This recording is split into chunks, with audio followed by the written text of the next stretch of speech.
Hello. Sorry, I just saw the message. I'm hearing myself. Hold on. Okay, now it should work.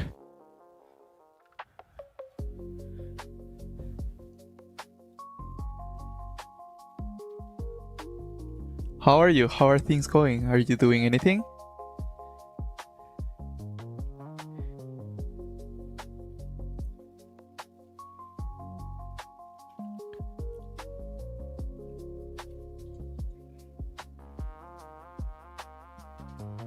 Anything interesting?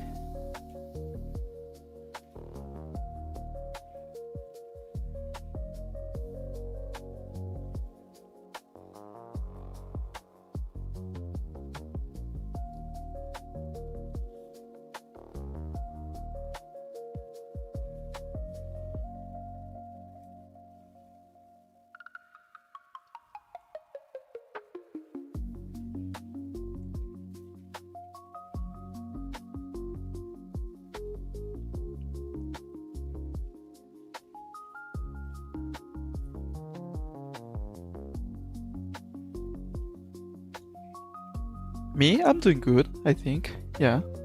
I'm just working on my stuff here. Trying to speed the process.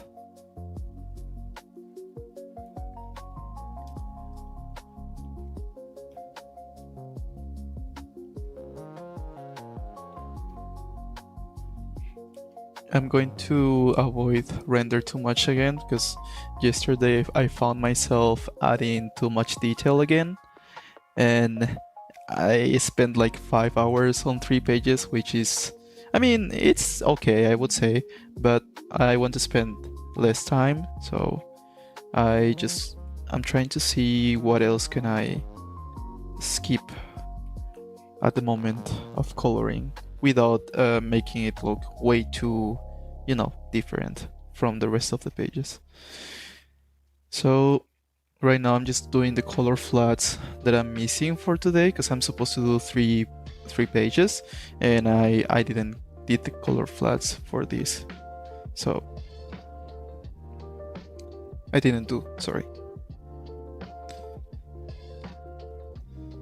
So yeah, and then tomorrow I'll see, probably I will do some more color flats just to have everything ready for next week, and hopefully by the end of the next week I'll finish this issue, and then let's see. After that, I don't know if I'm going to start right away with the next issue or I'm going to start maybe making more videos, because right now what I need is to market myself more. So I'm thinking of stopping after this issue, and then I'll come back once I market it more, the channel. So probably I will need to do, I don't know, maybe some more shorts about the characters or about the story, or maybe just tutorials, maybe like how to draw characters or anything in general.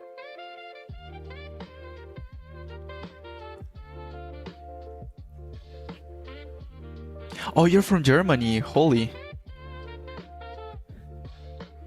Yeah, right now here is like 2, almost 3 p.m.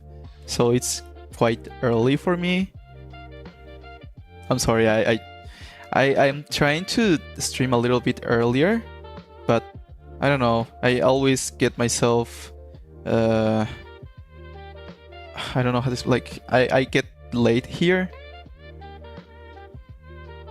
So, but most of the time it's around this time, 1:30 or 2 p.m. for me, that I start to stream.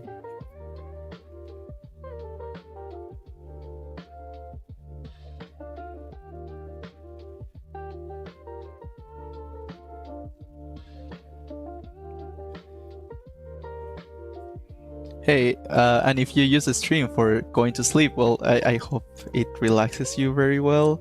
I hope it's very chill for you.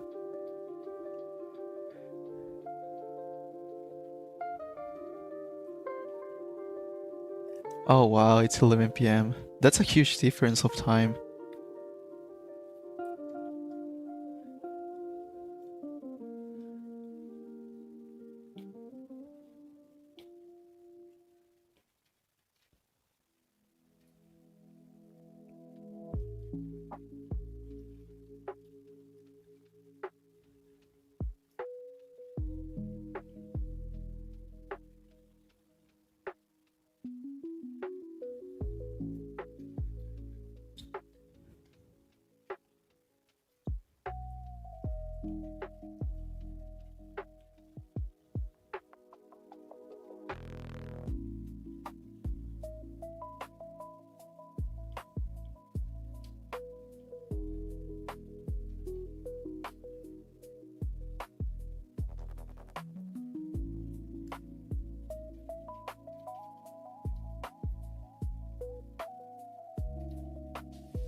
Yay! So I have company. Thank you for staying, and also sorry at the same time because you're not going to sleep early.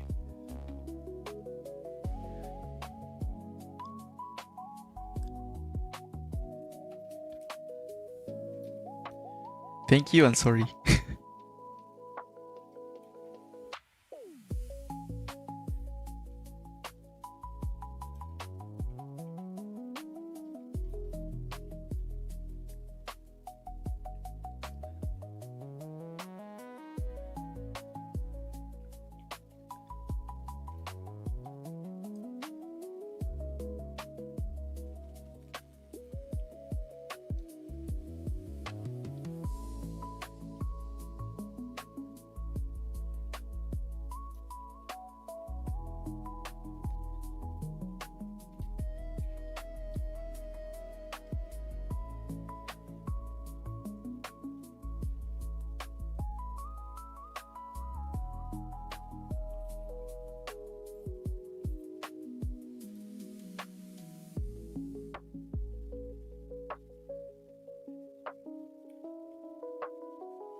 Okay.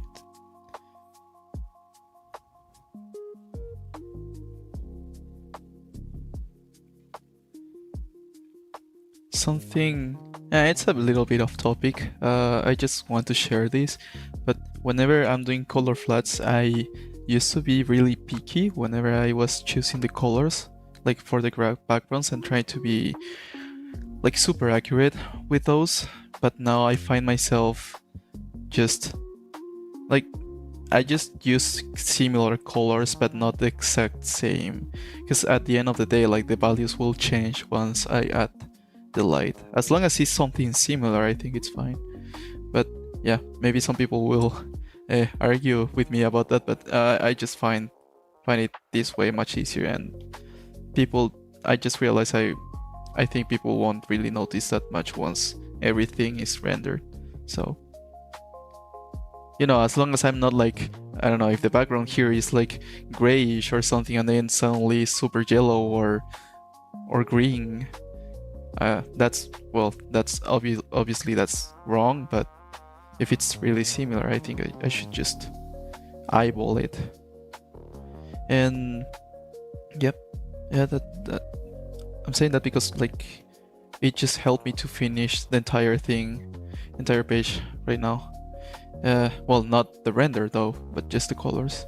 So now I can just jump over here and start, not this one, where is it? I think it's this one. Yeah, this one. I can start rendering this one. So I'm going to copy something I always copy from the previous pages. Is the multiply layer over here, and to keep the ambient color the same. Ta-da!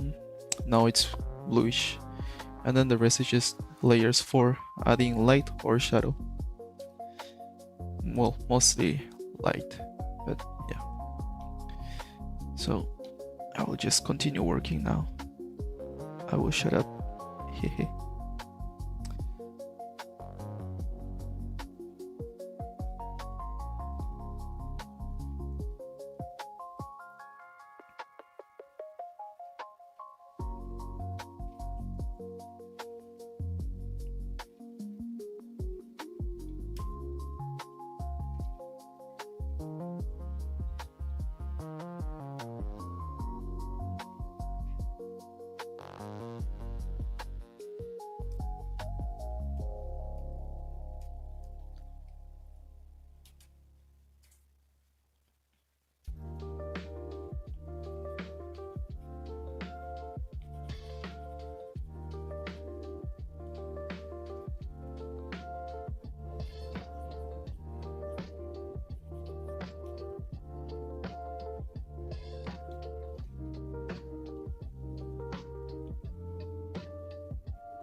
How do I draw the people?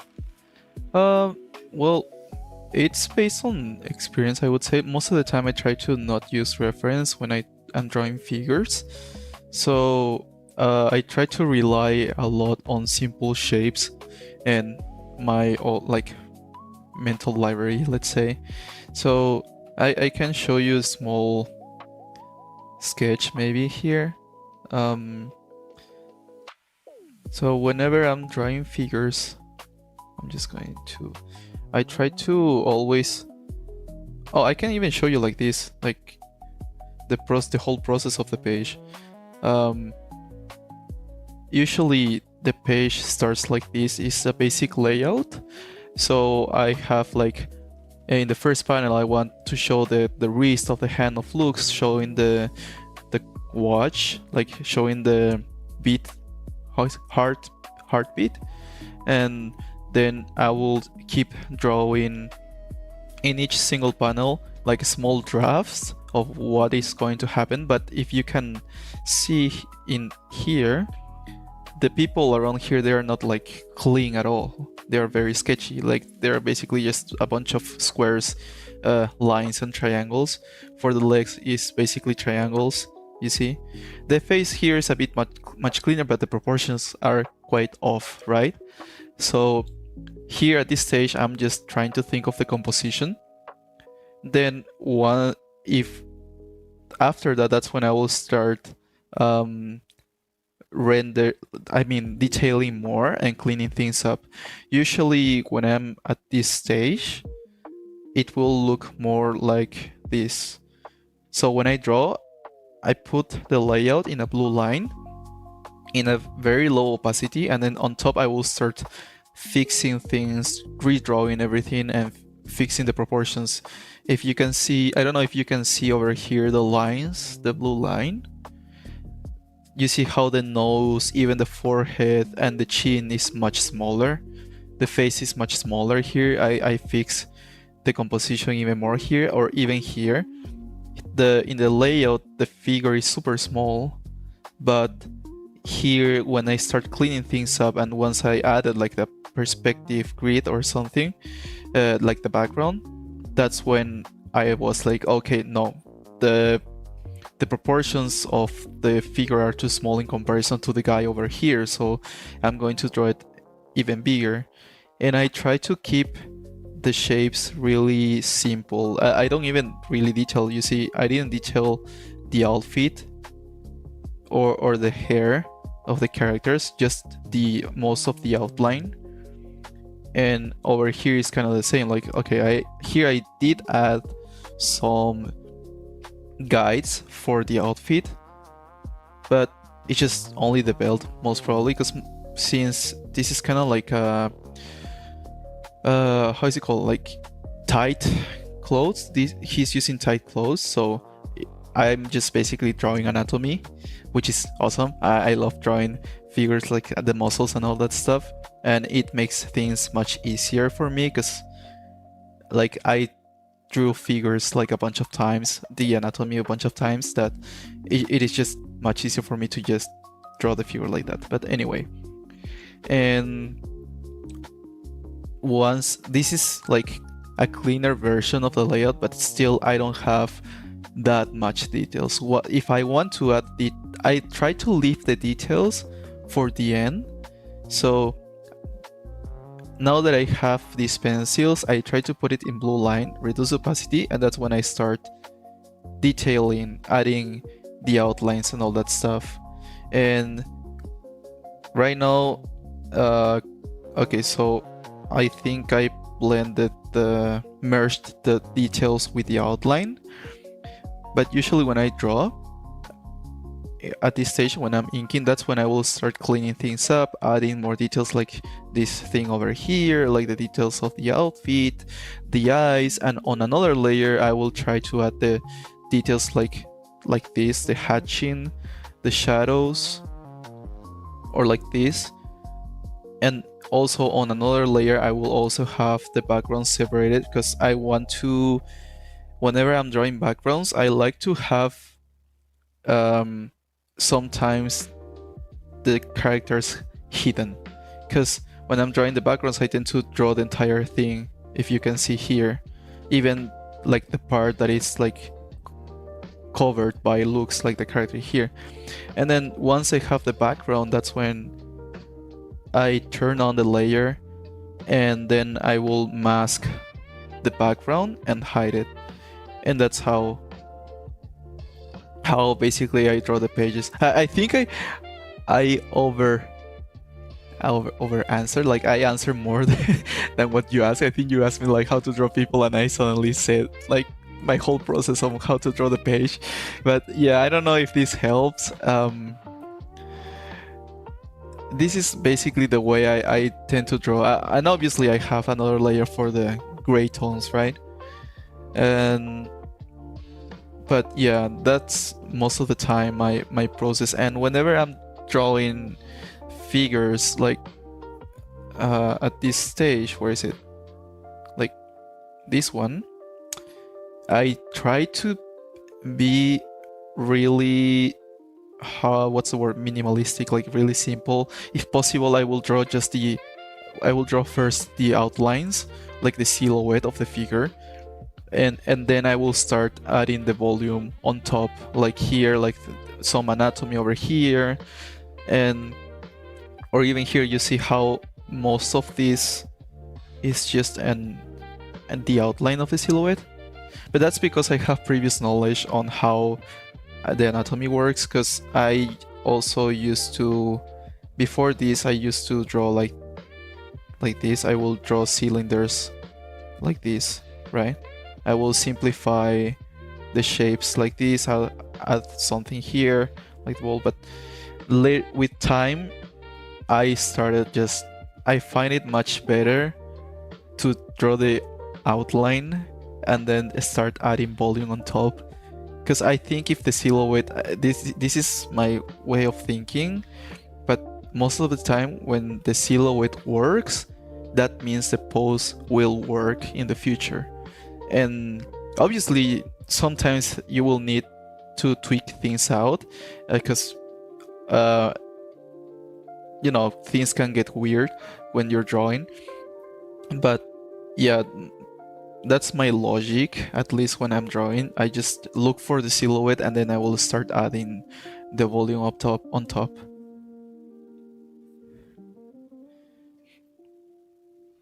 And that's how I have the figure done.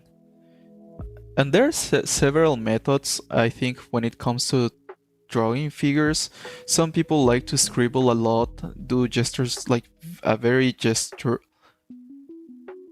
I don't know how to pronounce that, like a gesture drawing for the base. Some people like to really structure everything, and others like to do like what I do, just basically kind of like skipping the structuring part, and you do the silhouette first and then you structure it later, or something like that. So I don't know, it depends on you what is much easier. But I tend to jump around, but my favorite one is the silhouette one. And it's a good exercise, honestly, if you're drawing from the silhouette, because it forces you to think later how to turn that silhouette, like that 2D shape, into something 3D, something with volume. And you will start thinking even more about the volume of each single shape, each single part of the human anatomy.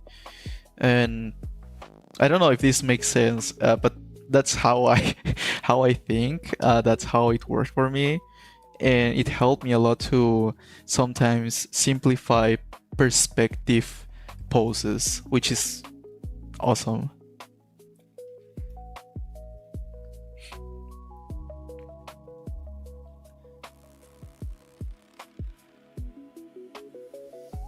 Yeah, right now I'm trying to write the story for this.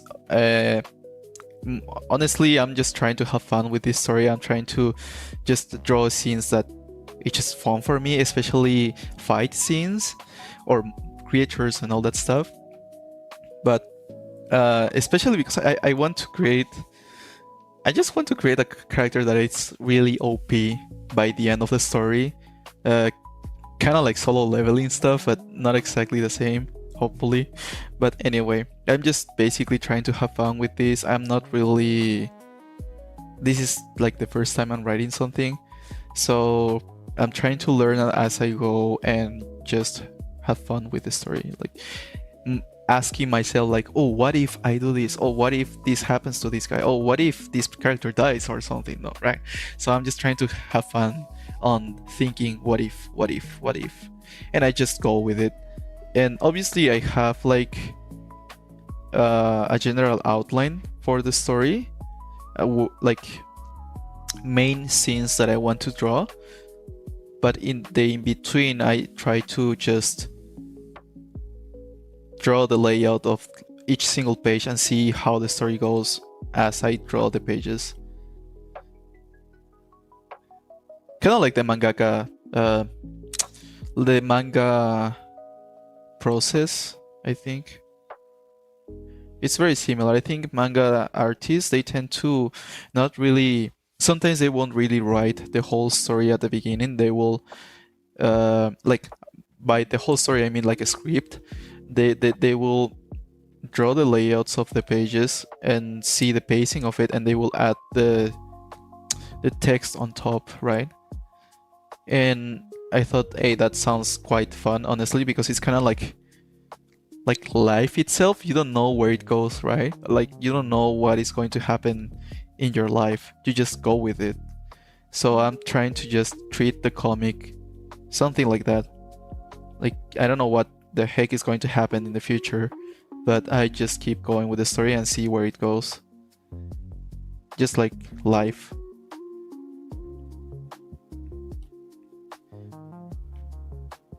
Or at least that's how I'm thinking right now. I don't know if that's the right way to write stories, honestly. I think there are other better ways maybe, but that's what... Well, I don't know. I'm just trying to think to do what I think it's best.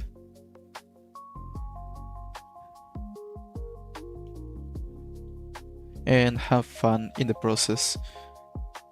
Because I honestly... If I'm not having fun with my story, then why would I write a story, right? Like, I want to write the story in a way that it's fun for me.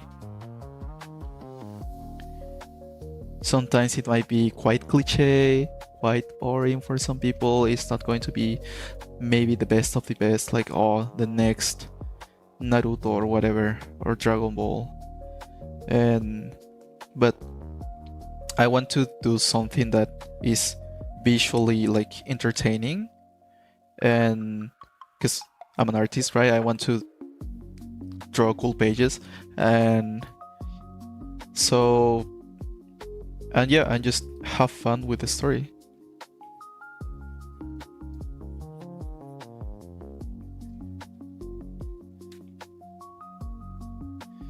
And I feel like by doing this, I will learn a lot on how to write better stories as I go, without the pressure of making like the perfect story, right? I just don't want to get caught like in that mentality of writing the perfect story. I just want to do something that is fun for now, so I can learn, and so I also don't get like how is it called, like when you think too much and you, instead of doing the things that you're thinking, you're just frozen there, you're not doing anything.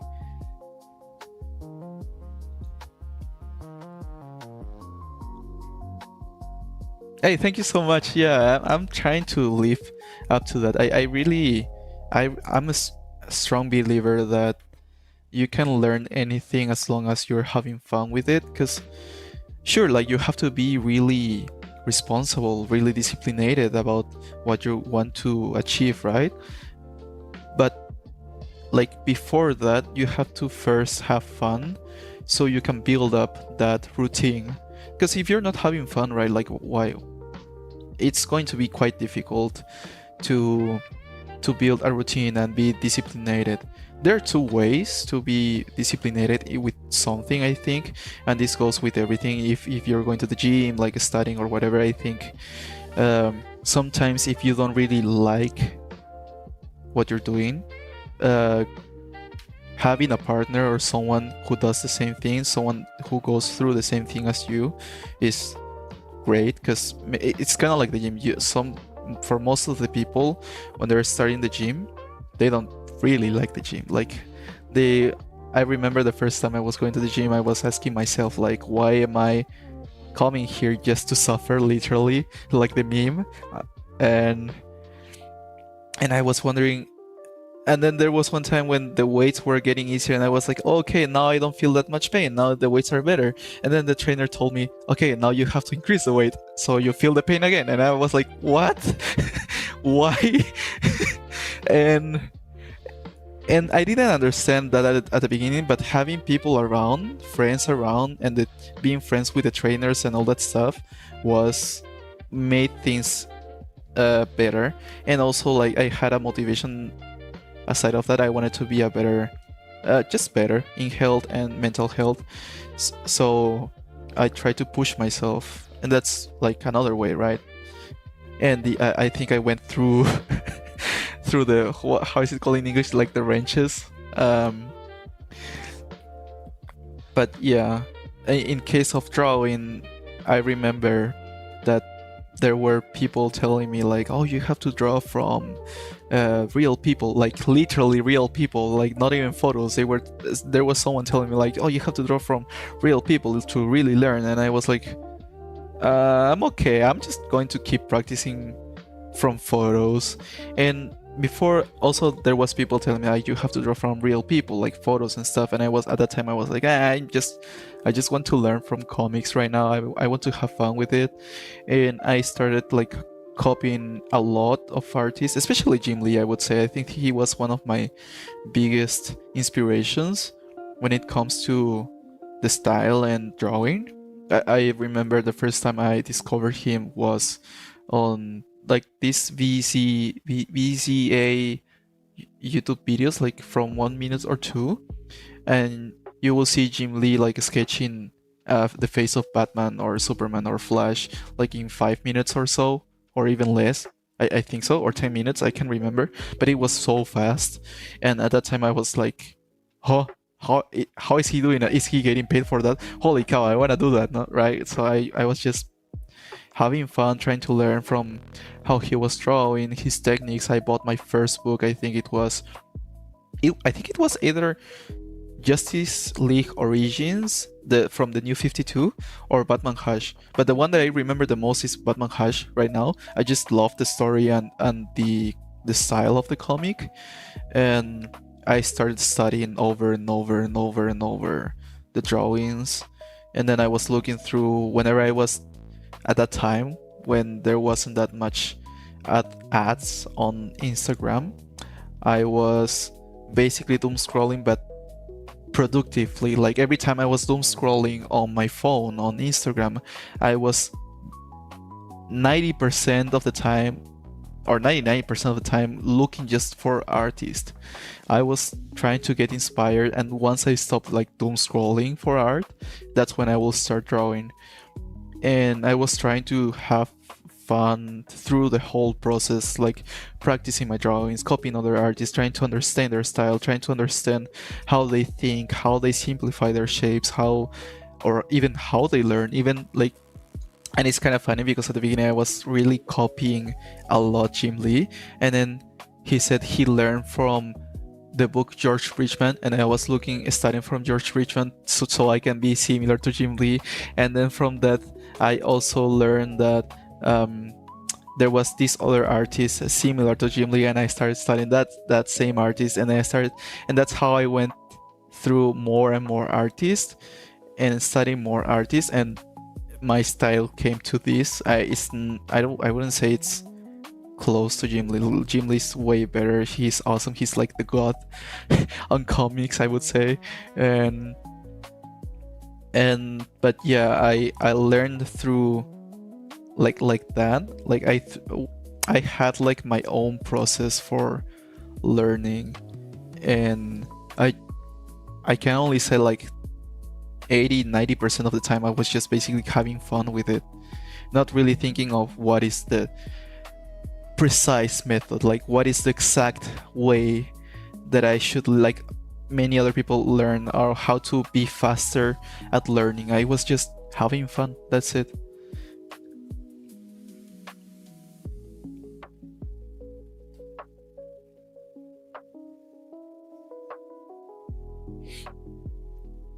Yeah, I know everyone has an opinion, that's really true. But yeah, we tend to forget a lot that drawing is supposed to be fun, to be expressive, and to connect with other people, right?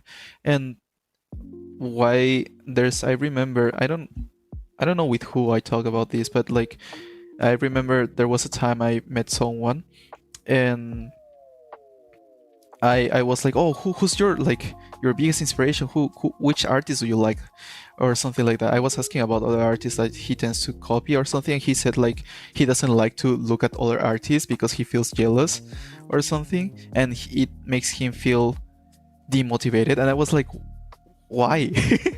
Like why? Like why would you restrain yourself, limit yourself on not getting inspired on other people? Why, instead of feeling jealousy of other people, why don't you just admire them, right? Why don't you just ask yourself like, hey, I want to be like that person? No, not you.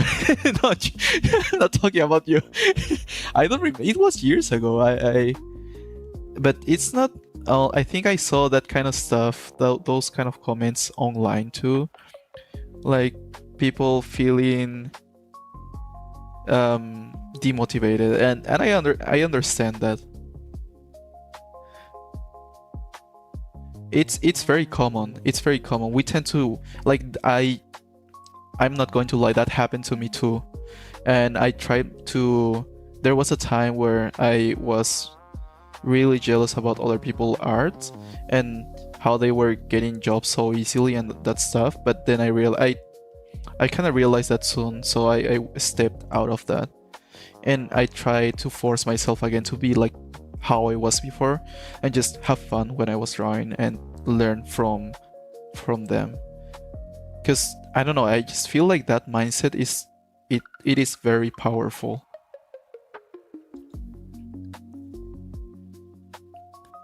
I do have an Instagram page, but I'm not posting anything right now. It's on standby.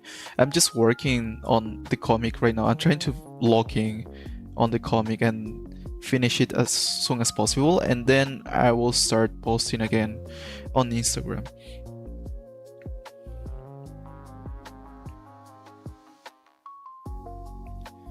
And just, I'm going to say this again, not you, not don't worry, I'm not talking about you.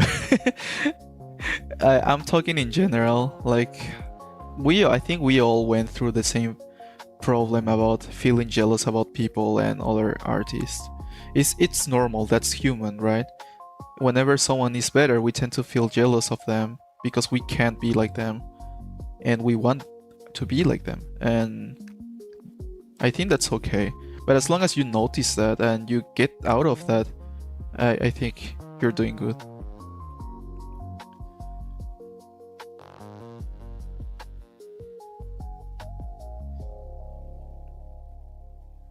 Yeah, that should be the way of thinking when you're learning from other artists and looking for other art, right?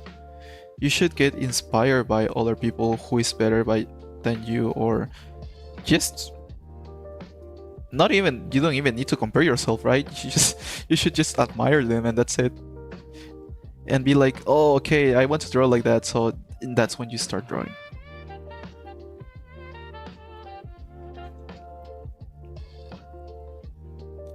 Same for me. I understand that very well. That I do tend to drawing for me was also a way to escape from reality and my way to get distracted and I don't know, just have fun with it. Obviously, there was another thing. I don't think that's the nice way of thinking, because like when I was a kid, I wasn't really the smartest guy in the classroom. I was the guy on the corner, basically.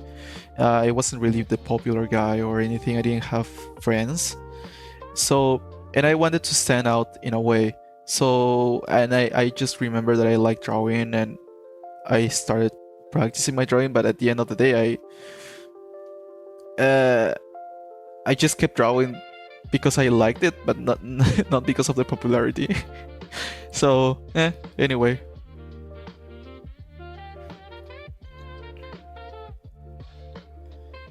It started as a way like, oh, I want to be better, I want to stand out or something, I want to be someone, right? And I'm talking when I was like in... I can't even remember. Fifth grade? No, maybe a little bit more, but yeah, I was copying, drawing, studying, like learning anything that was like manual, like crafting stuff, you know. And not only drawing, it was the same with like what is it, crafting stuff. I used to, I don't know if you guys know about paper craft. There was a time that it was really popular. I don't know if it's still popular, but I think there was a moment like in the early years of YouTube, I remember watching videos of people making toys with paper, basically, and I was like, oh wow, what the heck, are like you can make your own toys with paper. And I started also learning like crafting toys with paper. And at that time we didn't have that, my family didn't have much money, and I was obsessed with Transformers, and I wanted to get like a specific toy from Transformers, and I started literally like building the toy, like looking for videos on the transformation of the toy and building that thing with paper. And I don't know, I mean I never ended finishing that toy because it was way too complicated, but fun times. I just remember those were like fun times where I was basically experimenting with everything, like learning everything. Then learning After Effects, trying to learn After Effects. I did when I was 14 years old, or maybe less. I think it was maybe less. I remember there were videos on YouTube about people doing like Rasenkans and stuff, and I didn't know about After Effects or like doing that, and I was like, oh, I want to learn about that, and I started learning about After Effects. Now I don't remember anything, but it was fun at that time.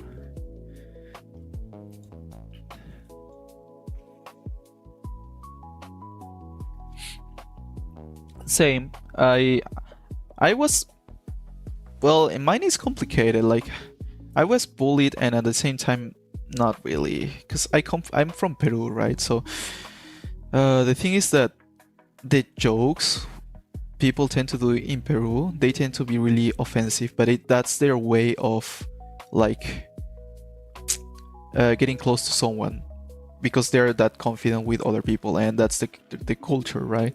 And I remember I just didn't understand that was a joke, and I was feeling offended most of the time, and it didn't click to me. And obviously at the end they ended up like sort of quote unquote not bullying me, but at the same time bullying me. I don't know how to explain it, but yeah, I get you. Like that was at the same time drawing was my way to escape from that.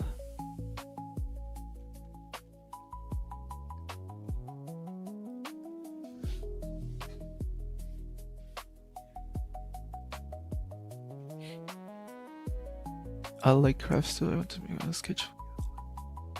Oh, that would be great. That would be awesome. You could even like print it, right? Oh wait. Hold on. Okay. Take book binding. There are binding classes. I didn't know that. I think maybe there were classes in Peru, but about that. But I just was never interested, or I didn't even know. But that sounds something fun, honestly. Like having all of your drawings like in a book. That sounds cool. Kind of like your own art book.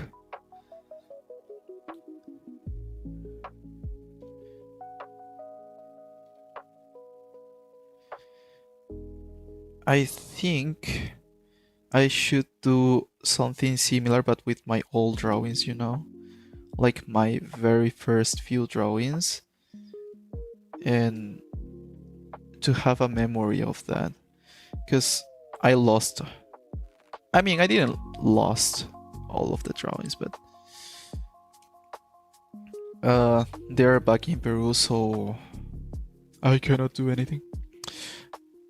But hopefully, maybe in the future, if I ever decide to make like my own mini art book of how I started, like for myself, and I think that would be fun.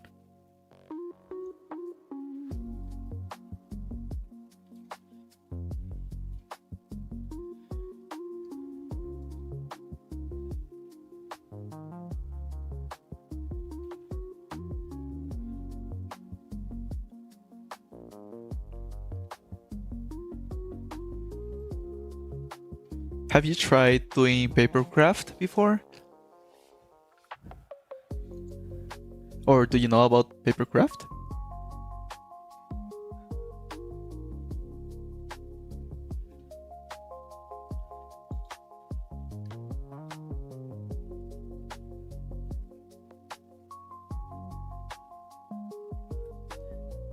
Print and also make the covers. Ah. I think I also have like a few sketches, like digital sketches and studies that I would like to print.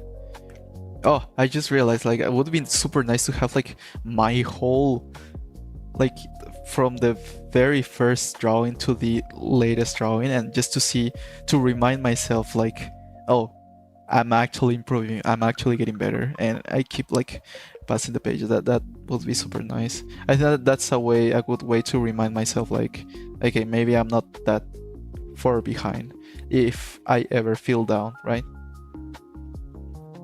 And hello 365.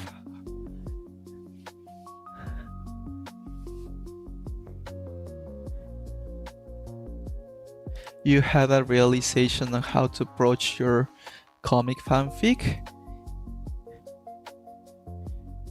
How's that realization?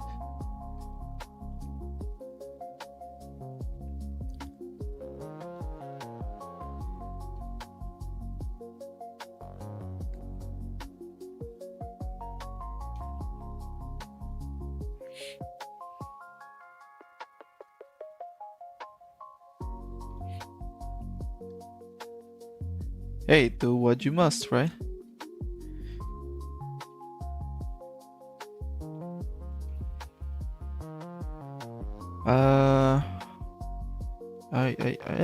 I don't know what happened here.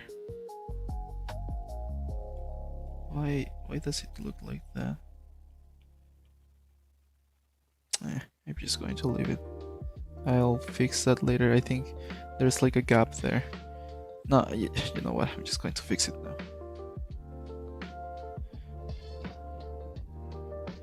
Okay.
We did paper mache.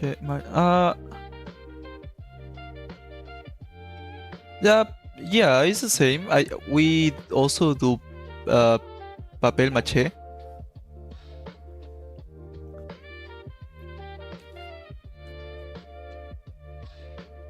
Oh, okay.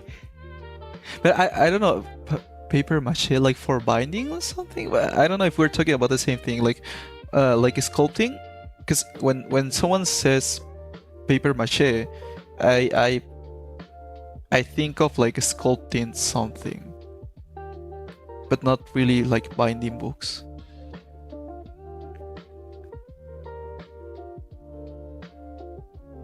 Hey, but if it's fun for you, like that's cool, right? We all have like our own thing. I don't know how to explain it, but yeah. For me, for some reason, was like drawing and crafting stuff. No longer crafting stuff. Mostly because of time.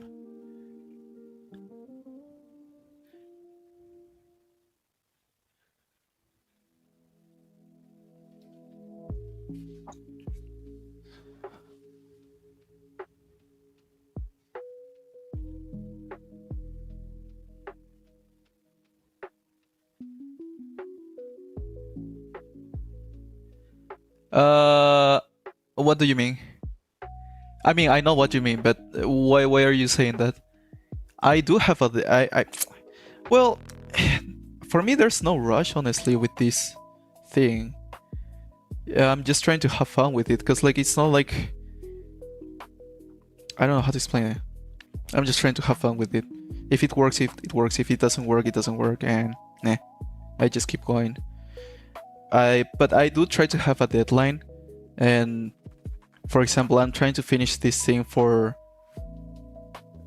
by the end of next week if possible. So I'm trying to push myself right now on the colors and rendering and trying to simplify things, but it's not like I don't have a deadline. And the other thing, I'm not getting paid on this, so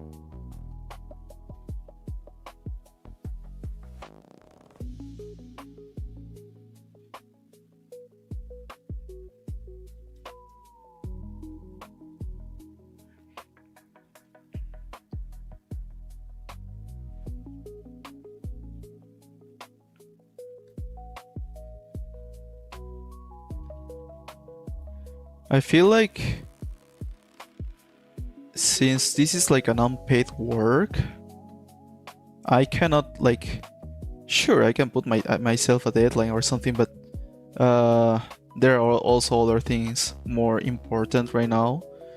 Well, not exactly right now, but that's why I don't have a deadline for exactly everything.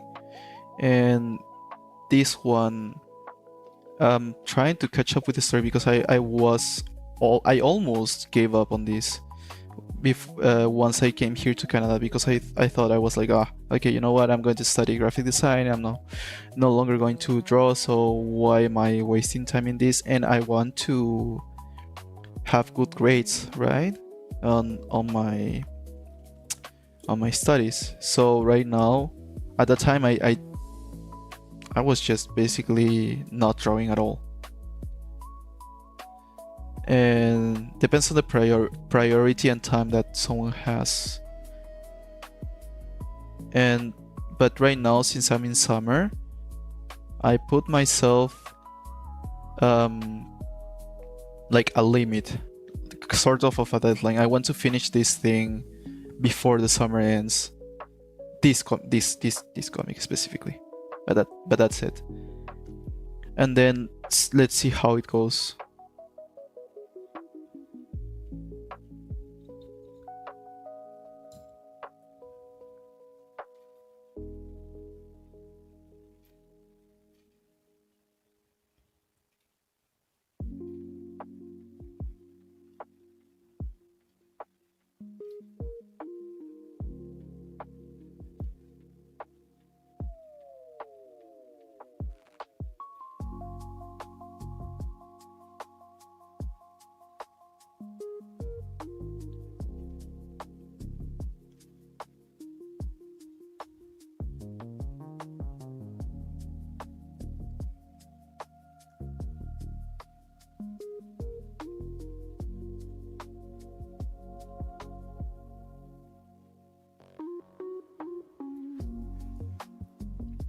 Oh, okay. Oh, okay. So it's totally something different. Oh, okay, that makes sense. No, that's totally fine. Sorry, my brain is like I'm trying my best to talk and at the same time think of what I'm drawing.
Oh man, I'm drawing on the color flats. What the heck? Okay.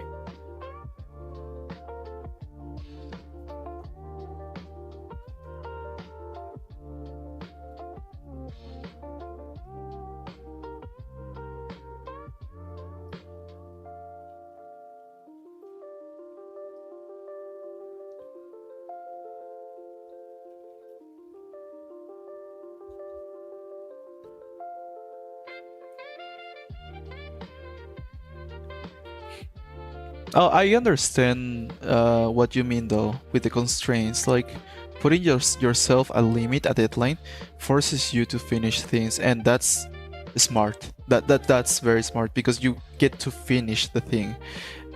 But at the same time, like I would do that if if I had the time. I right now, sadly, making this comic is not really like my priority. Let's say I wish though, but I'm just doing this because it's summer. I have the time, and I want to do this, right? I want to achieve my dream as a comic artist or as an illustrator, and I'm trying to take advantage of the time that I have right now.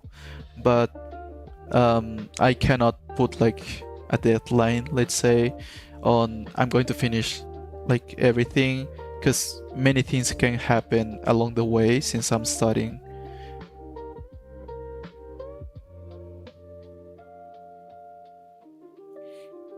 But you just made me remember that I was when I was drawing this comic for the first time, like the first issue, I did put myself not a really restrictive, sorry, like a strong deadline or so, but I had in mind like, okay, so when I'm working, I know I can do a single page per day, right? When I'm working for someone, I'm doing a single page per day. So definitely I'm going to do 5 pages per week. Now, can I add the colors? How much time is it going to take me to add colors? And that's how I start like thinking on how much can I actually do in the time that I'm given. But that was at that time that was different because I didn't have that many responsibilities, right? I was like working on working with Cenoscope, and then in my free time I would work on the other thing, and I was having less rush. But now I'm like I have other priorities, other more important things. Sadly, I feel like I'm doing that. What am I doing here? Wait, hold on. Okay.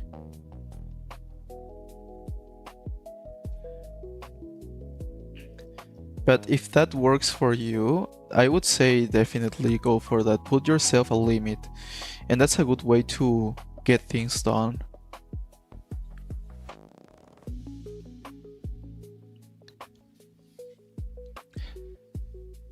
Hey man, that's how it went. How it went. Wait, do you have any answers or nothing yet?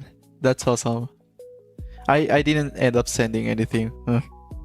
I'm going to chill working with this.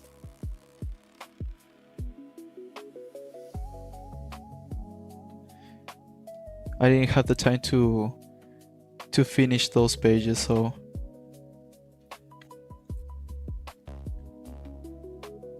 right. Sorry, I didn't answer your question. Thank you for asking though. I think I'm doing good right now. I'm just working on the pages, trying to finish 3 pages per day, and so far it's working. So I'm going to finish if things goes as planned, like right now and going like this, I'm going to finish this. I should be finished. Why I can't speak? I'm going to finish this before. No, in a week and a half, or in a week. Before, or maybe by the end of the next week. So.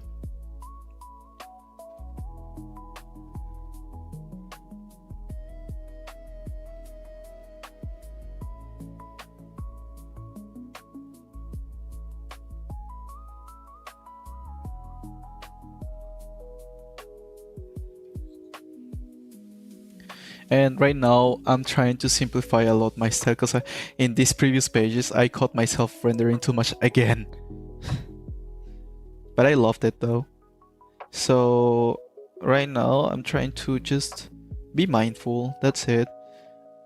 Like, hey, I have to finish 3 pages today, so don't spend too much time.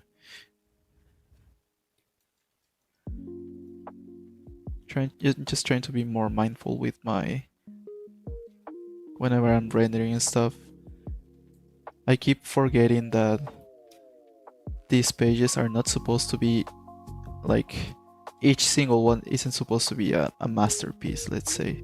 So yeah, I'm just working on that.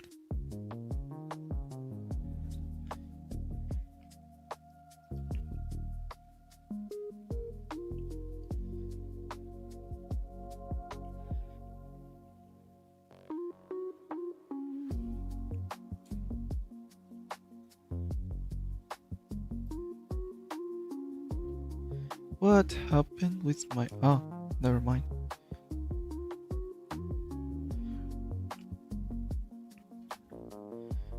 I think I'm going to render a little bit more this guy over here.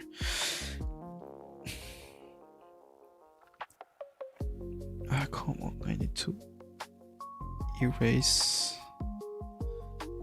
all of this stuff.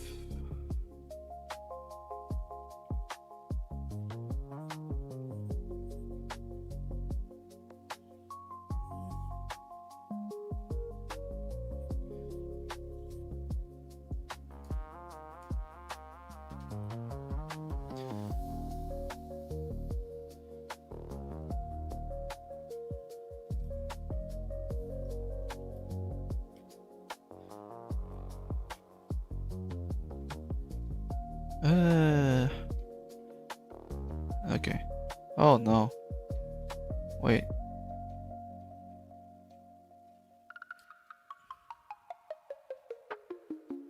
Okay, I need to. Alright. No, it's fine. Now the winner will be announced in September. Oh, in September. Oh, okay. I thought it was going to be announced really soon. So I guess there's a lot of people submitting their work. Oh, that makes sense. That makes sense.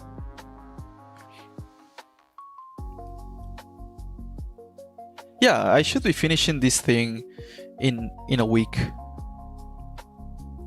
Please, I hope everything goes as planned. That's it.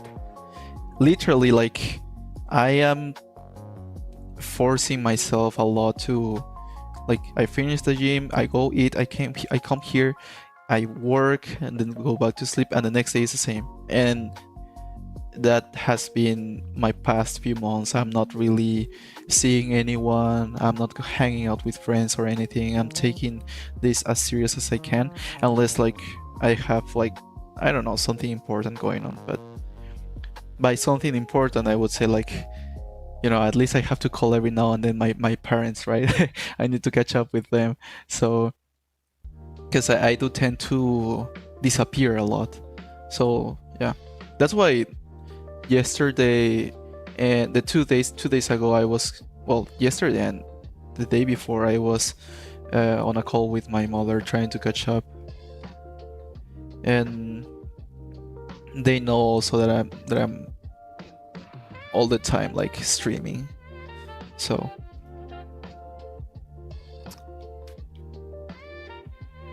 I don't even play video games, let's say. I mean, I do, but I maximum of an hour or so. I don't really play that much. I said to myself, like, if I want to make this work and I want to finish this in the time that I have, I really need to take it more seriously. So I'm trying not to get any distractions. And I feel bad because there's my friends are sometimes asking me to go outside and to hang out, and I have to say no, because I just can't. I have to focus a lot in this. It takes too much time.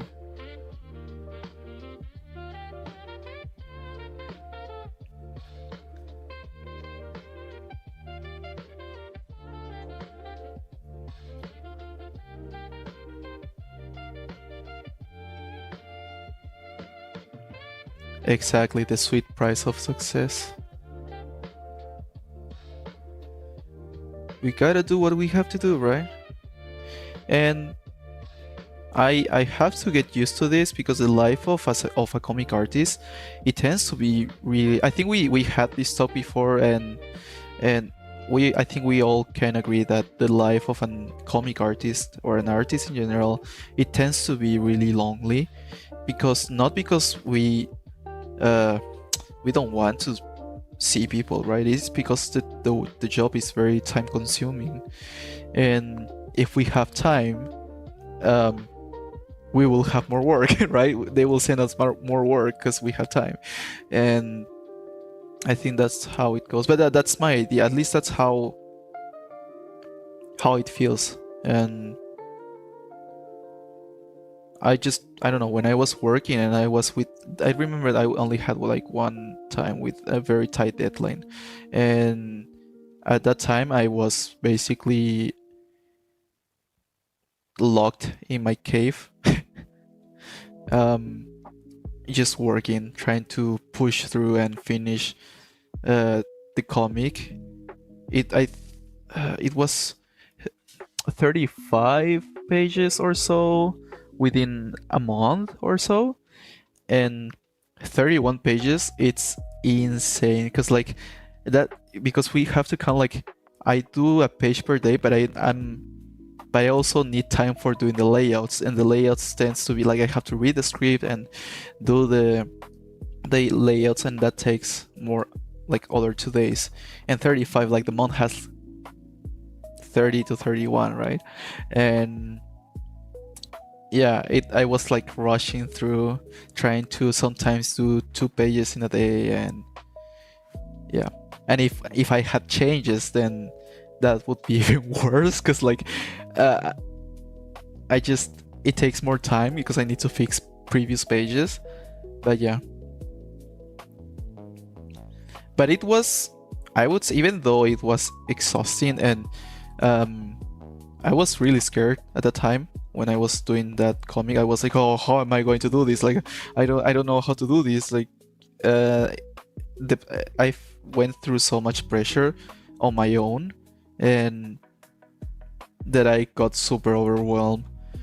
And but after that, I realized that I mean, I don't know. I feel like at the same time it feels like a trophy or something. Hey, I did it. I managed to finish the thing, even though I didn't believe in myself. My work wasn't the best though.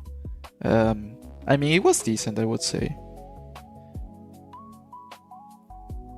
But yeah, there was time where I was like, I wish I could have done better in those pages.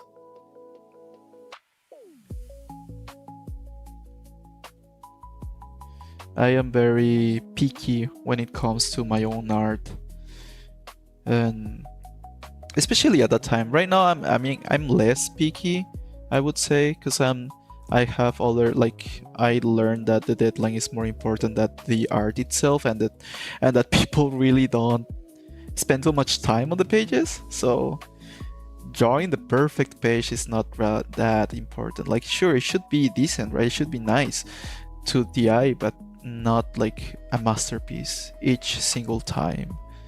And I learned that late, and right now I'm trying to be mindful with that. That's why I'm trying to search for ways to simplify my style. Whenever I'm coloring this comic, I try not to put too much detail. That's what I'm saying. Like, I feel like in these 3 previous pages from yesterday, I added way too much detail. And sure, it looks nice, but it makes things slower. So also, something that I want to try in the future is, like, if I'm going to work on the next issue, I want to see if I can do the whole thing, like the pages in black and white and the colors at the same time.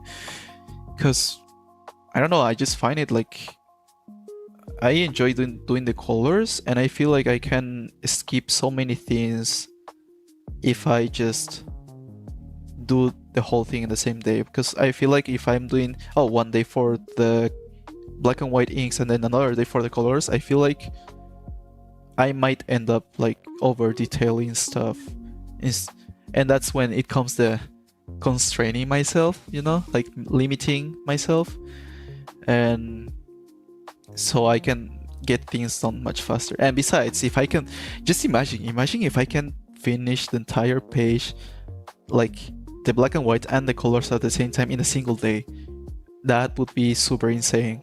I mean, I would go insane too, but I don't know, I just feel like it would be nice, would be cool. And now it's like just a day of for colors and inks, not just a day for black and white.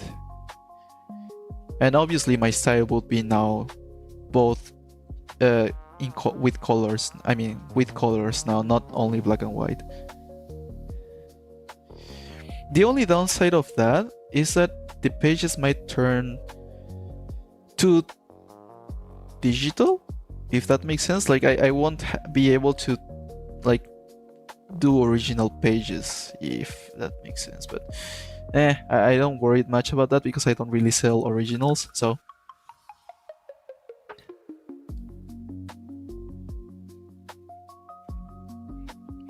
the only obsessed people reach the highest point they may. Yeah, I feel like that's true. I feel like that's because people tend to go to like the limit, push their own limits, and they just go beyond it. And yeah, I'm trying to just do the thing honestly right now. I'm not trying to think much. I remember just a few weeks ago, I would say maybe I I was okay. The first week I was like super motivated. I was getting super excited, working on my comic, and then suddenly I don't know what the heck. I think it's because I didn't sleep well, or whatever. I don't really know. Maybe caffeine, something gave me anxiety, and I just couldn't sleep, and I was overthinking a lot of about my comic, and I was like, oh, am I really going to make this? Is this really going to work? Is this really worth it? Like, why am I like sacrificing my free time, my summer, the summer, and not hanging out with friends? And what if like none of this is like worth it at the end? I was even questioning myself, like, oh, I want to be a comic artist again. Do I really want to finish this whole thing? And then I was like, you know what? Shut up. I tried to shut myself. I was telling myself to shut up and try to keep sleeping. And yeah, and the next day I was a little bit better. Thank God I go to the gym. I just tried to let the stress out with the gym, and I felt a little bit much better. And yeah, and then I try to force myself to go to the stream and see like if I can motivate myself with the live stream. If no, and also I told myself like if there's no one there, I should just still keep going, because by live streaming it helps me to force myself to draw. And I think the moment that I started live streaming more, that's when my art started to catch up on speed, if that makes sense. Because before I was like, I can only color one page, and then I was like, I can only color 2 pages, and suddenly I'm like coloring 3 pages. And on the weekends I'm like even color flatting my pages to get ready for the next week, and I'm just, I don't know, I feel like it's working. I feel, am I going off track? I don't know.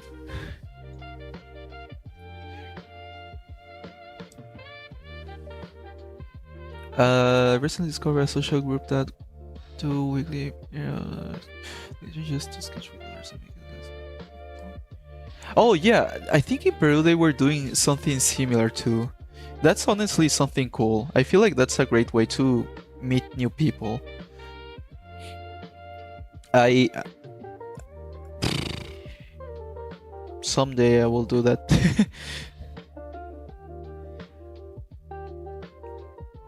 The funny thing is that it's not like we don't. Okay, here's the small, not debate, but the small. I have this thing, that this idea that I think artists, they're not lonely because they cannot meet new people. I feel like we tend to meet people as time passes, and we like any other normal human being, like we tend to socialize and talk to other people, but it's the job itself that it's lonely. Like once we sit in the office in our room, we spend hours and hours and hours alone, because we are it's not like we're going into an office where there's people around, and then once you finish working you can hang out with them, go for a drink or something, or just, I don't know, just rant about whatever, maybe, I don't know. But for us it's like we finish the work and there's no one there. We are sitting alone in our room and we just keep going.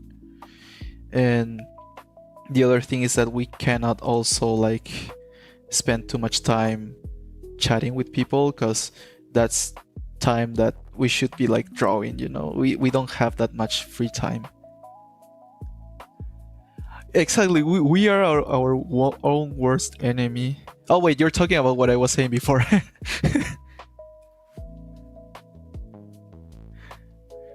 Yeah, I think you're talking about when I was doubting myself, right? Yeah, so yeah, it does make more sense. But yeah, I feel like the worst place I can be is my own head, my own mind.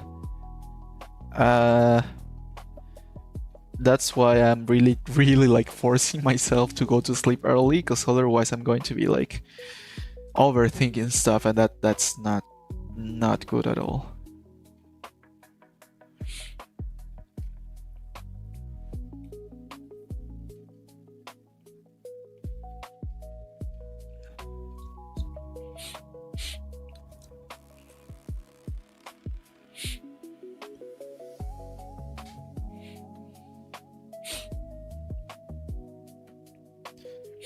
Yeah, sometimes I tend to think too much in the future, and that's when I tend, well, sometimes no, like almost every time I tend to think too much to the future, towards the future, and it makes me overthink a lot.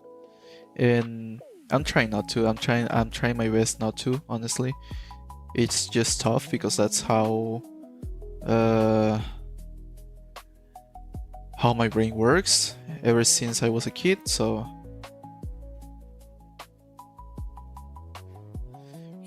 but yeah, I think the gym has helped me a lot with the mental health part, like with not overthinking stuff, and it just in some way it reduces the energy that I have for thinking, you know, because the more I okay, this is funny because the more I lift, the more dumb I become. So I don't really think that much. That's why sometimes it's kind of funny because every time I finish the gym and then someone talks to me after the gym, my brain for some reason is really slow. I just cannot think. I cannot speak in English. I stutter even more like now.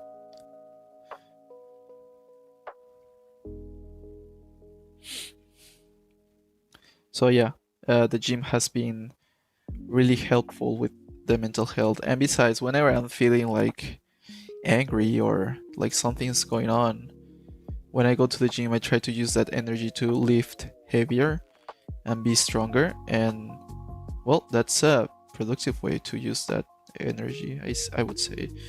And I feel much better after that. Not completely happy though, but I just feel much better. That's it.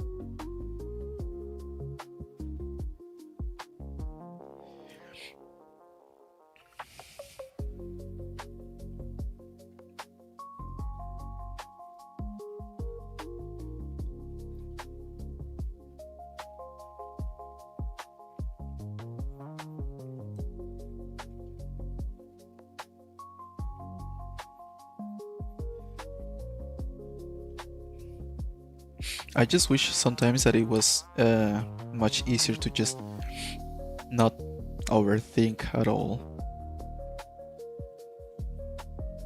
and just do the thing. I mean, right now I'm trying to do that. I'm trying to just do the thing and not think. Even it's funny because like even when I'm live streaming, like before live streaming, the first few days that I started live streaming, I was like really overthinking everything, and I was like, okay, is this the right title? Okay, is this the right place to see it? Is this the right angle of the camera? Are people going to join? Blah blah blah blah. I started overthinking about everything, and then for the past few weeks I was like, okay, I have my iPad, okay, my pencil, okay, my keyboard, yes, is it connected the camera to the laptop? Yes, okay, stream. And now I'm just not really thinking of it. I'm just like instinctively pressing the start stream. And that helped me. Like I'm having less time to think. It's great. Max PR bench. I feel right. Well, yesterday I was trying my max PR, which is 225 pounds, but I feel like I can go a little bit more. Because like when I did the bench press, I was like, yo, wait, can I go for one more rep? and but I didn't risk it. I waited just 10 seconds maybe, or 20 seconds, and then I did the set again, and the bar just went up, and now I'm like, oh, I need to try more. Like I need to try more weight now. I have a feeling like I can bench more now, which is awesome because I was stuck for a long time with just I don't know how much is 90 kg in pounds, but I was stuck with 90 kg, and now I'm like benching 102, which is more than I thought I would bench. Obviously, it's not that much because I feel like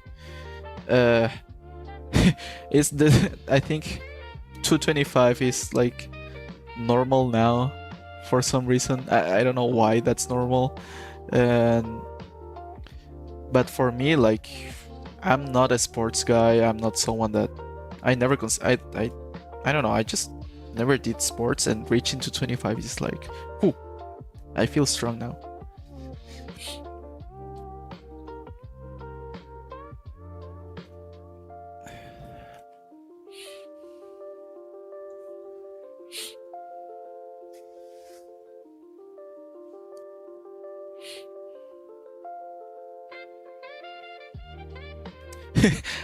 I'm getting strong.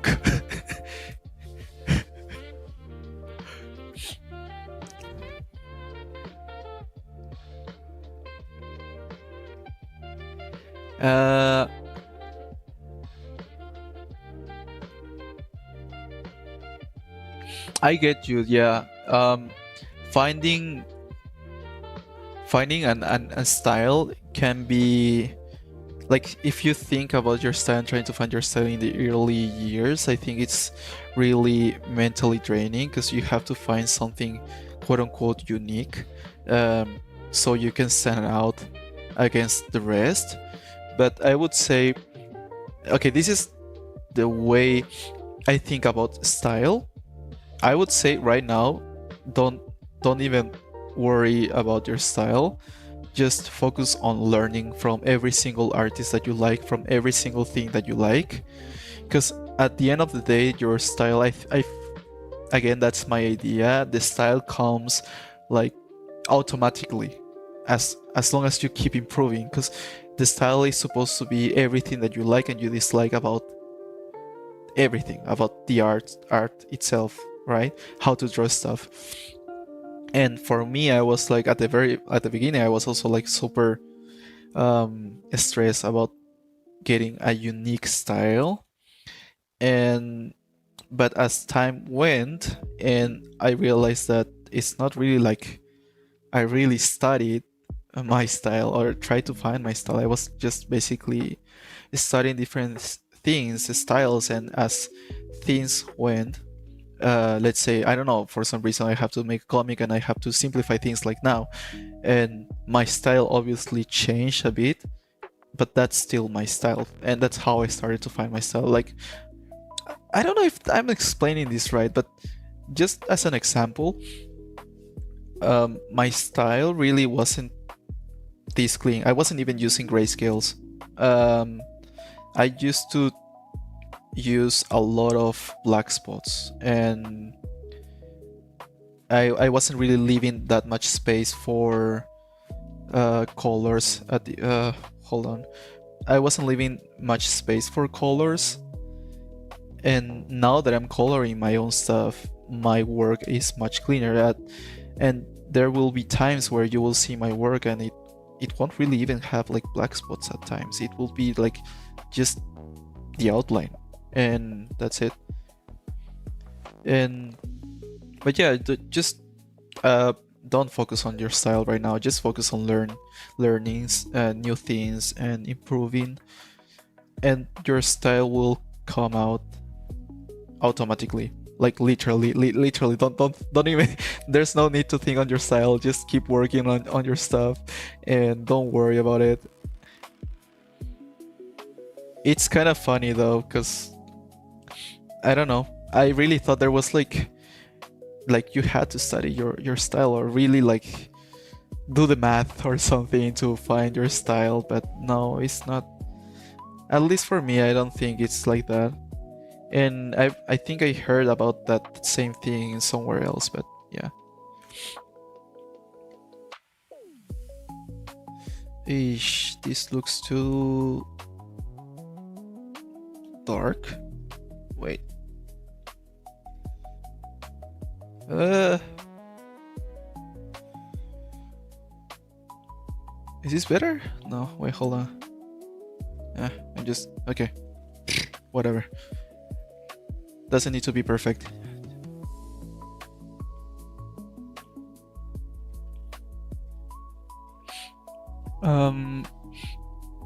I usually just have music running like you, so it's very quiet, very easy to let your mind wander, even if you don't want it to.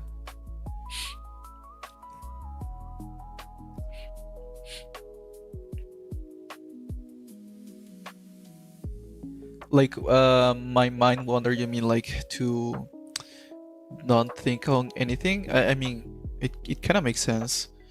Lately I find myself whenever I wake up, it's really quiet in the morning, and when I go to the bath, like to take a shower, or in the really morning, I want to wake myself up, I just put the Spotify. I just use the Spotify, put my playlist for the gym, and that's how I start the day.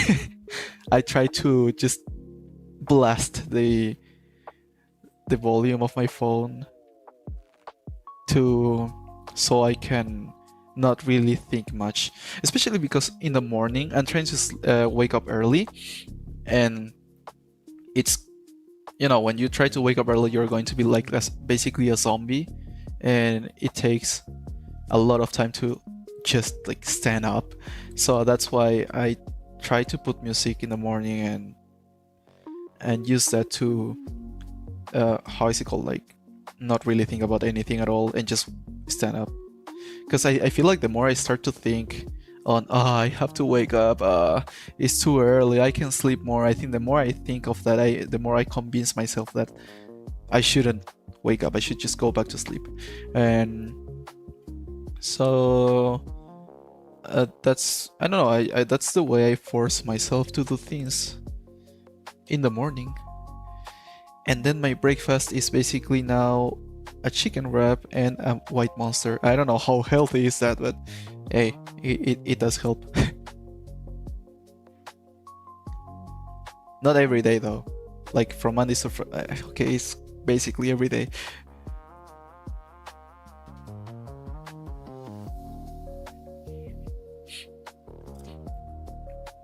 Yeah, I hope that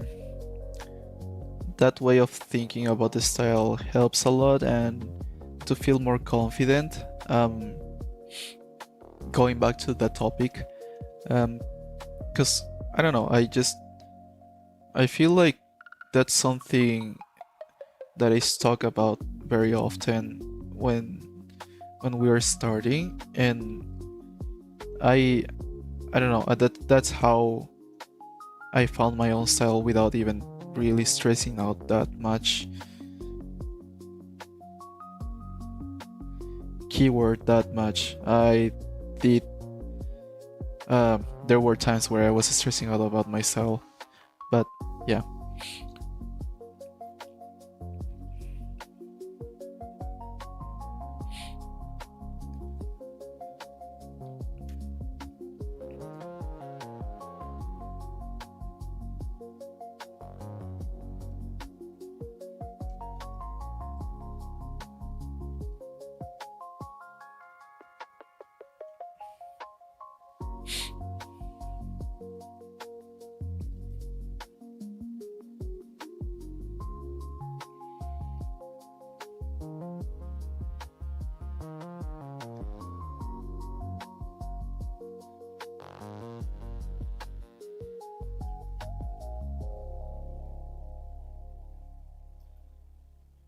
Right now I'm just faking the background because like I feel like it's quite empty. I just realized most of the background is going to get covered by the text. But anyway, maybe I don't know, I'm just going to add stuff because what if I end up like changing the dialogue and moving things around? I don't want to have this empty space, even though it quite, I mean, it looks fine, I would say, without this, but whatever. I'll take this as a practice to suggest stuff, even though I don't. Yeah.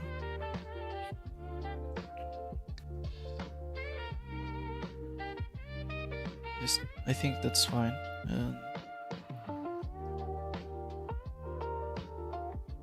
The cool thing is that whenever I'm doing this kind of stuff, most of the time I don't even know what I'm drawing exactly. Like, it's just I'm drawing squares and stuff. But yeah, I feel like that's okay. Not the best background ever, but hey, it's something. Probably I will improve this later, but yeah, I don't want to spend much time when that's going to get covered by the text. So I just need to add some glow over here, hard light. I feel like, hey, this looks nice.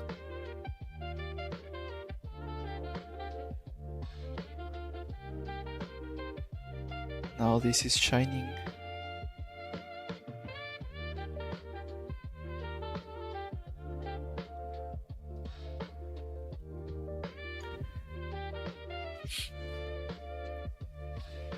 Yeah, no, it's kind of crazy, right? Monster in the morning. I used to think the same way, but you know what's kind of funny?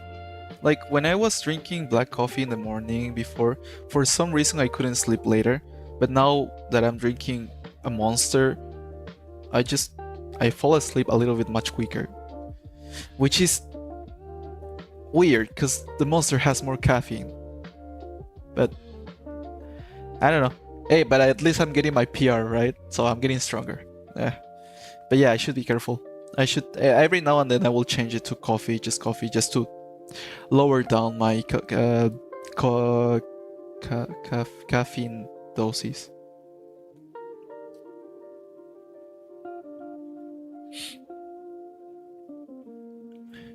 The next day, Alessandro dies with a heart attack.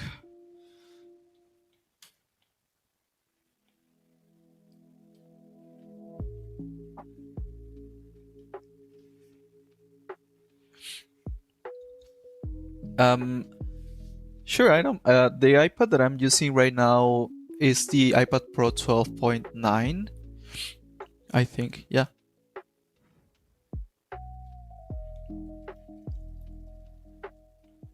I think it's the biggest one. Well, it was the biggest one, I think. I think now they have bigger options, but yeah. But for me, this iPad, it is perfect. Like, it helped me a lot when I was working. So, and the pen pressure of this is like super nice. It feels like whenever I'm drawing the lines, like the hatching and all that stuff, it looks kind of like the way I was inking stuff traditionally. So it's nice. It is nice to have that much sensitivity on your pencil.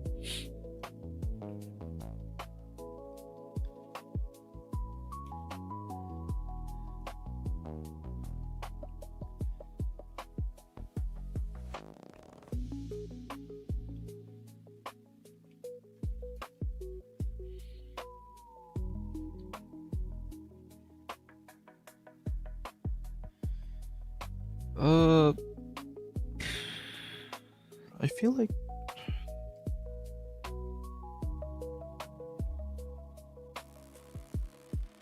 maybe. Oh, hold on. I forgot. I need to add. This is something cool. The reason why, it's just really random. The reason why I have always like two layers for light, one called fill light, which is basically the light inside the shadows, and the other one called key light. Yeah, I'm naming the layer right now. Key light, which is the main source of light, or sometimes for me the key light is either the key light or the backlight. But anyway, this is because sometimes I like to add a second light source. And so right now we have only one, right, which is the key light and then the reflection of the light. But I want the shadow side of the characters to have like a bluish tone, right? So what I do is basically create a new layer. I attach that to the fill light. I turn that into color mode, and then now I can change the color of all the light like that. And you see how it changes everything, just the shadow side, and it looks like it's coming from a second source. But for this is green to green, should be bluish, maybe there. And let's desaturate it a little bit, because for me this should be something very soft and gentle. So let's go around here, and now look at that. It feels like the character is more into the environment. And now let's say this thing is not the same color as this one, right? But that's because I forgot to add the same thing, the color here. This is another light source different from the key light. So I'm going to select just this part. I'm going to select the color of that same color source, and then I'm just going to place it on top. And now it's more flashy, let's say. And I can still, if it's too much, I can still desaturate it a little bit more. Maybe there. And then let's say, I don't feel like I think maybe since the light is kind of vanishing, I don't know if I should, you know what, let's do this. I'm just going to play around with the light right now. I'm going to select the hand over here and go to the color layer on the fill light, which is the shadow side, and we are going to start painting this purple a little bit. And now look at that. Now it looks like the light source is being reflected on the armor or the arm. So now it looks part of the arm, whatever. But yeah. So right now we have in this panel we have two light sources, which is the main light. It's a white light source, quote unquote, but it's kind of cyan, sky blue, but it's really desaturated. So and then we have the second source of the energy of his arm going through that, and that will turn the arm a little bit purple, but not the whole thing, right? I don't want the whole thing. But here she doesn't have the same source as this, but there's a second light source in the environment, which is cyan or sky blue, whatever, kind of bluish. And so I want that to go in the shadow side, like here. You see the face, how it's turning a little bit blue here, over here, also here. So yeah. But anyway, am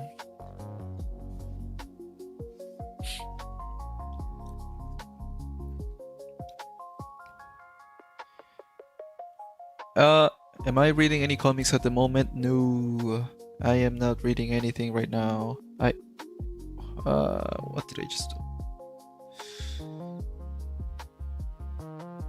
Oh, wrong layer. Okay. No, I'm not reading anything at the very moment. It's just that I don't find myself having time reading stuff. So I'm just basically working on this, and if I'm like consuming stories, I'm trying to either finish the Final Fantasy game or just watching anime, things that kind of inspires me with the story. So I whenever I'm trying to read something or watch something, any kind of series, I try to use that as a way of inspiration to what I'm doing. But yeah, if not, then I just don't watch anything or do anything. Every now and then I will watch something that it's not related to the comic, right? sometimes I feel like, oh, I just want to watch. Well, most of the time I just want to watch, like, I don't know why I find myself watching a bunch of romance anime, which is the total opposite of what I'm doing here, right?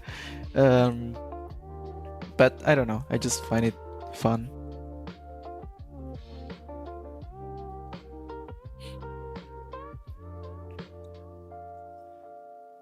I don't know why this is huge over here. Let me reduce the size of that and go over here. No, wait, wrong way. Yep. Okay, so... Haha. Here's the thing with this. I need to create a mask. Wait, hold on. How do we do this? Okay, so basically in this page I'm repeating scenes from previous pages and the previous issues, so I need to create a... I don't want to erase the whole thing, so I'm going to create a mask just in case, so it doesn't really disappear. I don't know why I did the color flat here. It wasn't necessary. It's the same panel here.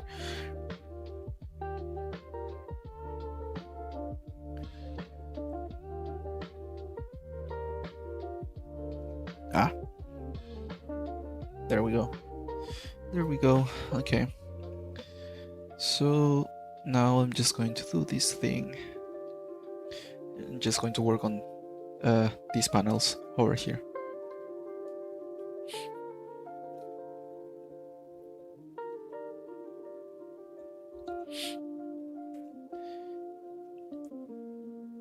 By the way, how about you? Are you reading? I'm just going to ask you the same thing. Are you reading anything lately? Or are you guys reading anything lately?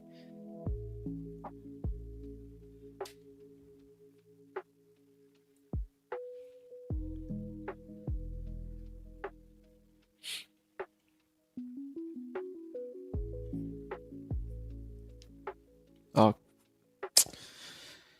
I forgot to create the light, the light layers.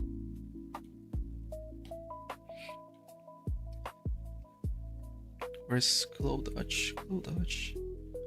Glow dodge. Okay. Create a mask. We invert this one and create a mask.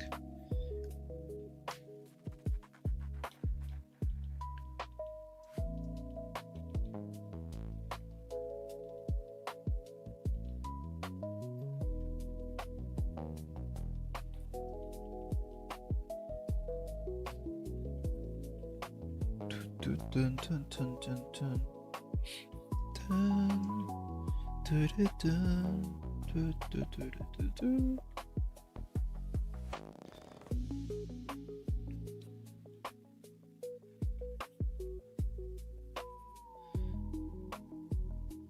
I think I'm going for a lighter tone.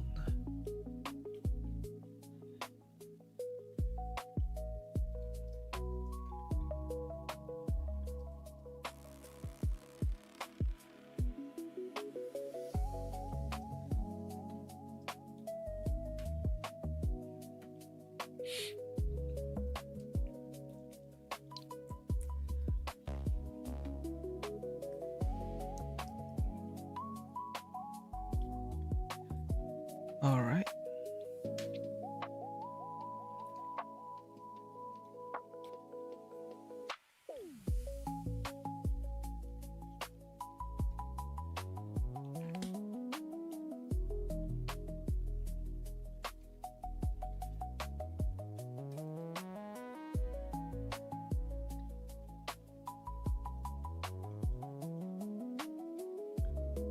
Uh,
Well, I guess.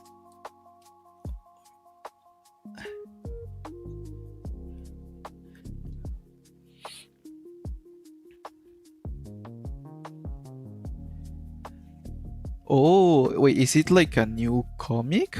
Is it recent?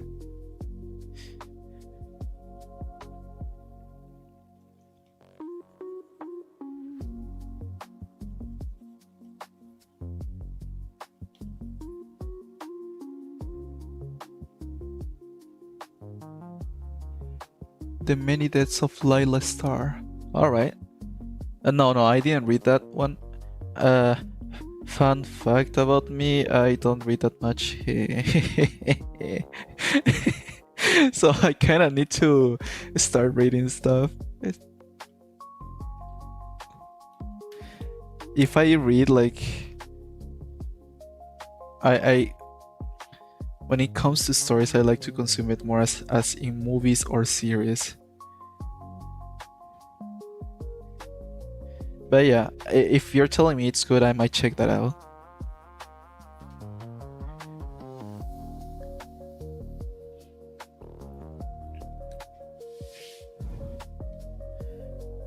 What is it about? Like what's the genre? Genre?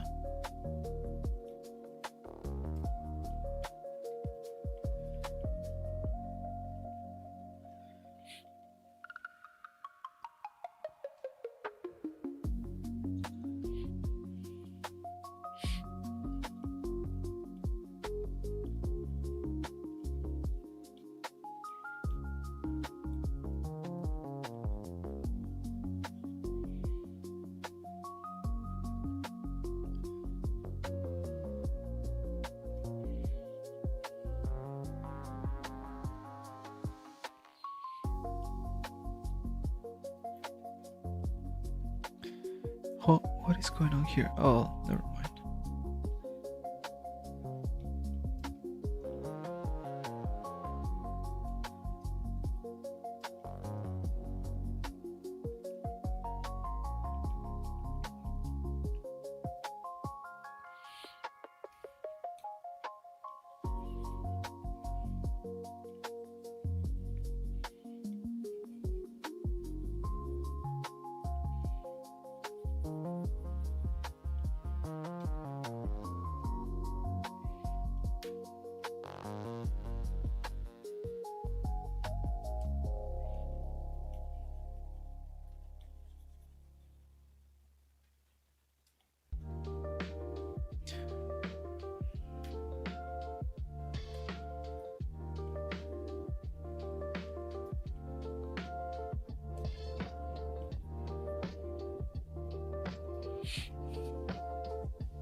Hello, man. How are you? Good day to you too.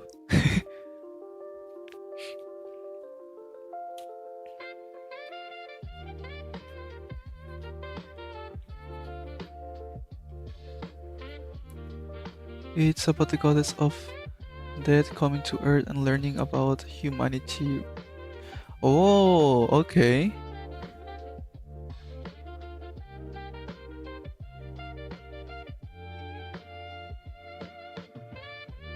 Okay, if I have the time and I find the book, I might read it.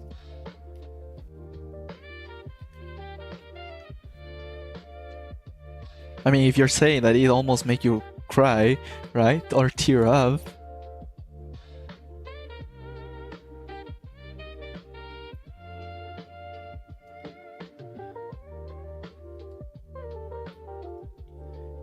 That means that the story is really great. Wait, hold on. Okay, before I forget, I'm going to make a note of that one because otherwise I'm going to forget. Blah blah blah blah blah. Where are my notes? The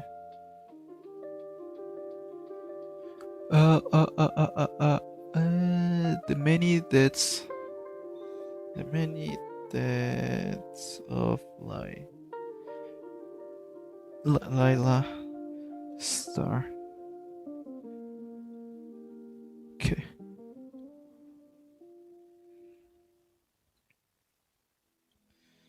Okay. All right.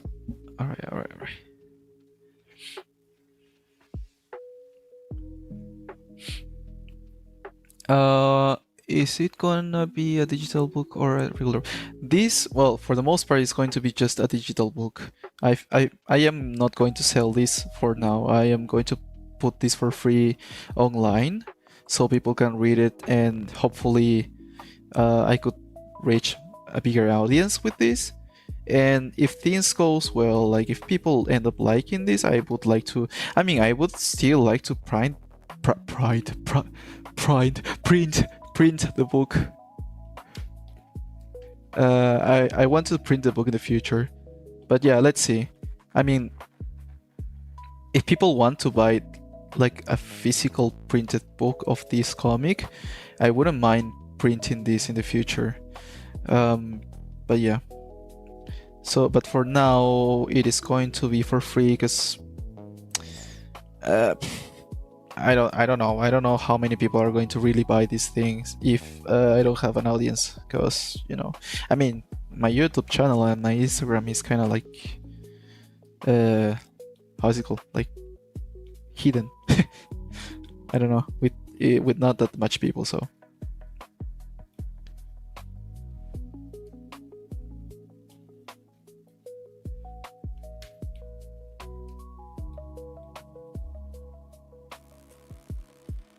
But yeah, hopefully, I again, I really, if anything, yeah, let's see in the future. Maybe I might print this in the future. I'm not trying to earn any kind of income with this. Oh, sorry, I feel like I'm going to sneeze. Never mind.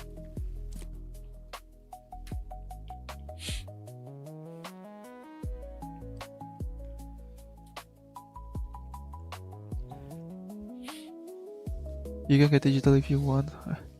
I read the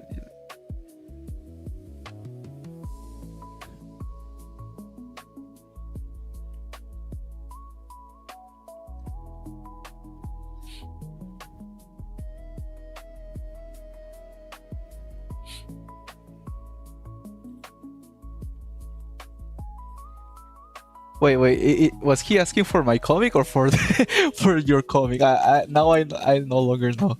But anyways, I still answer, I guess, if that was the question. But yeah, now I don't know if it,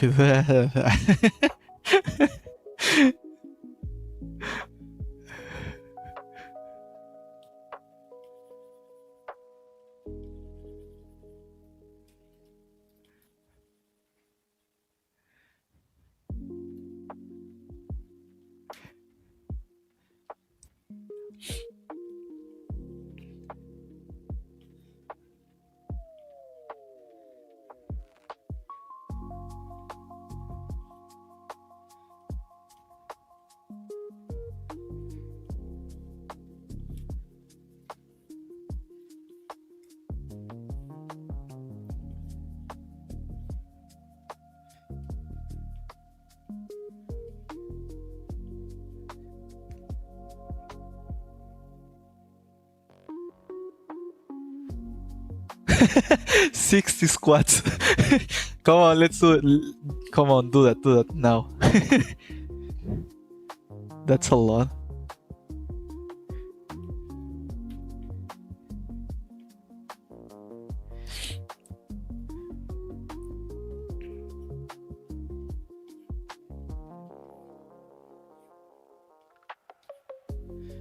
Huh? Well, wait. What's going on here?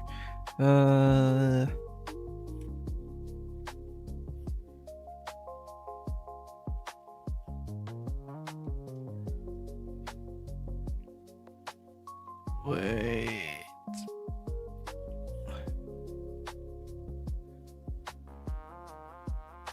Okay.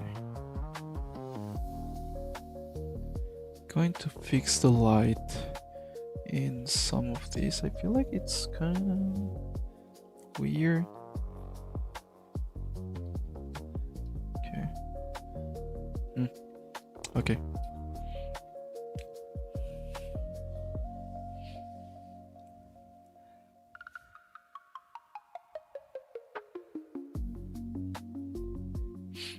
Okay.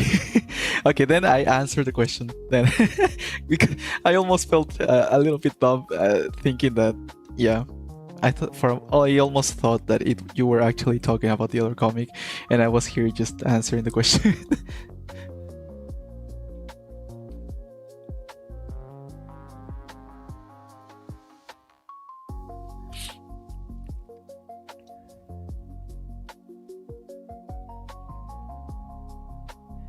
You did 30 already. Nice.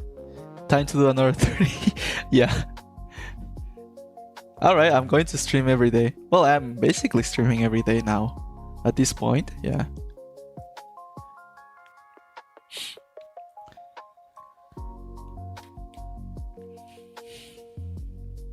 Don't worry, I will force you to do the squats.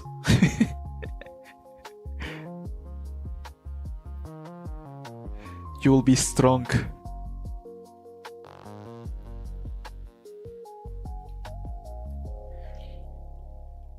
Kinda like that, my muscles are getting bigger.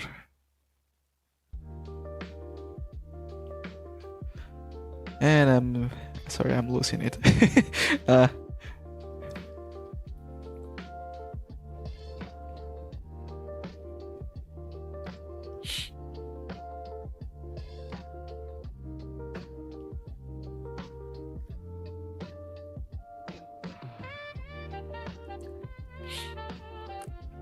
Alright, man. See you in another live stream, Jack. Thank you for coming by. Take care, take care.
Okay.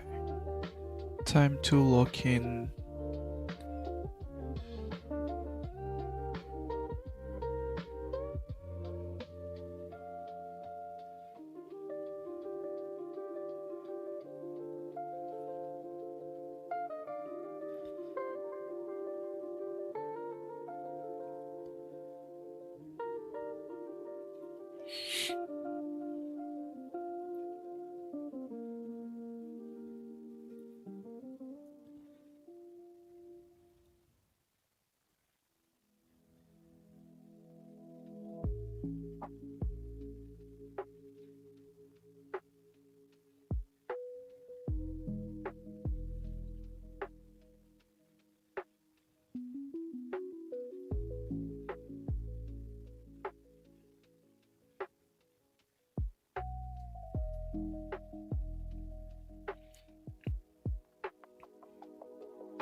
Oh, okay.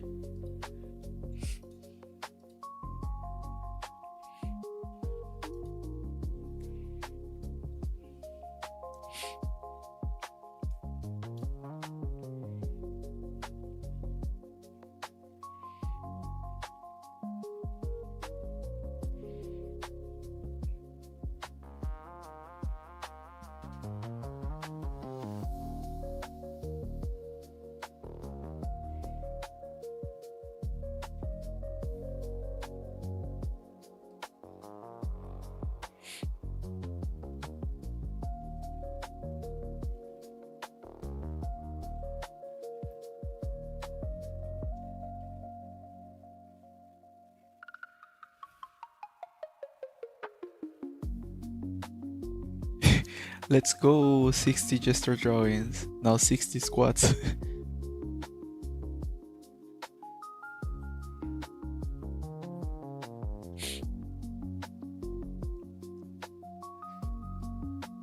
Nice way to keep yourself active, by the way. See, sounds fun. Sounds funny.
Uh, I'll be back in a bit. I need to go to the washroom.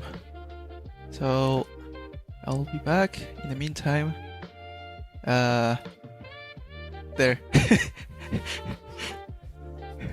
I'll be back.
Okay.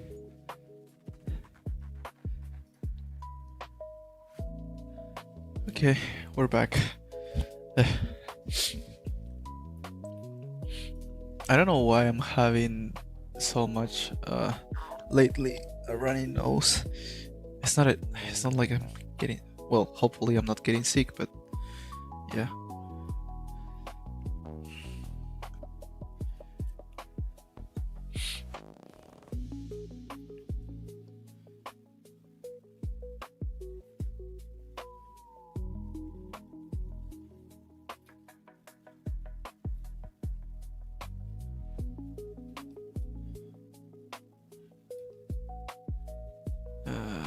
Du- du- du- du.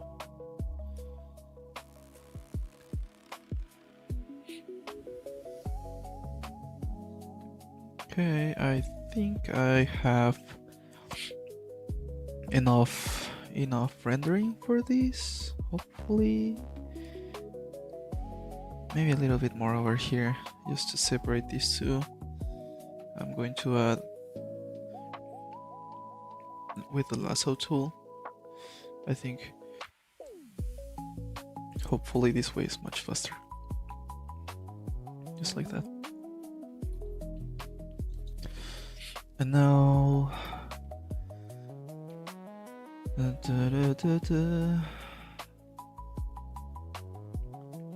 going to erase all of this and just paint on top of here because too much.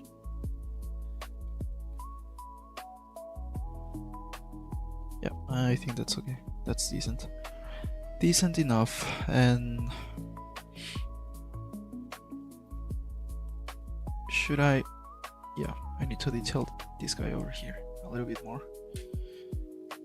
I'm going to make a simple light for this part because I don't want to spend too much time rendering, so I'm just going to add light like this.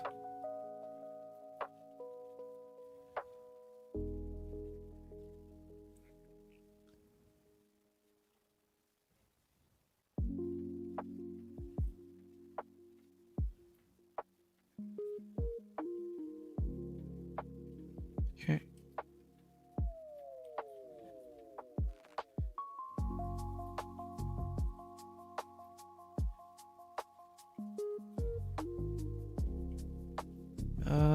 then I'm going to blend just a bit on the sides.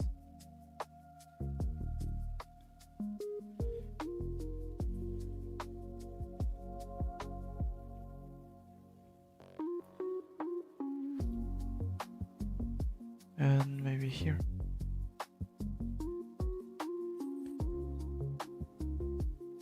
A bit of volume on the face. Like that. And I think I forgot to add details here. She's closer, so I'm going to add some highlights.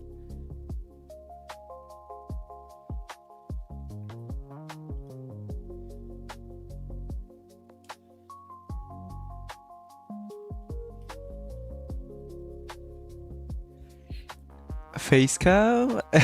Yeah, hello. I'm just trying to be less shy, that's it.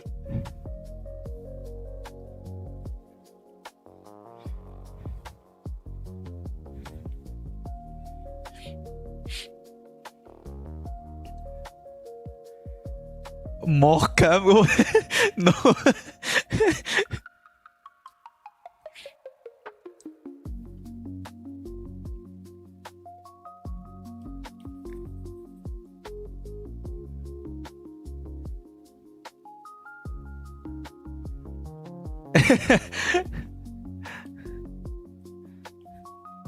Thank you so much. Thank you so much. I appreciate the support. I'm just trying to get used to the camera, honestly, and find it. I mean, not only that, I said that before. I saw a Instagram video saying that if I want to increase my engagement and all that stuff as an artist, I mean, people want to see art, but also they want to know about the artist, right? So if I talk and show my face and who am I, that will help to grow the channel or social media. And so I'm here trying to face my fears of the camera and seeing myself on the camera. So yep. Yippers.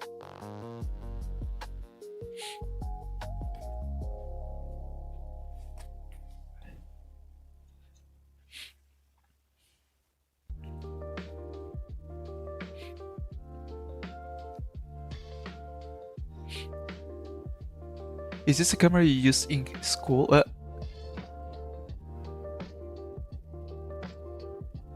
Huh?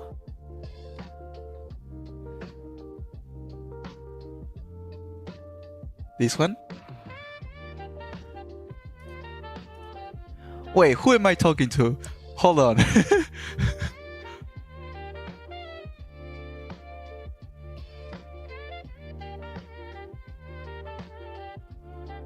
GGTWP5691, who? Bro, hold on. Who are you? How do you know so much? Yeah, this is the camera. I bought the lens.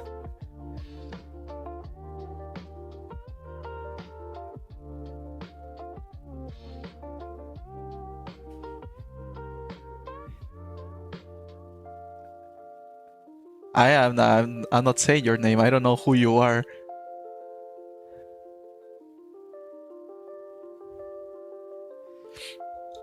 Oh, for this one, it's just from the laptop. It's the webcam from my laptop. Yeah.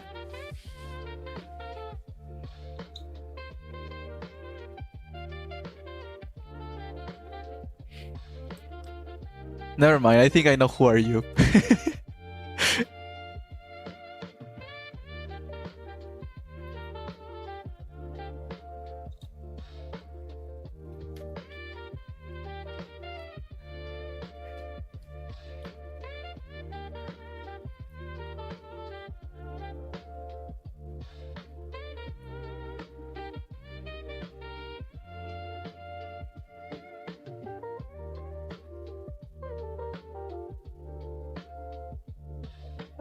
Yeah, so right now I'm just using the camera with the new lens here for recording the drawing, and then for recording my face, I'm using the webcam from my laptop, and that's the setup. But this is kind of crappy because, I mean, not the camera though, the arm is kind of crappy because it tends to move and fall a little bit. I think it's because of the weight of the camera. And right now, I posted how is it called? Yeah, I posted a photo where basically I'm trying to hold the arm with, I forgot the name of the thing. Never mind.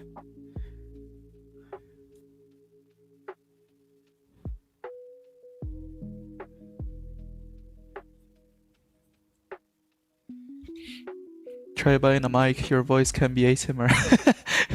uh, sure. I can. I will see if it's in my budget and buy a mic.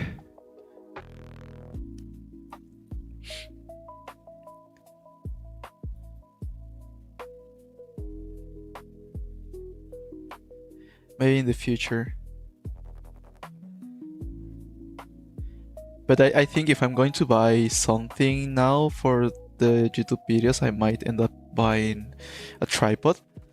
Because as I need another one aside of this one if I want to play around with the angles of the camera and see if I can place it behind me, and so I can record over the shoulder. But yeah, and also because I want to try filming some cinematographic kind of stuff for my videos. But that's more for the future because I don't want to overthink that much for the videos. I just want to keep it simple with what I have. I'm not earning any money, bro.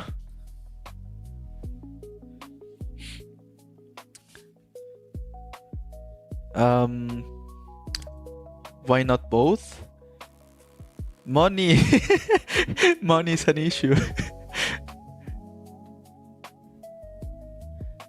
I mean, I wanna honestly, aside of that, it's mostly because I want to keep things as simple as possible and record, like, do my videos without that much stuff going on, because I don't want to overthink about the quality that much. I want to focus mostly on just, uploading stuff and be more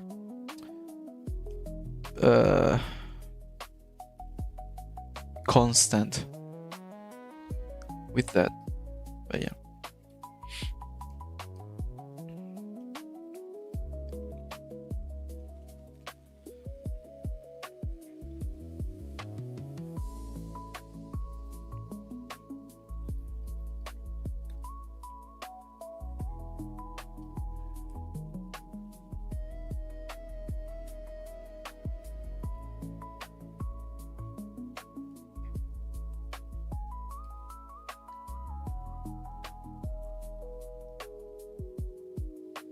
Hey, thank you, man.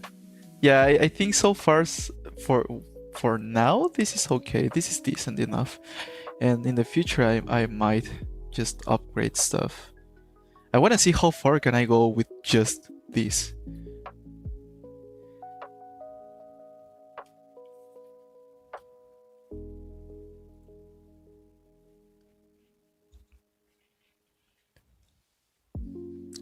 My comic book character looks like me. That wasn't planned, honestly. That wasn't planned at all. I used to have longer hair, and then suddenly, ever since I came here to Canada, I started like cutting my hair shorter and curling my hair like this, like with the spikes on the edges, and now I kind of look like the guy here. But yeah, no, that wasn't planned, I think.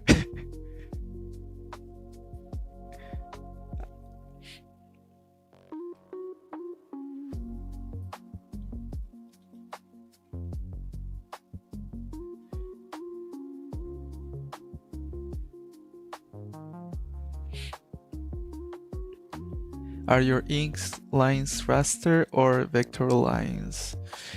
These are raster. I don't really work with vector.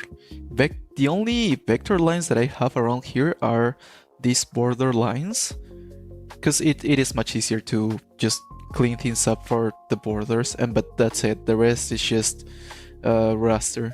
I don't really like working with raster for drawing. I try to keep it as close as drawing traditionally, if possible. So yeah, I everything is raster basically.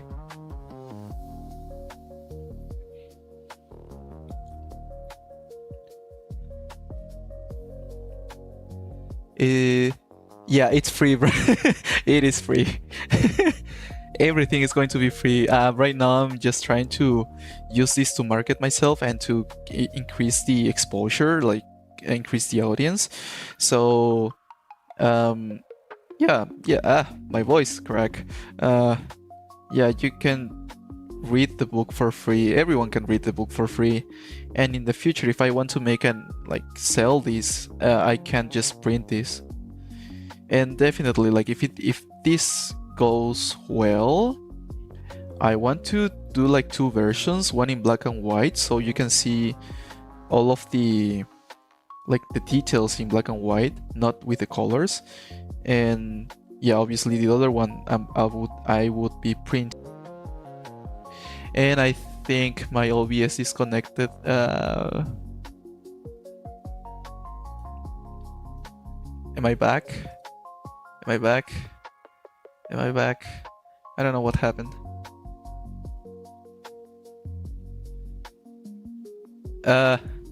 Like for the not the call. I mean, you can spread the word about the call me. Hold on. Now I don't know who are you.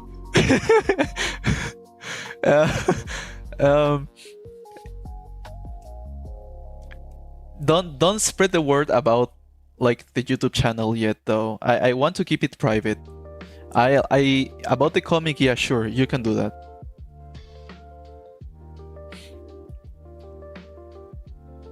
Private, quote unquote, because like everyone can see my YouTube channel. I just want to have the freedom of doing whatever I want without people really, like, close friends or friends, people that I know talking about my YouTube channel, because I just want to experiment freely without caring much. But yeah, thank you, I appreciate it.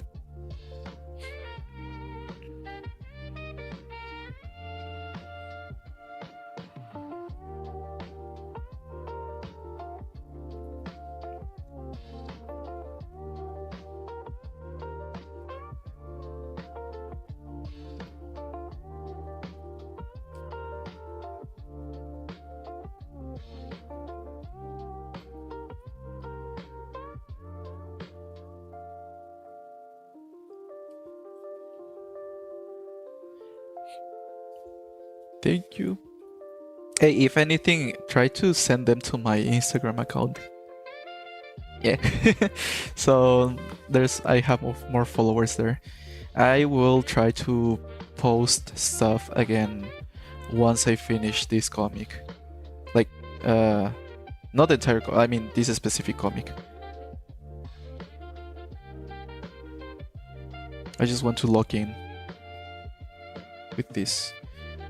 I have a bunch of content I can post now, like the process and stuff. Sadly, no, not videos, I think, but yeah.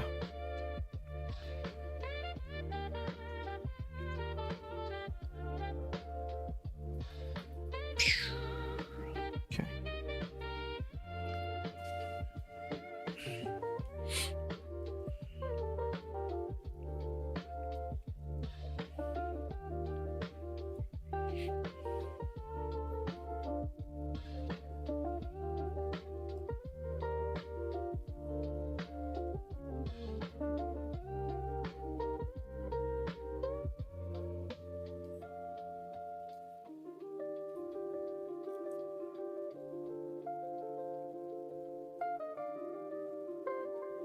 How do I plan the light? Well, I try to this is something I got from cinematography, I would say. Like, okay, first off, the position of the light, I try to think it as a movie. When it comes to cinematography, I think whenever you're shooting the shot, you try to shoot from the shadow side of the character. So you have the character right here, right? So the light is coming from here, and you want to shoot the side of the casted shadow, so from here. And after that, I try to think the character in 3D, like it has actual volume. And basically, I just, whatever the light doesn't touch is in shadow. And it's kind of like, can I use this as a reference? You see, this is the cube, right? And the light is coming from this side, my right side. So this part is going to be on light, and this part is going to be on light, but this side is going to be on shadow, because the light is coming towards this side. And I try to think the same way for the characters.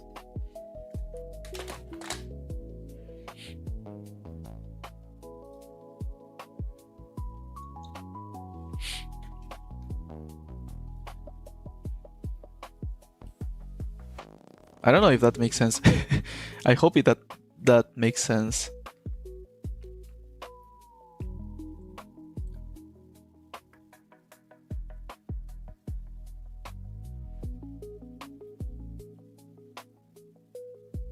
Oh, wait, hold on. Okay. You're residing in Canada. Is it still snowing there? Yeah, no, not really.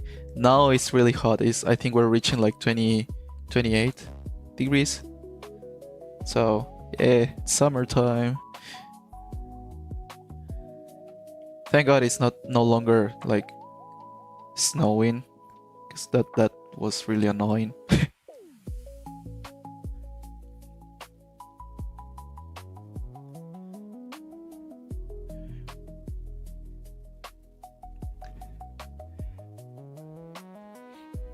Wait, so if you're asking me if I'm for a moment I thought you were someone from like school. You're not from school. What is going on here? Can you send me a message, please?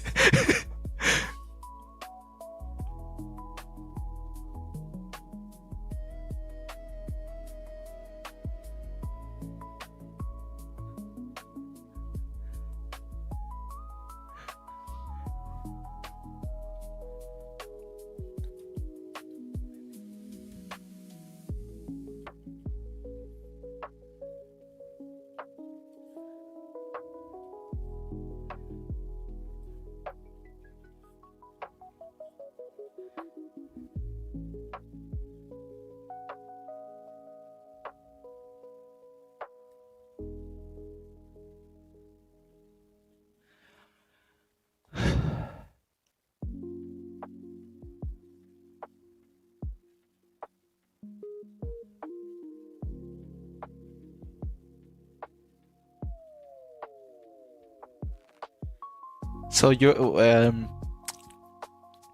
playing volleyball? Do you play volleyball?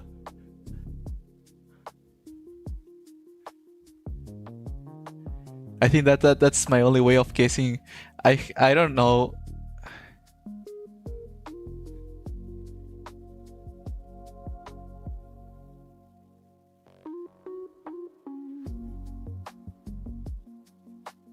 Volleyball, like volley. Volley.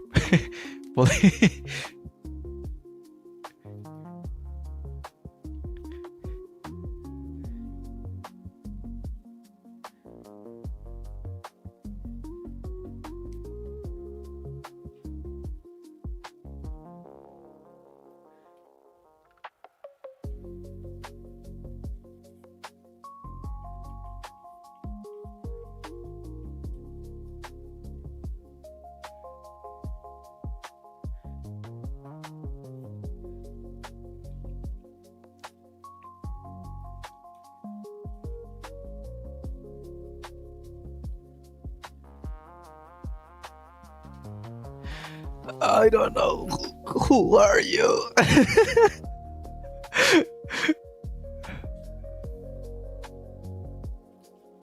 Okay, well, I give up.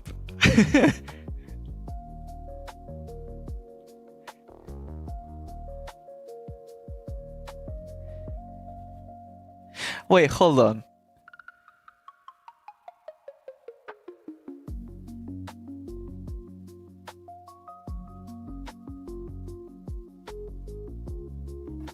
Bruh.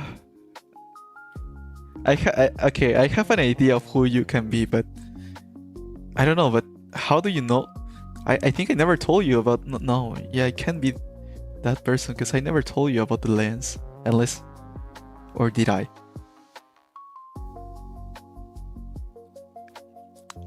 Bro, I give up. I give up. I don't know. I don't know what's going on. I don't know what's going on. I'm getting so confused right now.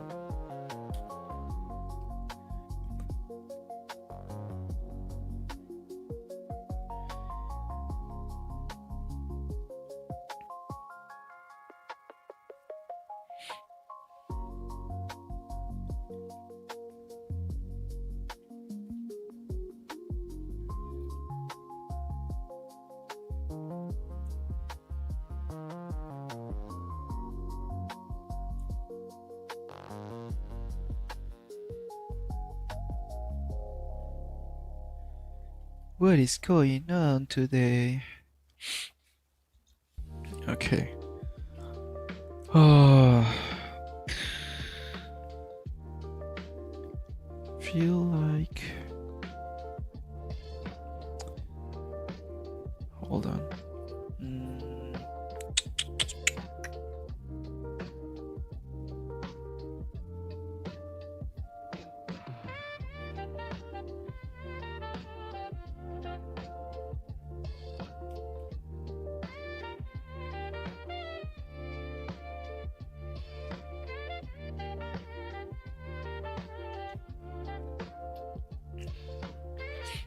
Like this? This one? Yeah. Right now I'm trying to first see if I'm already done with this one, because I'm going to use this panel for this one.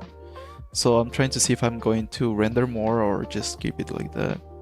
But yeah, no, I think I'm just going to keep it like that. So I'm just going to transfer the panel here. And then I will add more stuff later on. So I just need to copy this thing over here. It's not working.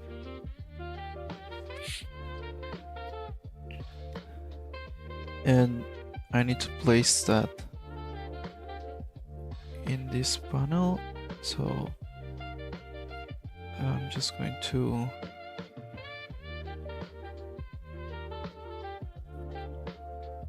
size this.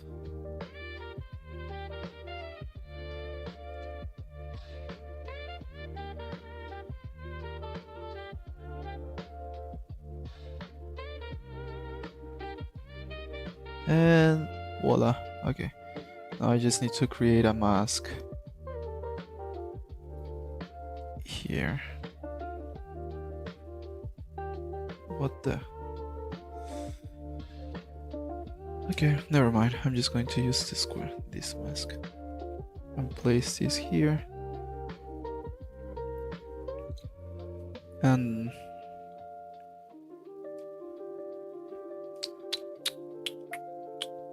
now I will start adding some glow, because I don't know if I really want this light to be like reflected on the character. I'm going to see how it works, because I don't want it to be like quite distracting. I just want it to be like a practical light over there, but not really working as a light towards the character. So for now I'm just going to keep it like this, and I need to keep working on this panel, but I can't remember. Oh, okay. So it is from here, and then I need to make a copy of all of this.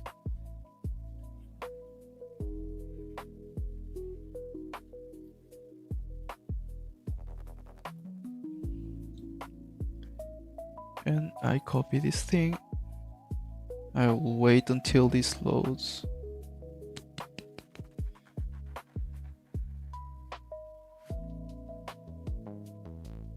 Okay. And I'll place the panel here, because this is supposed to be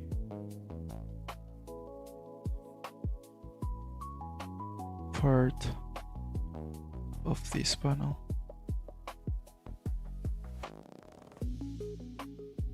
Okay. And since this is kind of like a flashback, I think I'm going to change the colors later. Either I'm going to make the lights more vibrant or change the entire color to make it look like a flashback. And this one, I need to open the other file. Hold on. This is supposed to be from issue 1. So I'm going to close this. I'm going to close this. Do not save. And where is it? Where is it? This guy. How beautiful. I don't have to learn shading for the salon guy. That's what you think. In the future you might need, who knows. But as for now, maybe not really. Oh, I can copy this file. Okay. Let me close do not save. And paste. There. Yes. Now I don't need to draw this twice.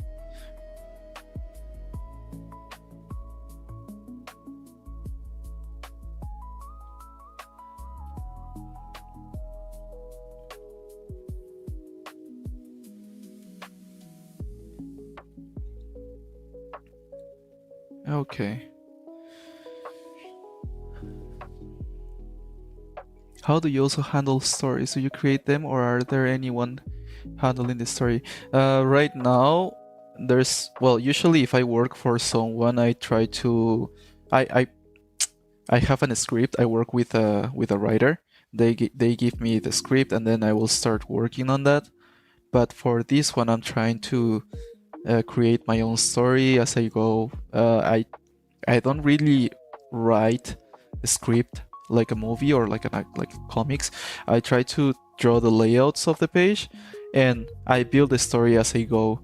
But I do have like a clear outline of where I want the story to end or go, because there are certain scenes that I want to really draw. So I have to keep those things in mind.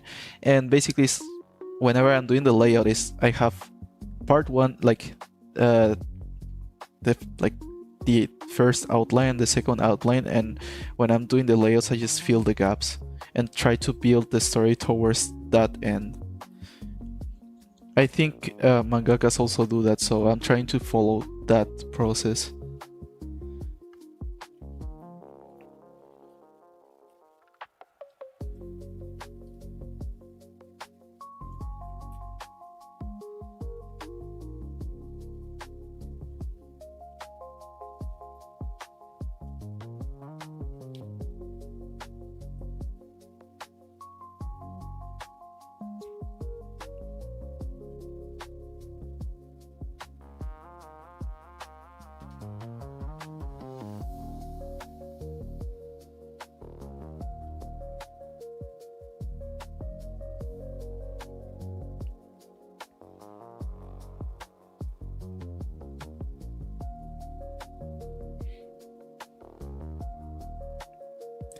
Yeah, it's a bit, well, up to a certain point. Because, like, I don't know, sometimes whenever I'm doing the layouts, it's kind of fun because it feels like I'm, in a way, I don't know how to explain it. There's something to it that it is fun. The only thing that it's quite tiring is making sure that everything makes sense. Like, and yeah, not finding like not having plot holes and that kind of stuff, and seeing if the characters what they're saying makes sense and blah blah blah. But yeah. And the other thing is it's tiring is when, well, sometimes when I have to repeat too much, like draw the same thing over and over. But yeah, it is quite tiring at times.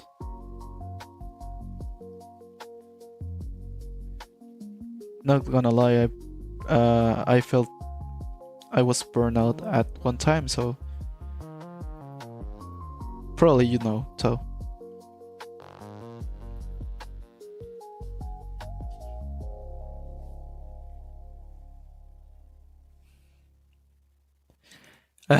I don't mind. I like having the questions. Wait, I'm going to. I need to create. Okay. Have you had any? Yes, I did. There was a time where I was like, well, yeah, I don't know where to even start. I don't know where to even start. When I was working, I did felt like a burnout. It felt quite repetitive at some point, and then I didn't know what I was basically doing. I felt like I was basically repeating the same thing over and over and over and over, and that got me tired. And also, like, the amount of pressure that I had on myself made me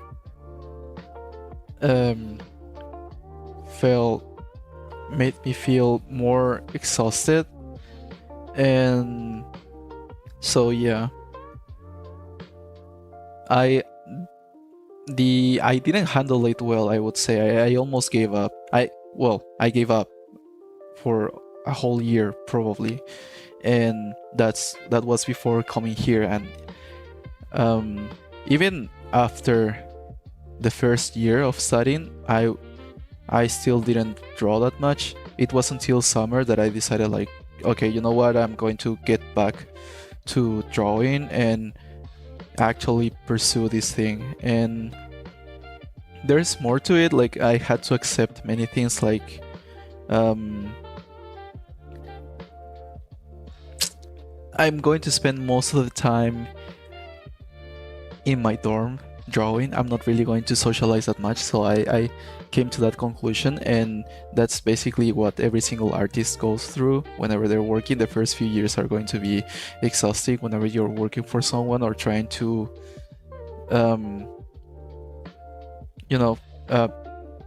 get somewhere, get a bigger audience. You need to put the work. And so I'm trying to accept that right now I'm in the point where I need to put a lot of effort in my social media, in my comic, in everything, and I cannot really spend too much time outside socializing. And yeah, I don't know. And now I'm trying to just enjoy this again. I'm not very good at handling burnout. The only thing I maybe is that I learned that I cannot put my 100% in each single project, each single page, each single work. And if I have a deadline, I have to do only like the 80% or the 70% of the effort, and always try to just reach like 1% more. Each time I will try to do 1% better, and that's how I'm kind of it's kind of helping me to not feel that burnout, because you can't really always be like putting your 100%. And the other thing is the gym. The gym really helps me with my mental health, so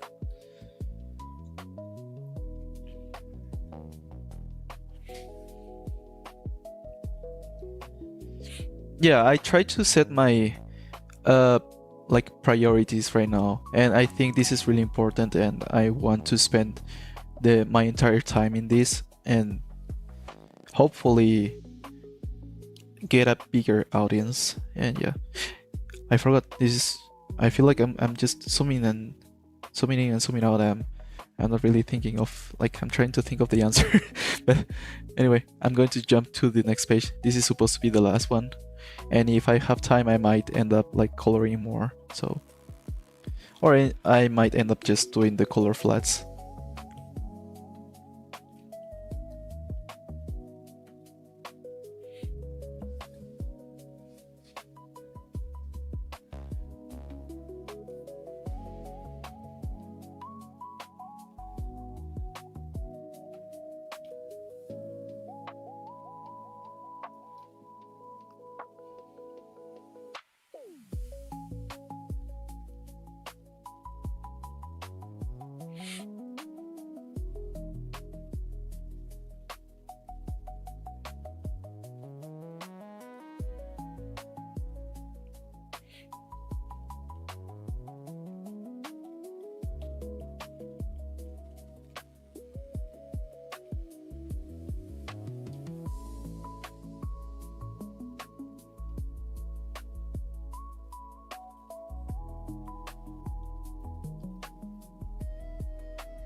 Not really. I don't think I will do something like that.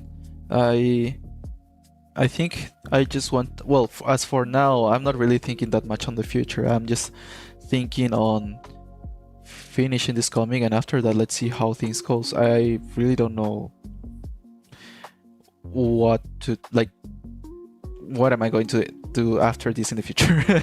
I'm just trying to think of what I have now, which is this that I need to finish, and maybe in the future I'm going to start switch to tutorials and stuff for the YouTube channel just to grow a little bit more, and then after that I might end up like working on illustrations or posters, maybe, just to have some variety.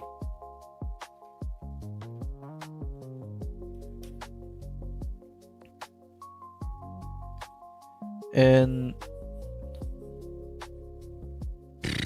yeah, I think so. Yeah, I don't know.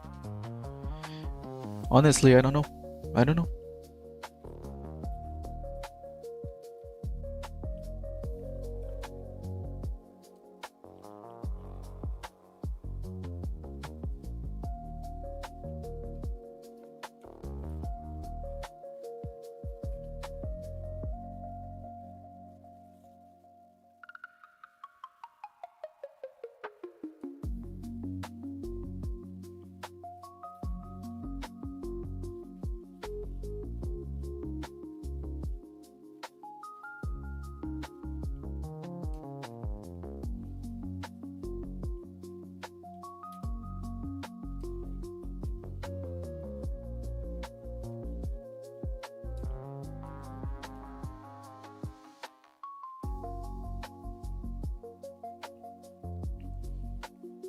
DC but Japanese.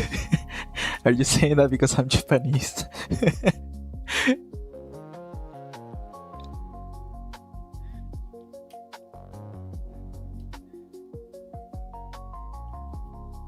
Nah, I'm joking, by the way. Don't take it seriously. Thank you. Thank you so much.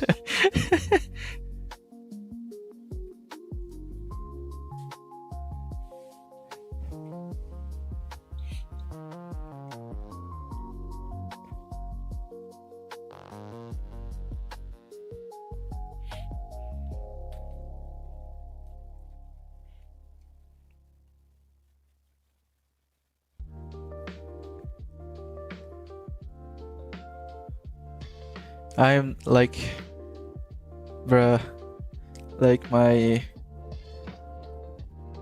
am from Peru, but my roots are from Japan. I think I know who you are.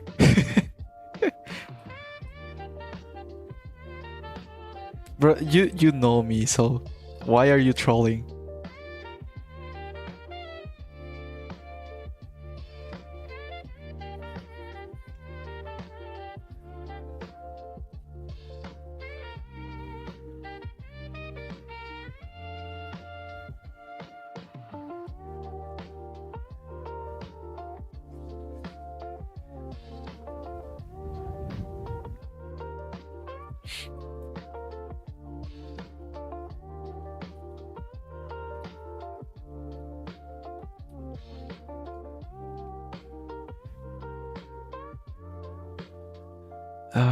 What the heck is going on here?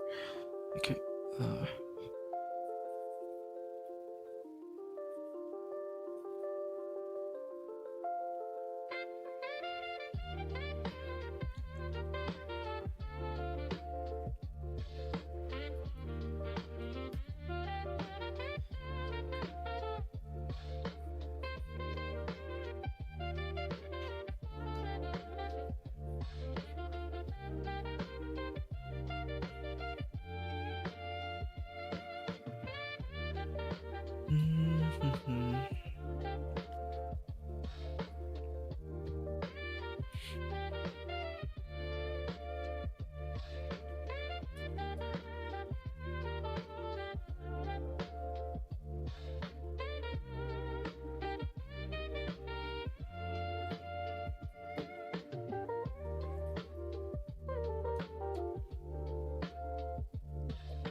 What the?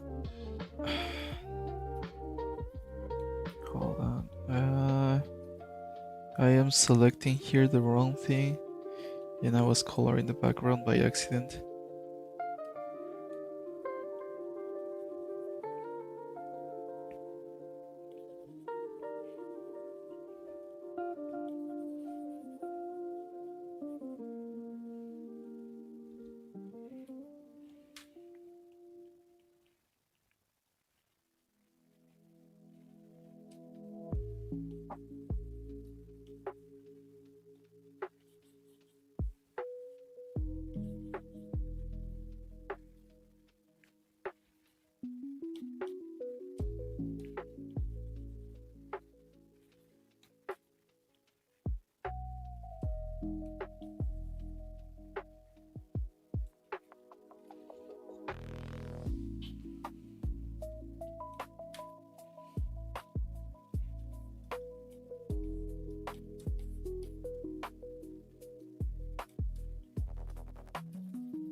Do I have any inspiration in this comic? Um, I think I would say mostly the Final Fantasy games, like especially if I don't know if any of you guys have played like Final Fantasy 14. If you play Final Fantasy 14 Shadowbringers, that's actually, I don't know, like really cool story and also solo leveling. So I'm trying to do something in between. Even though I might end up like going somewhere else. I don't know. I don't know where's I might be saying like I'm heavily inspired in those two stories, but at the same time I might end up like going through the wrenches. But yeah.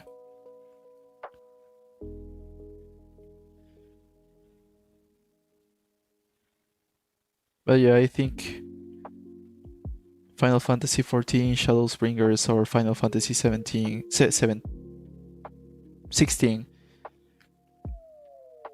16. There's no 17.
my comic. In the future, maybe. Not really. Not now. Right now, it is only going to be for free.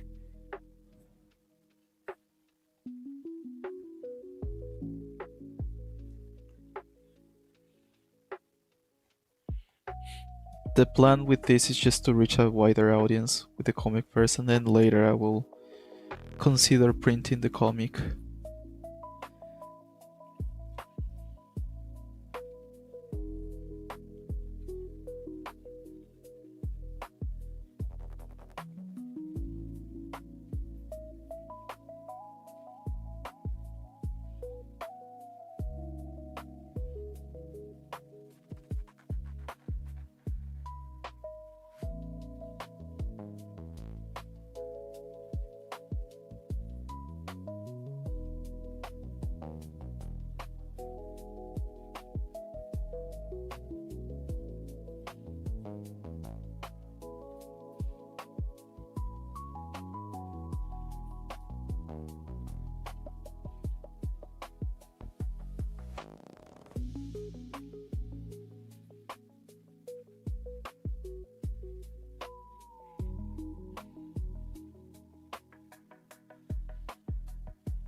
Hey man.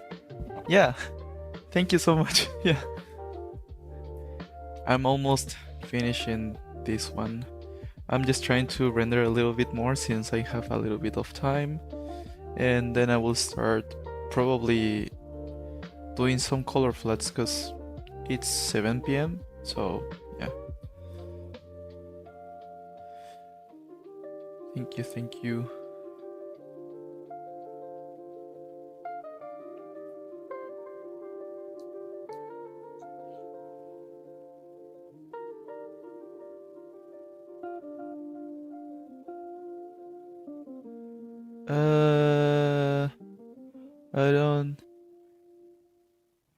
I don't have the level to know how to. Eh?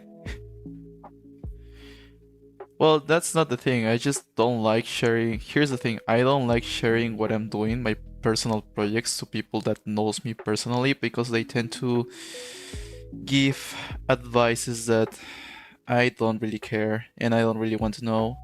And then sometimes they end up like building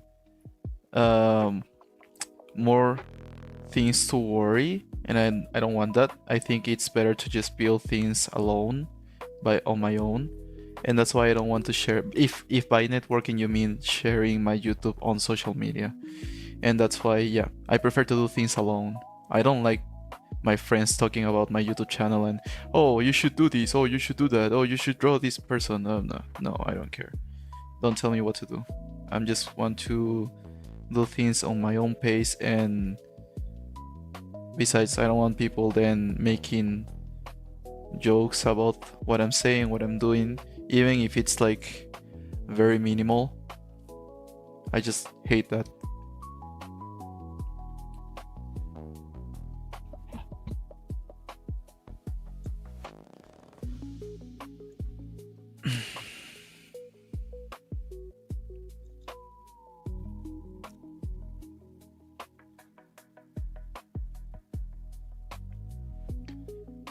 Sorry for request. I was working on me. Oh, that's okay. I mean, that's totally fine. That was kind of the idea of this stream, to just make you company. That you sometimes it's. I mean, there's no need to talk really, at times. But yeah, I mean, it's okay to talk. I like talking and sharing thoughts. But yeah, don't worry about it. Don't worry.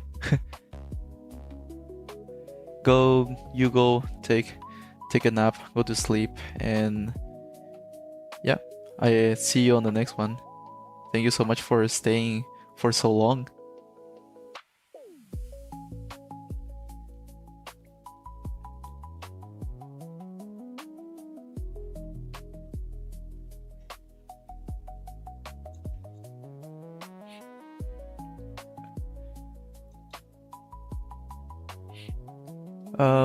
I mean, like, you would be the reference of for my year. Oh wow, holy. Thank you so much. I that's, well, that's a huge compliment.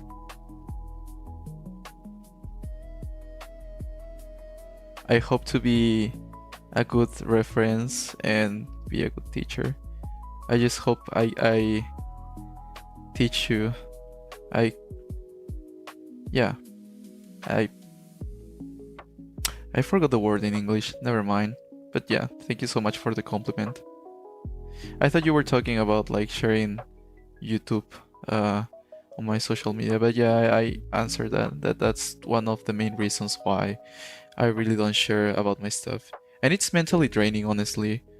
And when I was searching about like creating your own YouTube channel and all that stuff, sometimes it's better to keep things for ourselves, because even if friends, they don't really mean to harm you in any way,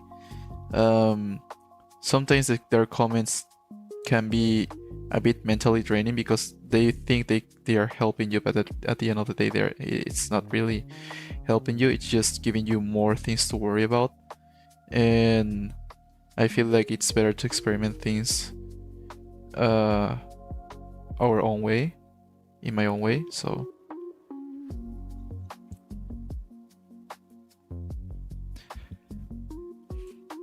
the only, I think once I feel more once I have a bigger audience and it looks like it is more consistent, that's when I'll feel like, okay, that now it's time to share it on other places. But I'm not going to share this to my friends.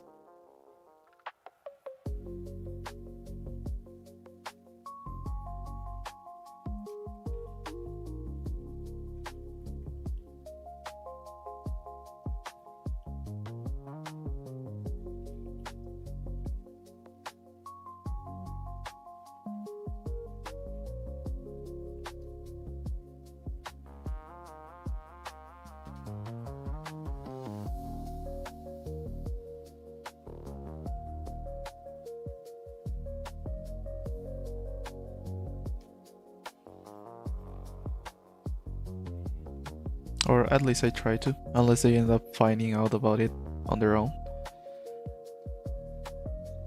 But yeah.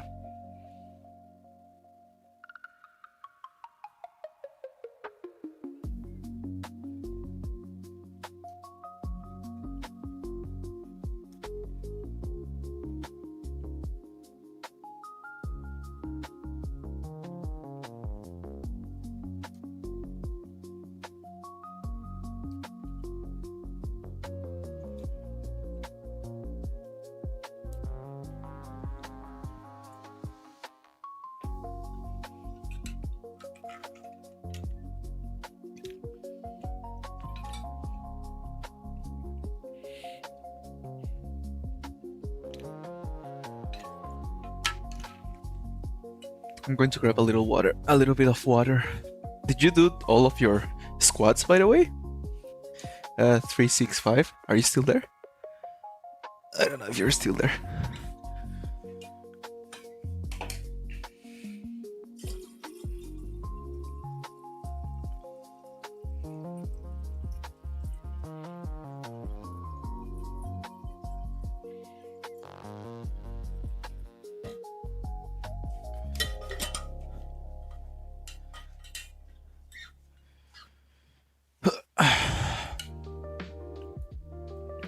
You're missing 30? I thought you were already doing the 30 reps.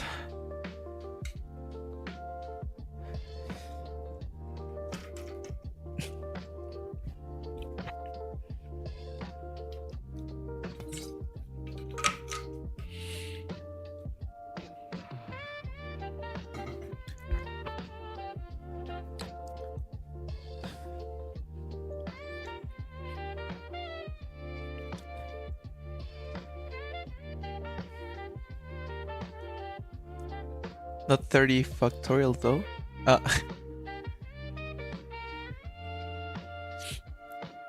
Where are the squats? You must stay active, bro. Do your exercise. Nah, I'm kidding. I mean, yeah, you should be healthy. we should be healthy. I should be healthy too. I should do this. Yeah.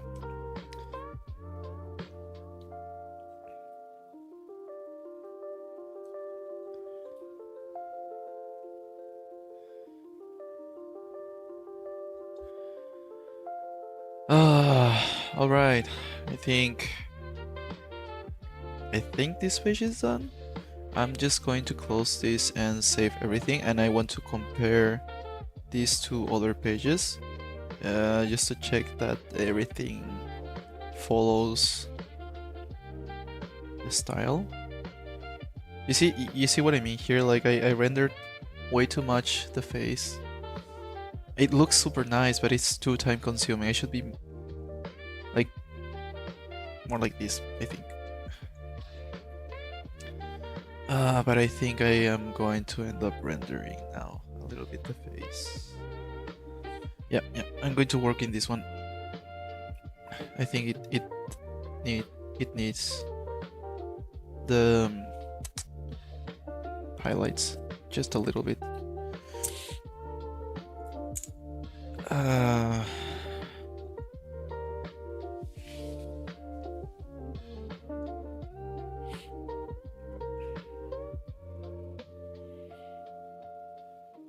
I don't know why I'm breathing right now and it hurts a little bit here.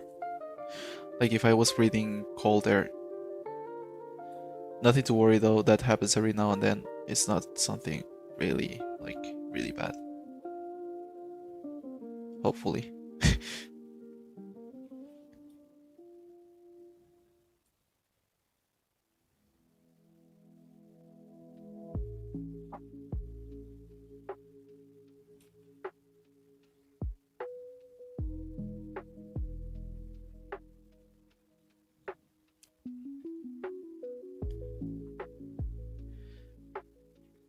Yeah, when the page is like super huge, and I mean the panel is super huge, and it's like a very important scene, then I think I should render more.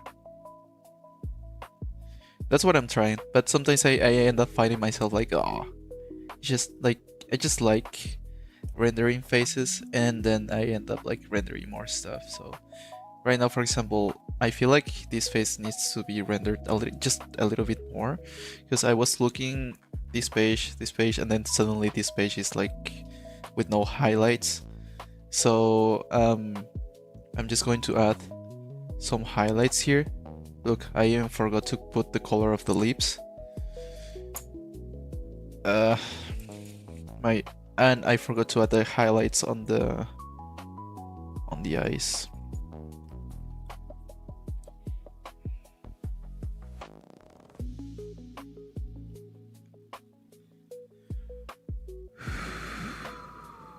So let's check how this looks.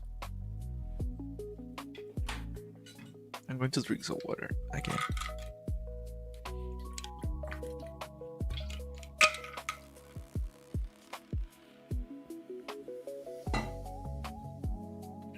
Oh, where's my pencil? Ah, here. Okay.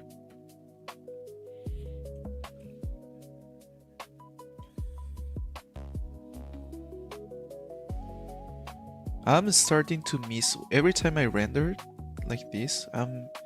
I miss painting a little bit. So maybe I'm going to think if maybe for the cover I do a painting, or I'm just going to stick with the comic style. Let's check, because I forgot I still need to do the cover. Yeah. That's fine. We're good. I got this.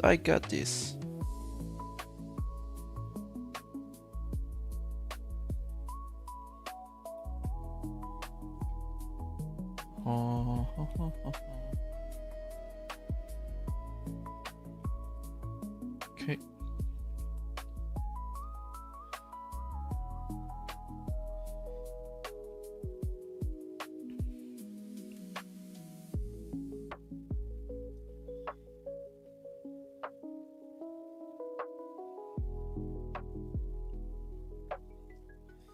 Okay, I need to add the colors of the lips. So I'll just go here.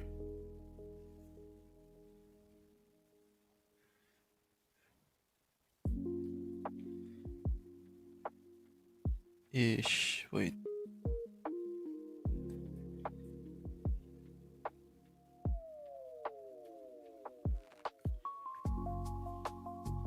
I think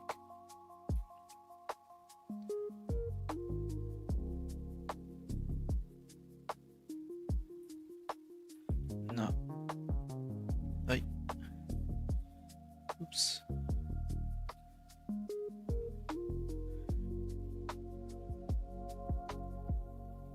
I'm going to fix the rendering a little bit here.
I think I'm going to leave this like that and start color flatting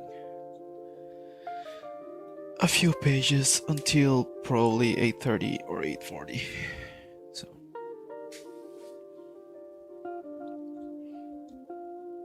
construction. By construction you mean construction of the page?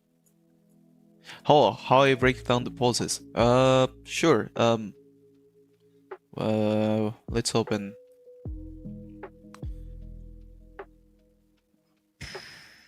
I think I can open this one. It's going to be a large file though.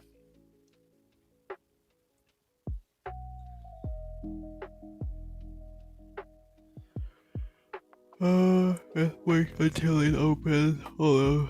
Don't mind me with this one. Just good. No. I'm going to create a new page.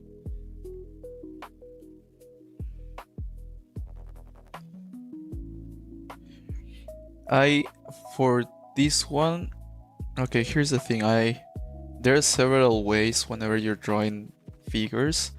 You know, I think, you know, the first method is like, I'm going to increase the brush size. Okay, the first one, for this one I think I'm going to use more of a round brush. There's like, people tend to do like scribbles, right? A lot. So let's say we want to draw, I don't even know what pose I'm going to draw. Wait, let me think of something. Okay.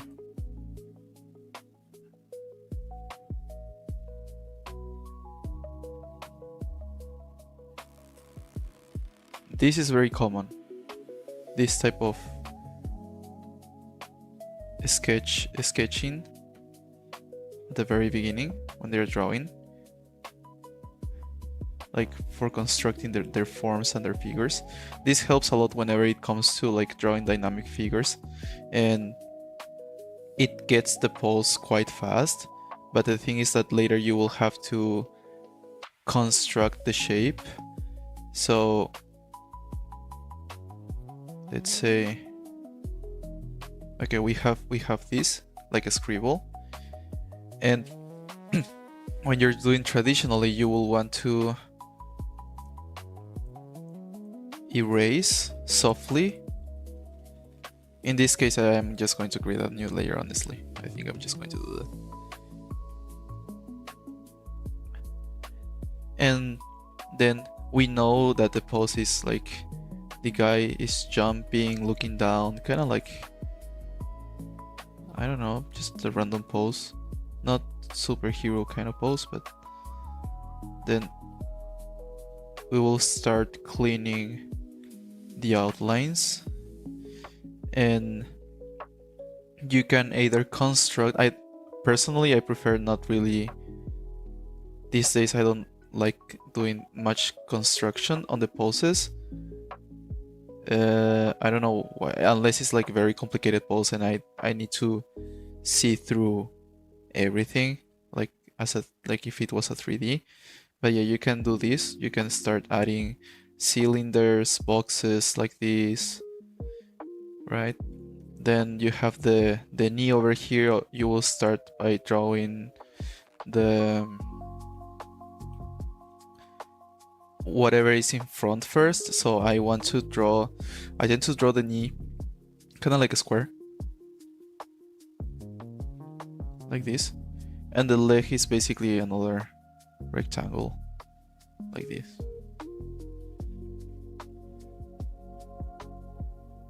And then here we have the calves, right? No, how is it called? The other part of the leg. Anyway, here I try to do this kind of shape. It's like a single cylinder here, and then we have another one here.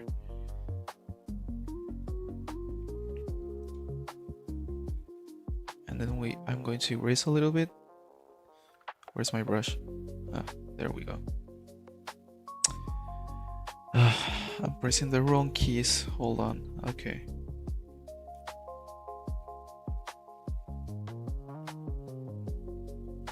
Notice how I'm trying to always keep it with simple shapes. I'm going to reduce even more the opacity.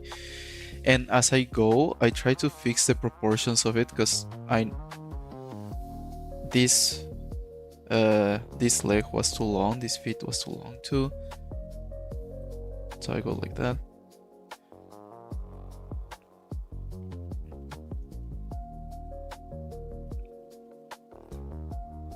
I'm going to fix the pose a little bit here, I think.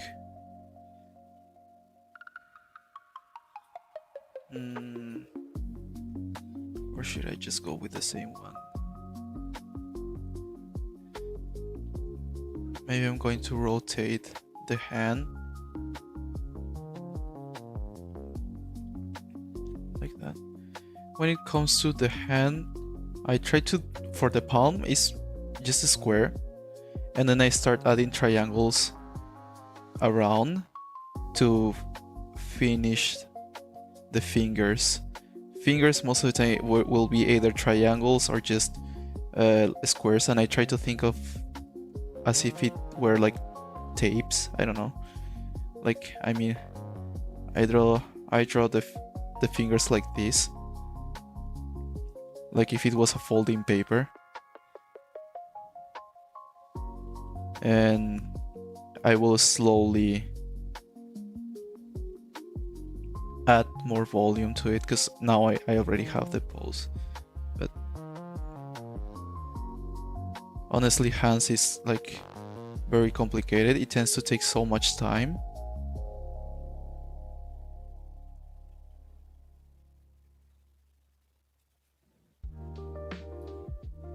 This is like not the best hand ever. I'm having so much trouble right now with this one.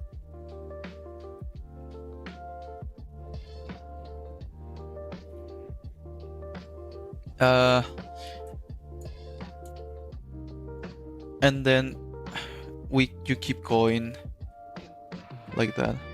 So we have the box over here, we draw another cylinder here, then another one here, or like maybe another box,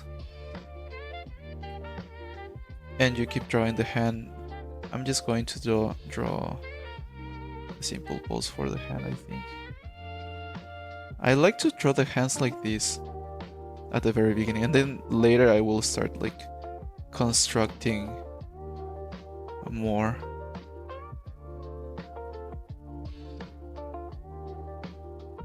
I feel like this is very sketchy, but hopefully you guys will understand what's going on over here.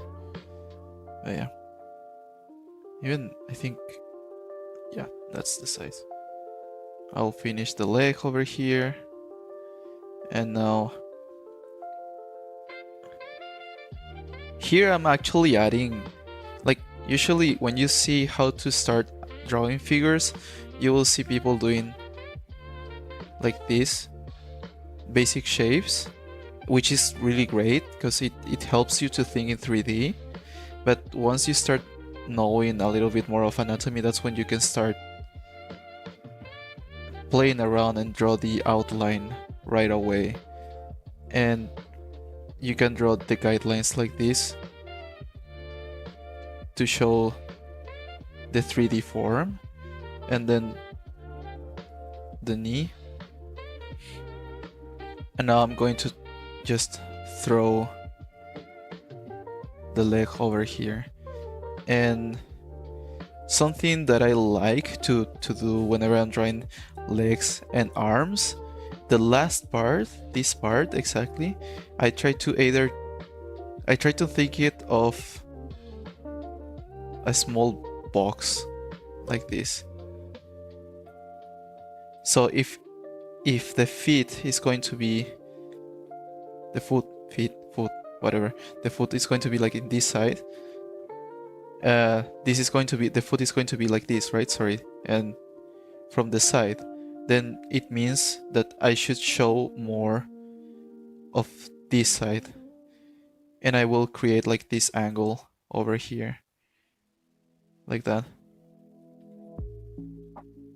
And now I will draw the feet.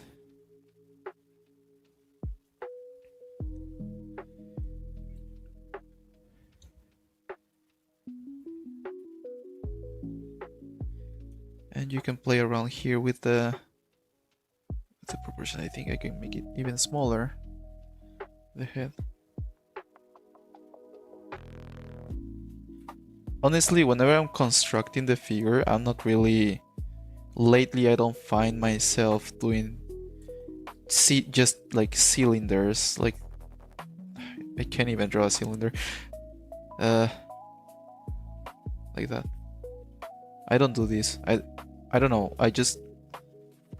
I prefer, for example, let's say I'm drawing the forearm with this. Instead of doing this, I prefer to do... I'm going to try to draw the same angle.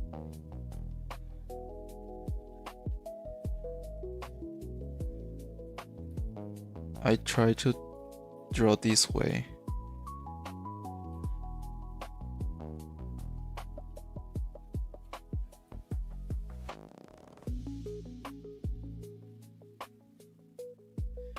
And I can draw the hand over here.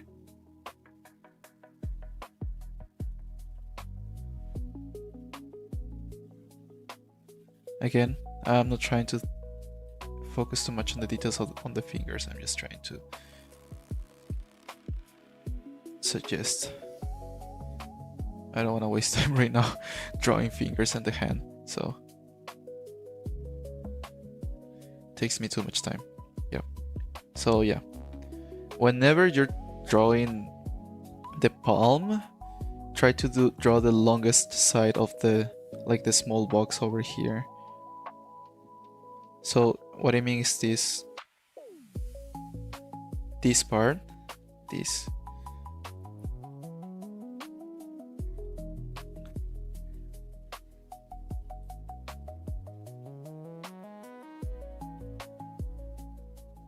Like that, right?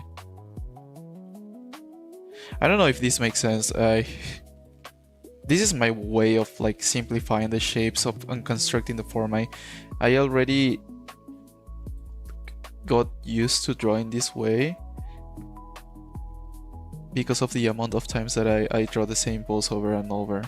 And even here, if you can see, I'm starting to switch, fixing the knee again and ending it. I prefer to end it like this with a point.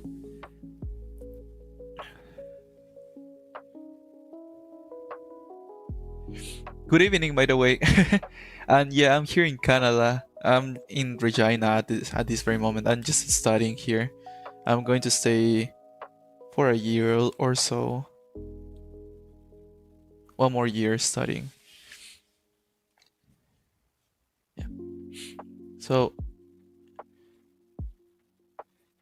I don't know. I think I learned this from Krenz Kuchard, but I just love how he break down the form.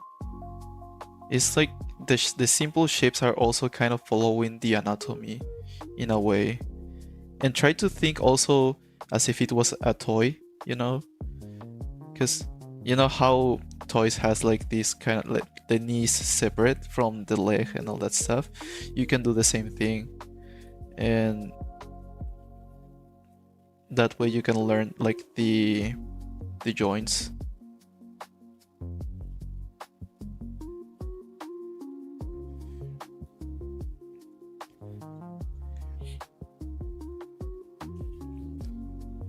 I find it I don't know why, but for me, whenever instead of drawing the arms with cylinders, I would use... The only time I use a cylinder, I think, is when I'm drawing like the biceps, like this part. But whenever I'm doing the forearm or whatever is connected to the hands, or for the legs is like the foot, I would draw this type of shape, more of a squarey thing, more of a box. I don't know, I just find it much easier to connect the hand than or any other element. I want to draw the hand here, the thumb,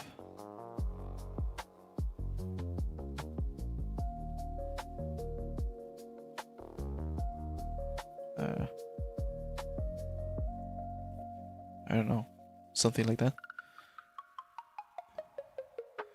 And then if I want to draw this part of the forearm, like this square thing, this box thing is mostly just half of it.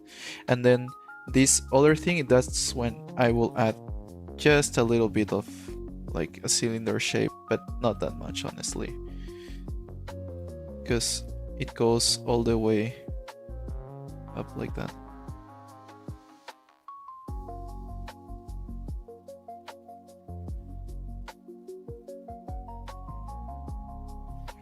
So when you connect everything, it should look like this.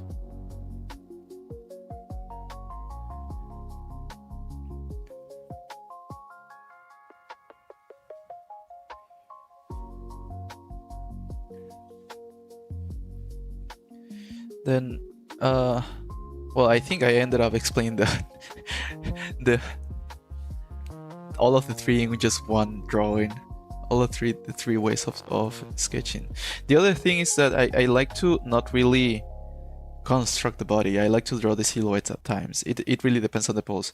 If I have this pose here, sometimes you won't see me drawing the entire thing except for the head, because like I just like to place the head over here, and then the rest is like basically I'm just drawing the silhouette of the entire thing.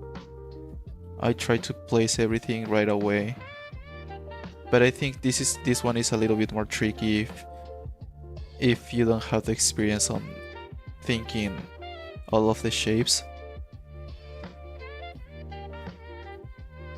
in like imagining all of the shapes in 3D.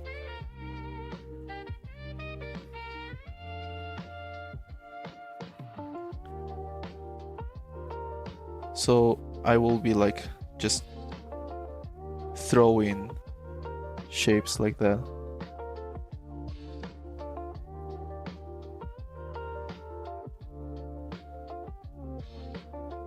And then I will start. Oh, another thing, I try to draw always whatever is on the foreground first at time, most of the time, especially hands, and then I will just connect everything.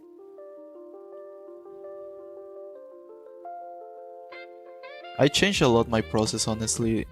I try to play around. It depends a lot on the pose for me. Sometimes a certain method it will work, sometimes I will just change it and I will start constructing more, because there are poses that are more difficult than the usual ones.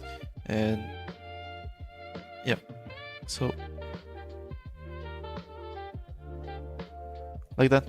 And I just draw the outline for the most part. I feel like this one is too big though.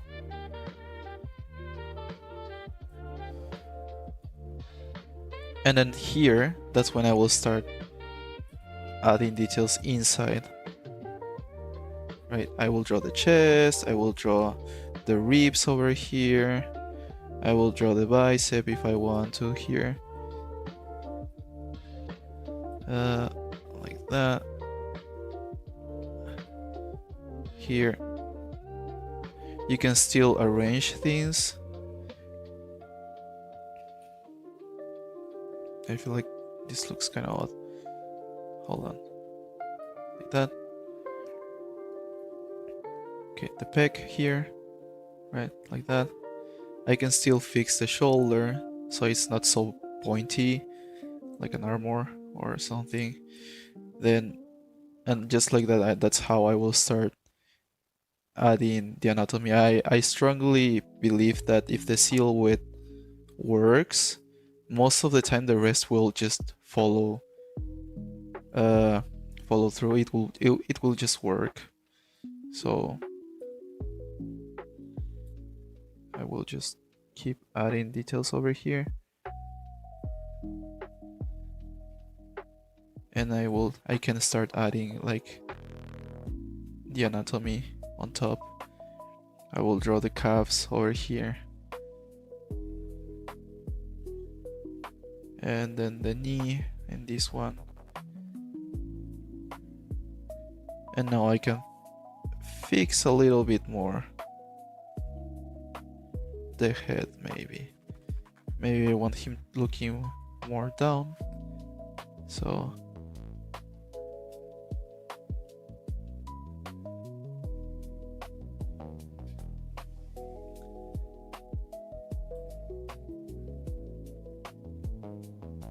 it's not very clean, the sketch, but I think it helps to understand the other way on constructing the figure.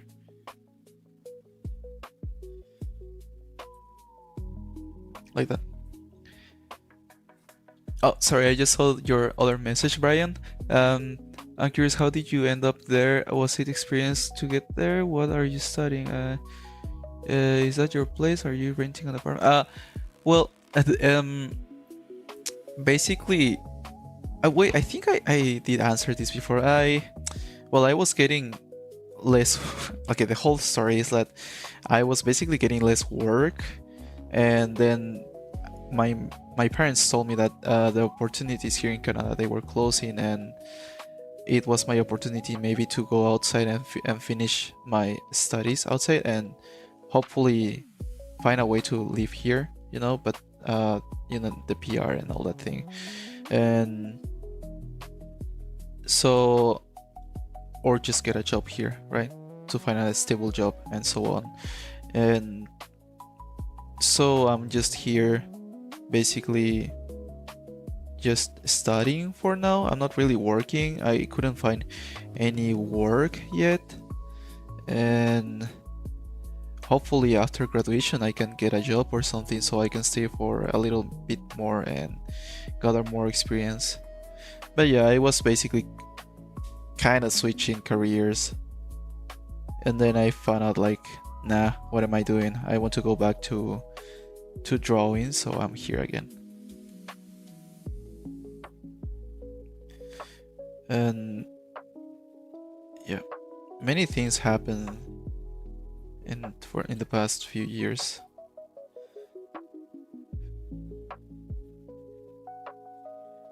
And what were the other questions?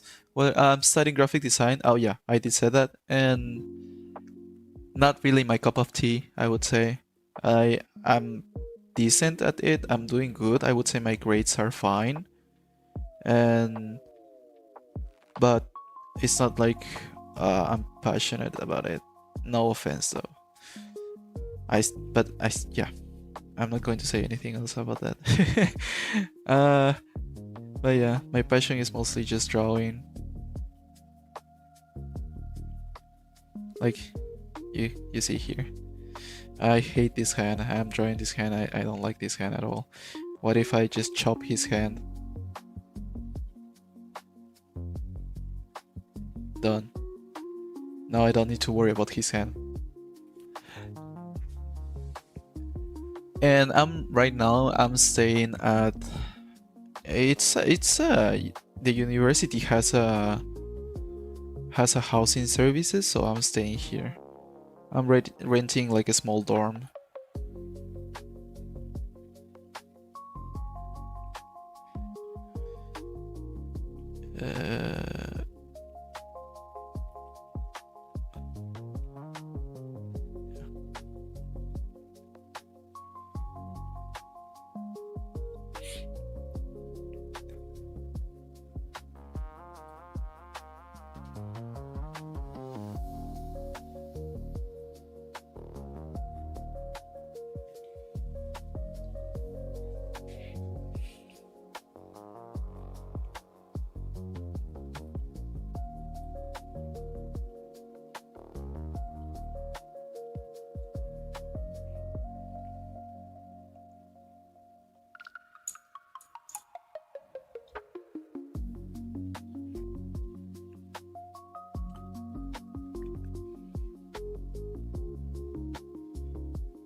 off topic, another way of constructing the figures.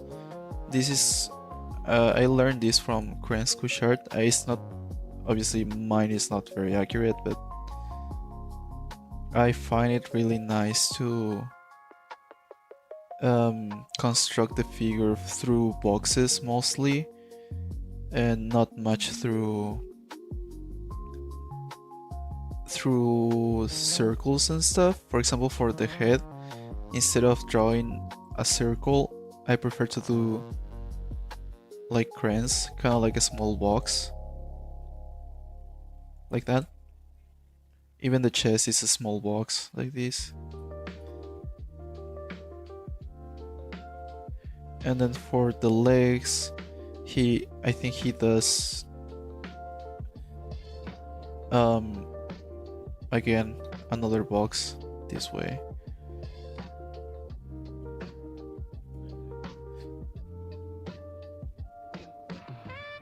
Oh, what? I think my pencil ran out of battery, but you can see the point here. I'm just going to wait for a few minutes until it charges. I didn't realize my pencil charges quite fast, but yeah, I will finish explaining this method in a few minutes.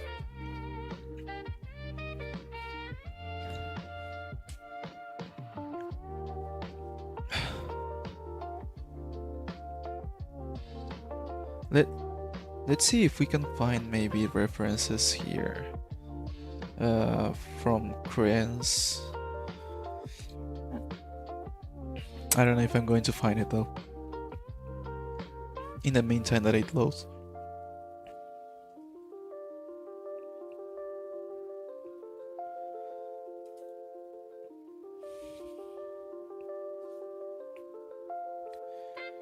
Let's see. Where is it? Where is it? I think it was... There was like... Where is it? I think it's this one. But yeah, there... Okay, he does use cylinders here, but I remember there was another one where he was using like boxes mostly, or maybe I'm just mixing things right now and I'm having like a Mandela effect. I don't know. But I'm pretty sure there was.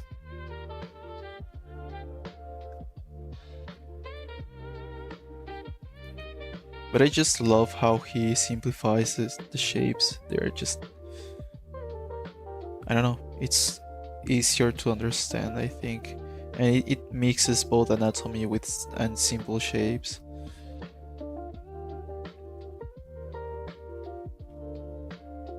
Okay, but look at this, like... It's very squarey, the shapes. And it makes things much easier to draw in 3D.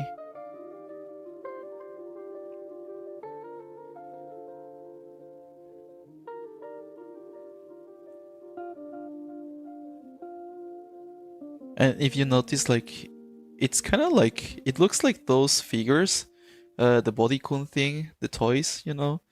You can even see the joints here, like on the knee, right? How everything connects.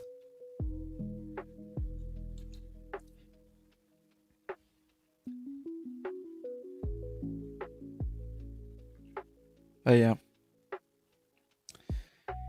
I think I'm having a Mandela effect about the squarey legs, but yeah. I don't know from who I learned that then. But when it comes to construction, simplifying figures, I really like his method, like this way of drawing. Like just squares and some cylinders here and there. Or even just silhouettes, and just like, look at that. That's awesome. This one.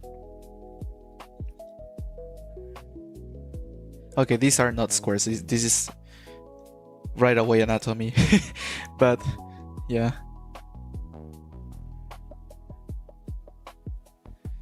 Nah, man, I cannot find the other reference that I was talking about, but I don't know from where did I saw that? Did I see that? English. But yeah, I'm just going to keep showing. I find it like, I just like drawing this way, because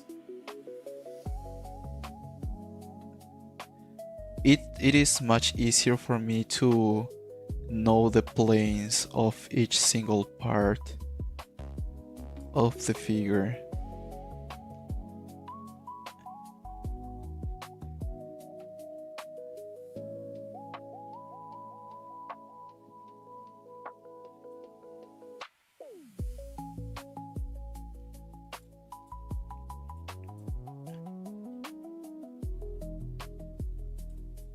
Then I draw a triangle over here, another triangle over here for the foot, and look, it looks very 3D over here. Yeah, I'm studying graphic design in Canada.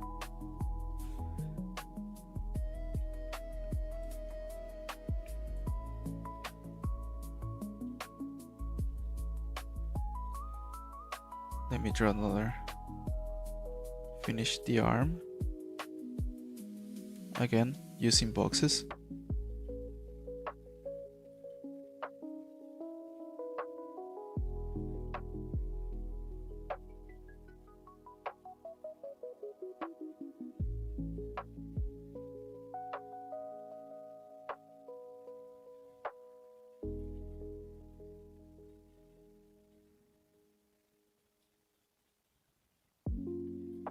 What if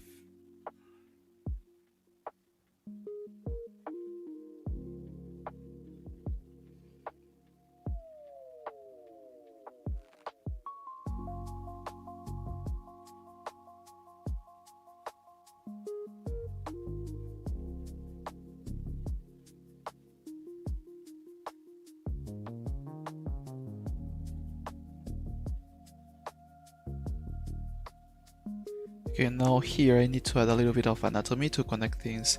So I especially the shoulders, I would say, like, I like to connect things like this and just like that. And the rest can stay the same, just to show the construction of the figure. But yeah, you can, I feel like you can, there are so many ways, but I think this is the best way for me, the best way I learned on drawing figures in perspective, because you have all of the sides of the figure really clear. It's almost like fisheye, sort of. Well, not that extreme though, but yeah.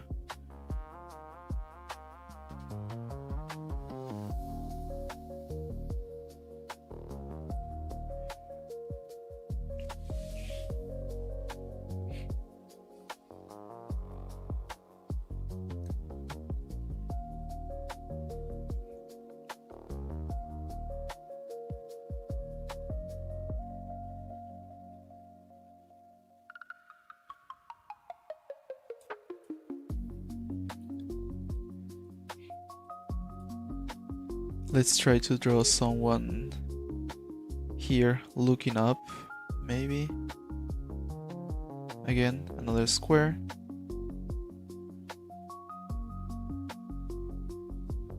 We draw the neck. I'm going to try to construct that as much as possible. This is actually a nice exercise. It's been a while since I do stuff like this. This doesn't look good. Hold on.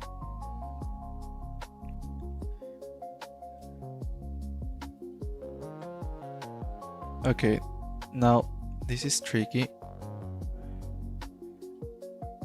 Hold on.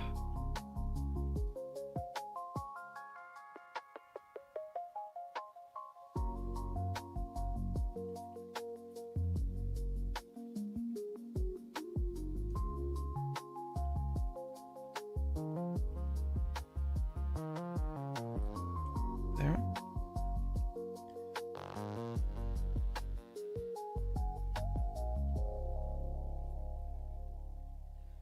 Oh, it's been a while since I draw like this. I can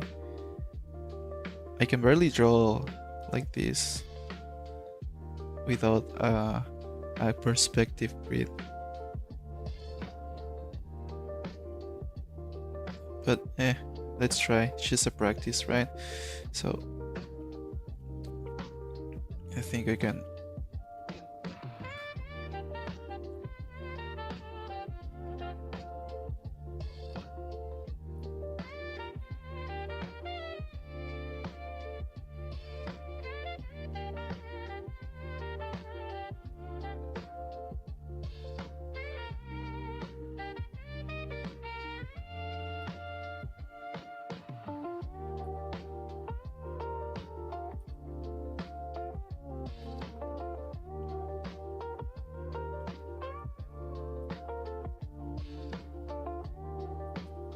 Okay, let's draw the planes over here to make it more clear.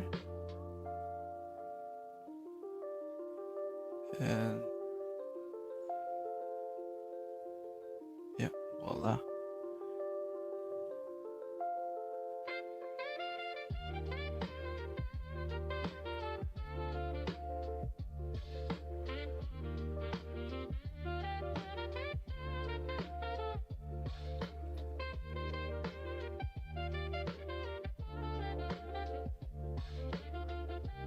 Okay, this one was kind of tricky. I feel like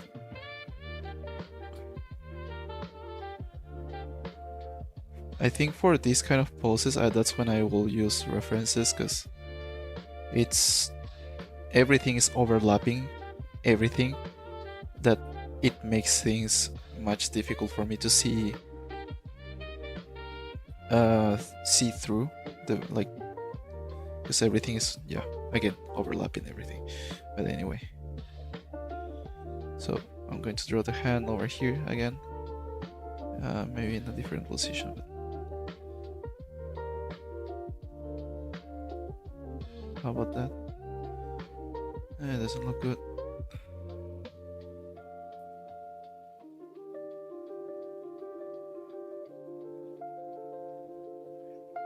Yep.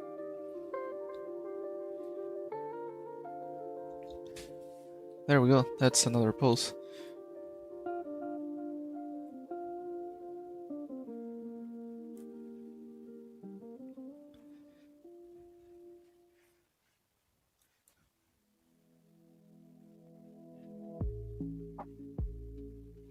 Oh yeah, I'm using a keyboard on the side. I bought the Logitech. I forgot the name. Logitech. It's a Logitech keyboard connected by Bluetooth, and that's how I use the shortcuts. Every now and then I will do the double tap, but I prefer using the keyboard.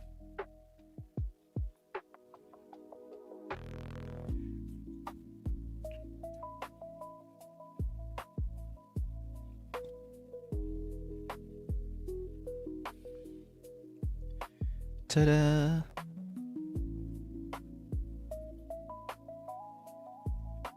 Again, like that.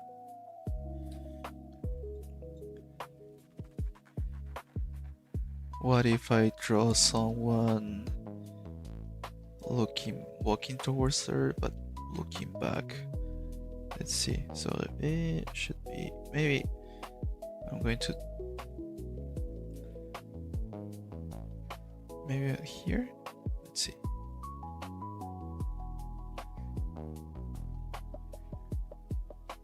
Oh, another thing, I forgot, but most of the time I think it's better to draw starting through the torso rather than the head, but yeah.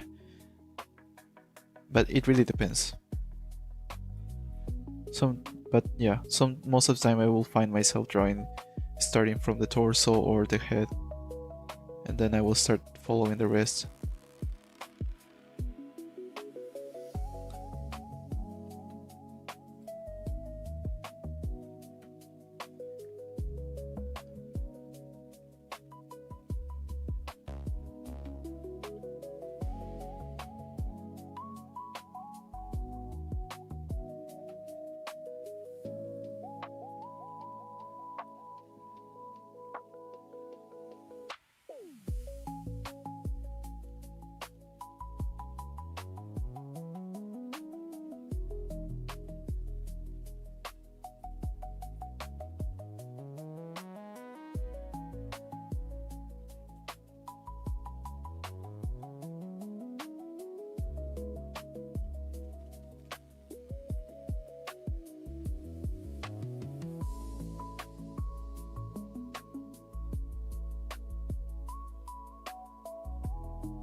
I feel like in this one I'm not simplifying much of the shapes, but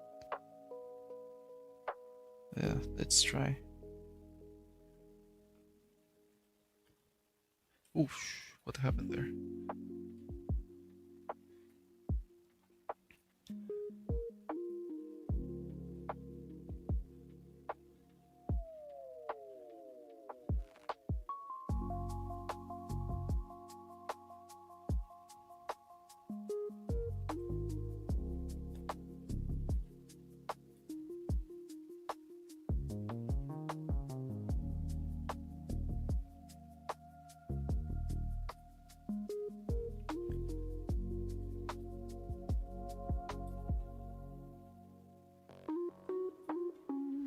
There.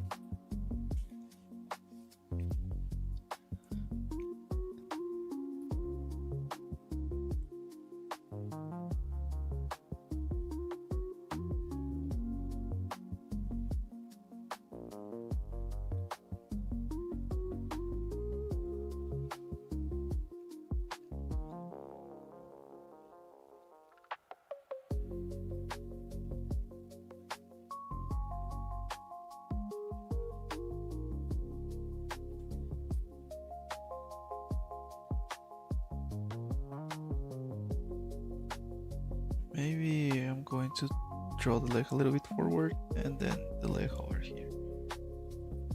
The foot, whatever. Yep.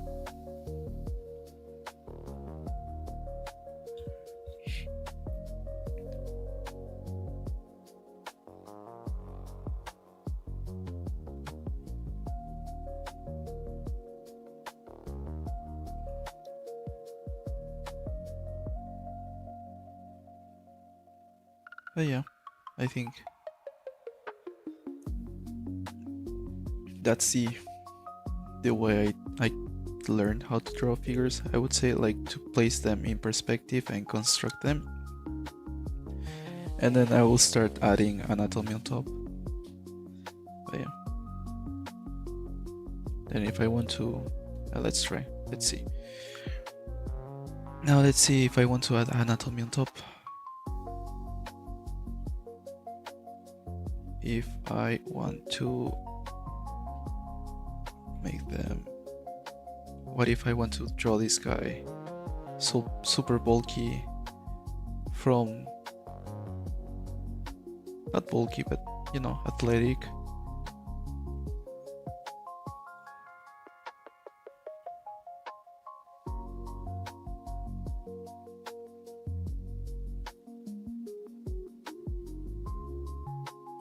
This small face is distracting me, but yeah.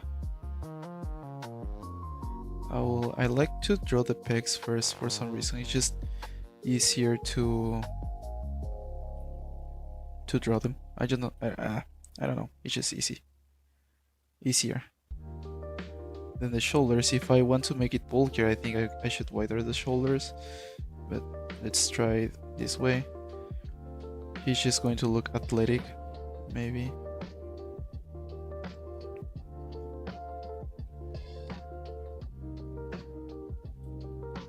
And then the biceps over here, the triceps over here.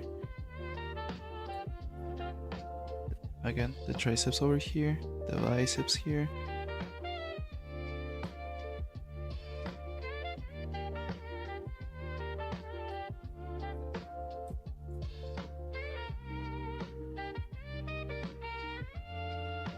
I think it does look bulky. Hold on.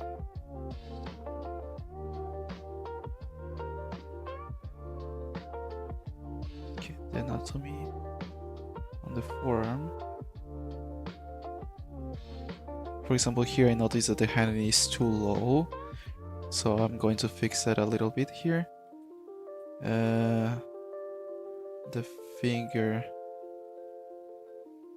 fingers here. We'll add the fingers there. And now let's add some abs over here.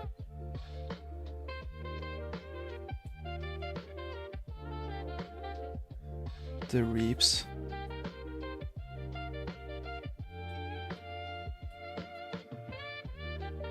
And now the legs.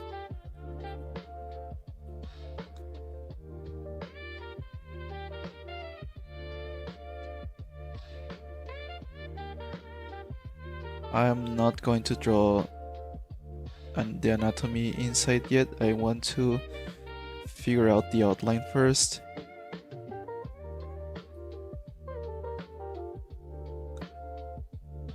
Like that.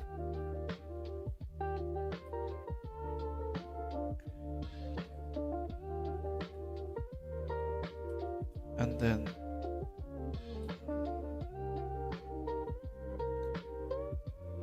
the feet.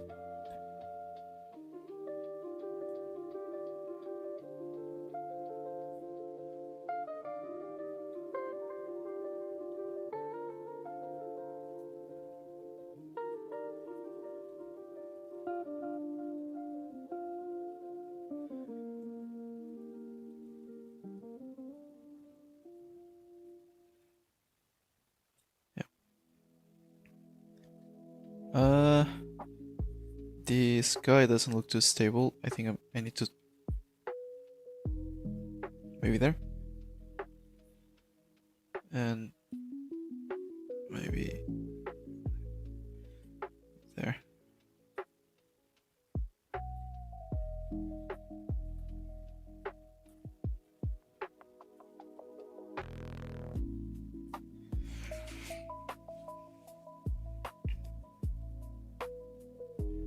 Now that's when I will add some anatomy lines here for the leg. I'm not very accurate though with that. It's been a while since I studied anatomy, but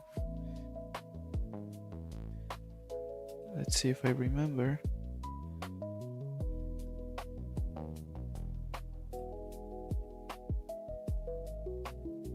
Time to study anatomy again.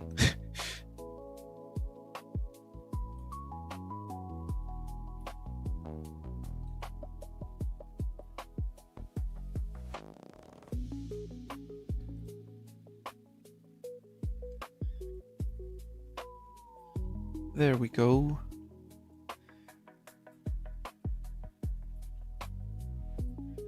If we want, we can add more muscles here, but I tend to leave it quite simple, like quite clean, I mean, like that. I don't like to add much stuff, unless I'm like rendering more.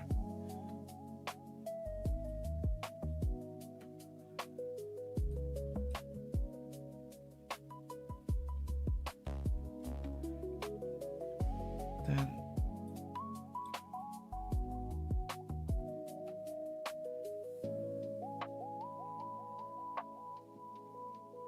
I will add a little bit here for the calves.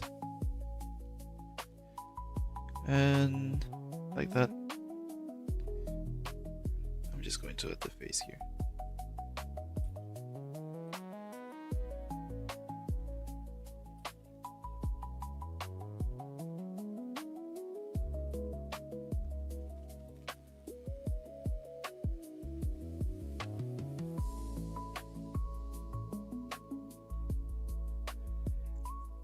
Yeah, okay.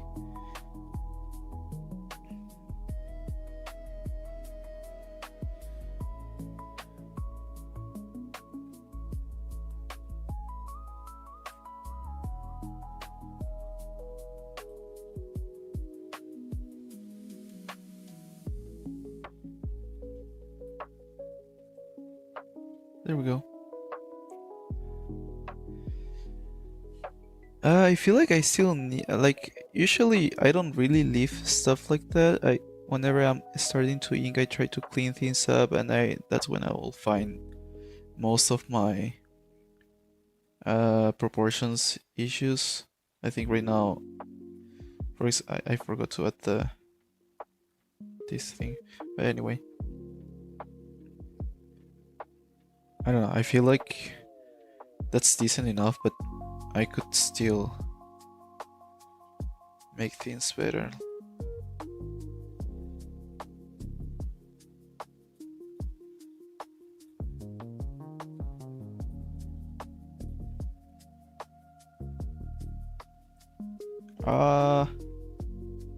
Okay.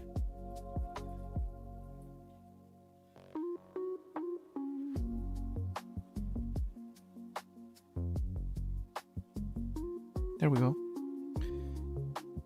Yeah, I think it's quite decent. Even if I'm flipping it, it looks okay.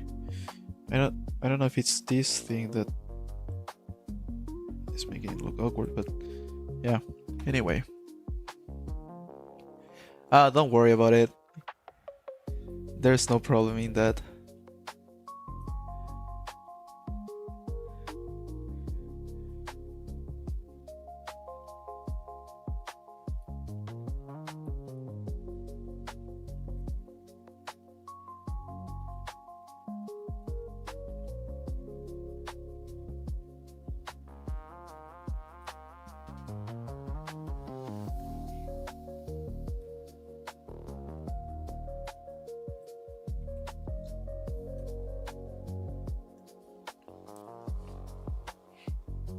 So yeah, anyway, there we go. The before, after, before, after. But yeah, whenever I'm practicing, honestly, I would say, like if I'm trying to practice perspective, I like to play around here until this stage with boxes. But then if I'm learning anatomy, that's when I will add more on top. But yeah.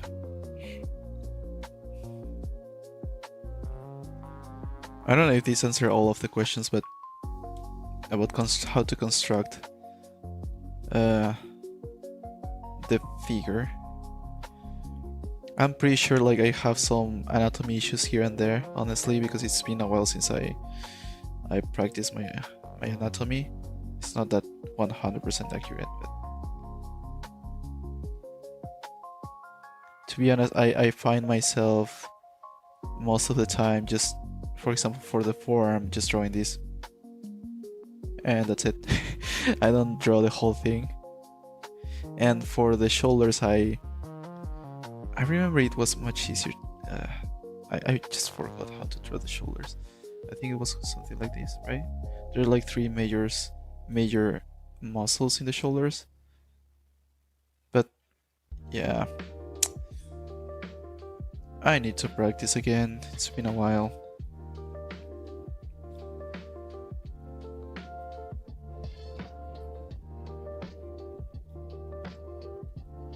I need to make my anatomy studies.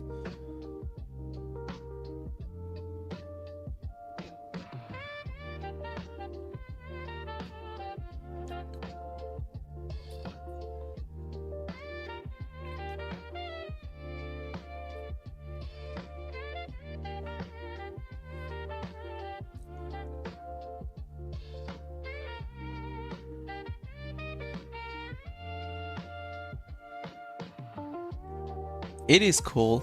It makes things much easier, definitely. I think, I mean, for me, working on an iPad is really useful. I don't know, it helped me a lot to get the desired look for my work, mostly because of the pen pressure. But yeah, the other thing is that I like how portable this is. I can bring this anywhere and just draw anywhere.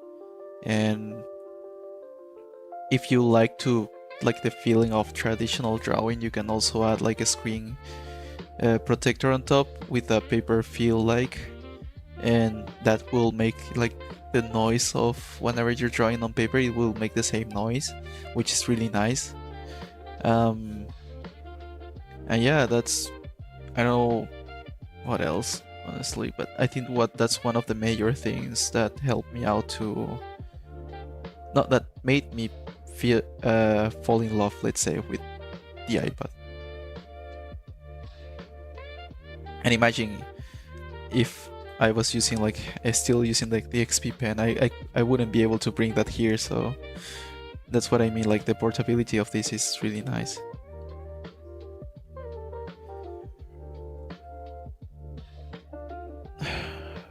Anyway,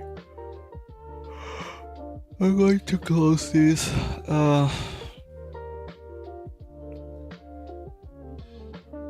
Oh man.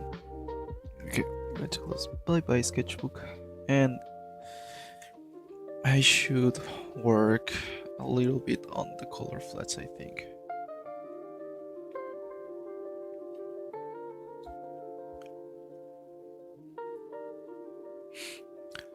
Maybe not.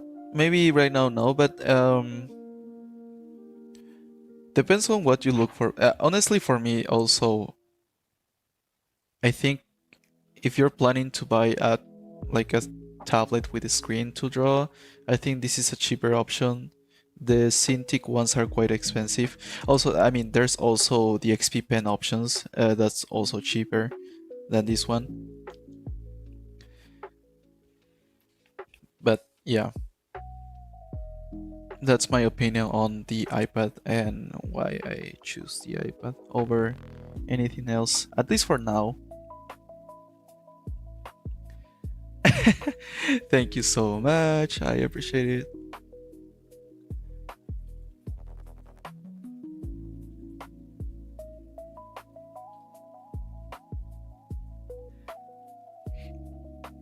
I try my best. I try my best.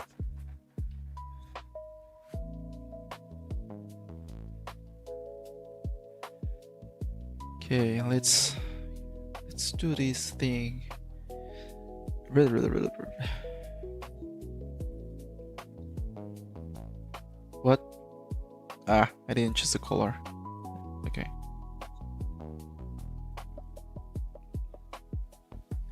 I think I'm going this way.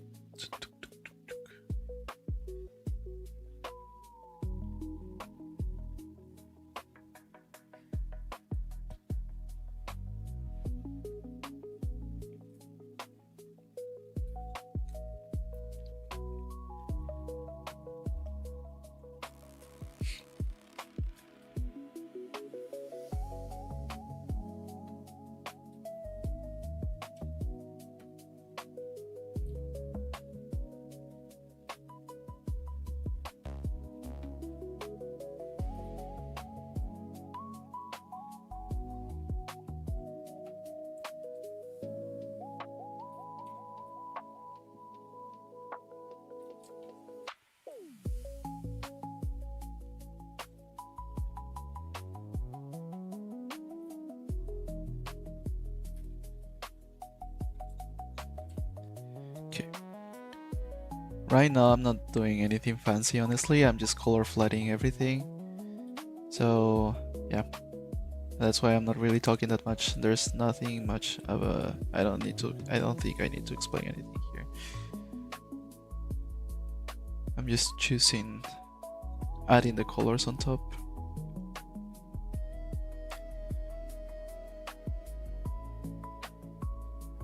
I think. Well, anyway, unless I need to explain something.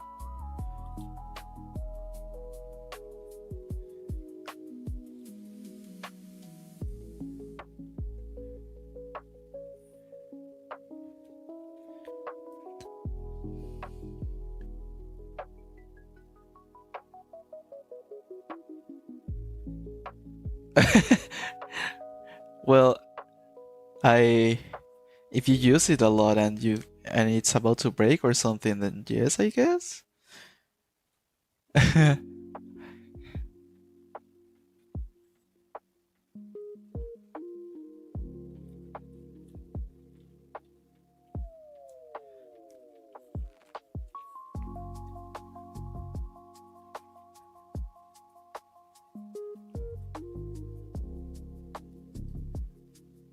But yeah, the Apple Pencil is so good.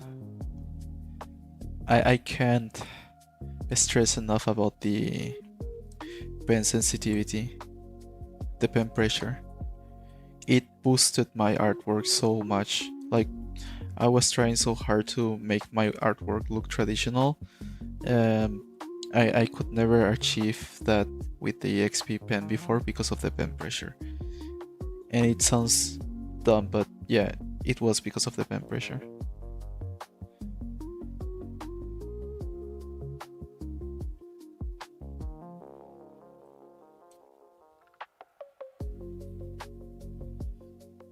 The battery is running low now.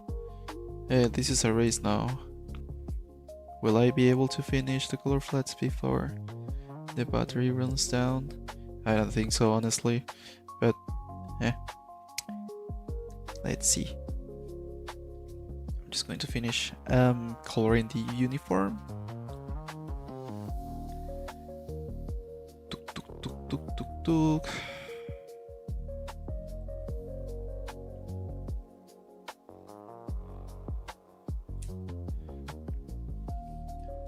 Now that I'm coloring the outfits of the characters, I am thankful that I didn't add more than 2 colors, because otherwise I was going to get stuck in the small minimal details.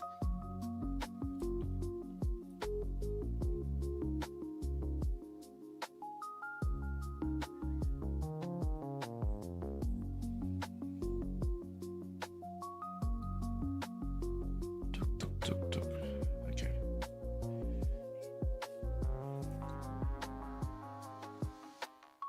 Is iPad Air good for drawing? No clue, honestly. I never tried that one.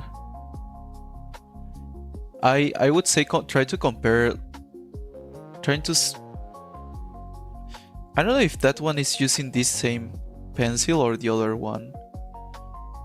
I chose this one because of the screen. Like it's the biggest. Well, it was the biggest one, I think. I don't know if there's a bigger one now. And yeah, that's mostly why I chose this one. But I think right now there are better options. And maybe cheaper options, I don't know.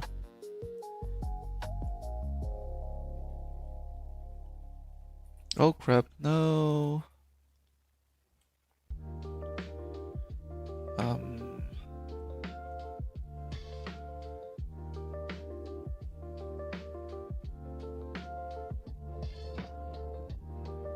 There.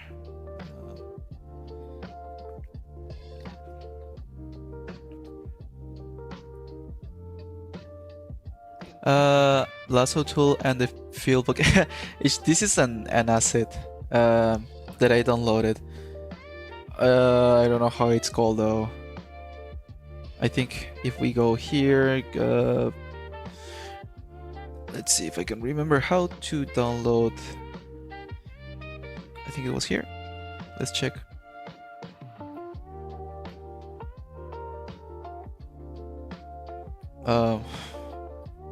Autofill.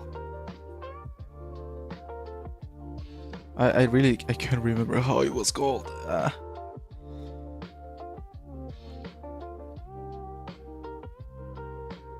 was like, oh, this one, close and fill tool. This one. Take a photo, a screenshot, or anything, because I'm going to forget that later. But this is the one that I'm using, I think. It's the Cupcake Man. And it's for free. It's so cool because you don't need to go around the outline very precisely, and you can just, you just do like a select randomly, and it will fill the gaps.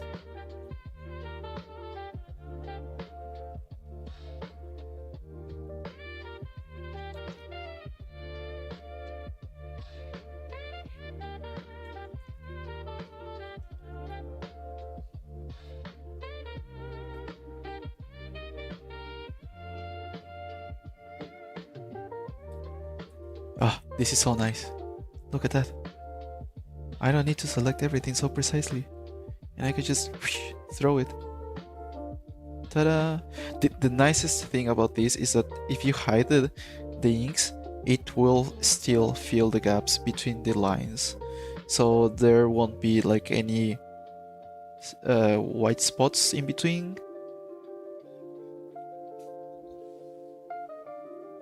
So yeah, yep. I'm going to finish coloring. Looks. Oh, come on. Just select the color. Okay.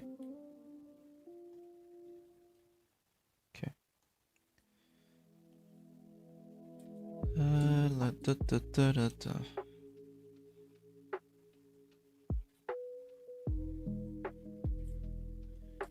Teeth.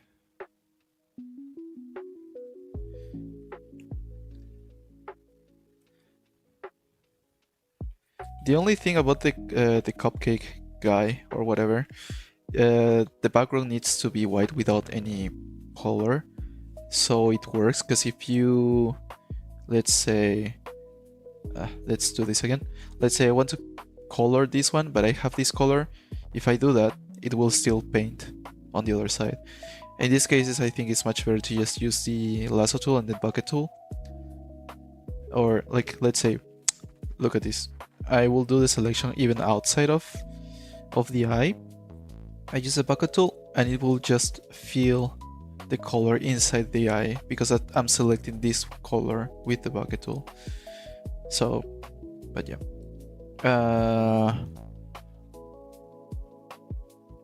That's why whenever I'm like, I like to use the cupcake guy, whatever, with whenever I'm doing whatever it's in the foreground first, oh my god, the elements that are on the foreground,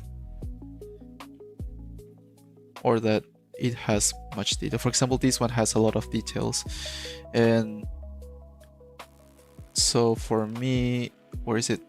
I want to color the hair. I create a new layer below the layer flats, and I will just go around, and it will automatically fill the gaps in between. And if I hide the inks, this is a solid color. There's no little empty spaces because of the lines. So right, since I already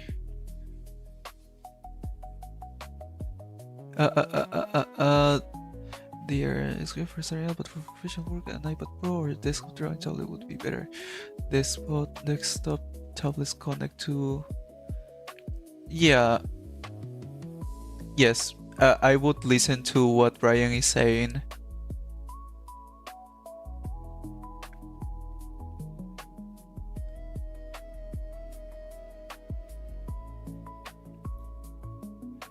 Thank you. It seems like a huge time saver.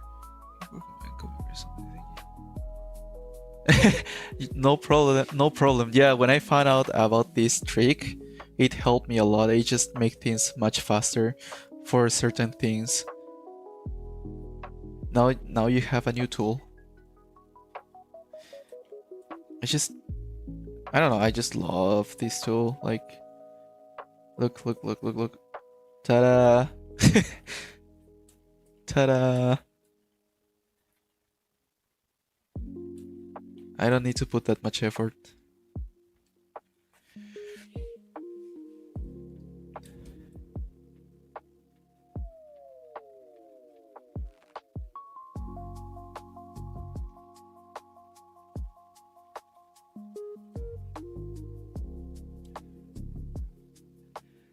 Yeah, I mainly mean it's good for beginners because it's storage and performance bigger projects with lots of layers.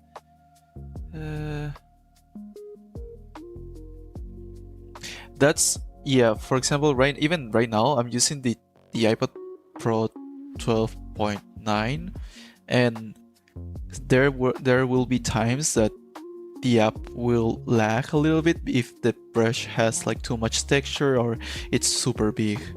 So yeah, if you're someone who's going to be using it with a bunch of, like, for very detailed illustrations with a bunch of layers and textures and all that stuff, then I would recommend for something like an iPad Pro or the screen tablet. Because if you have, the only downside of using iPad is that you have to pay yearly the Clip Studio if you want to use Clip Studio, because there are other options that like Procreate, which you just basically pay once and you have it for the rest of your life. I'm using Clip Studio because it is I don't know, it has so many tools, it's kind of similar to Photoshop in a way, and you can also organize the pages much easily. It is literally built for making comics, webtoon comics, manga, you name it. I think you can also animate in this one, but I still don't know how to.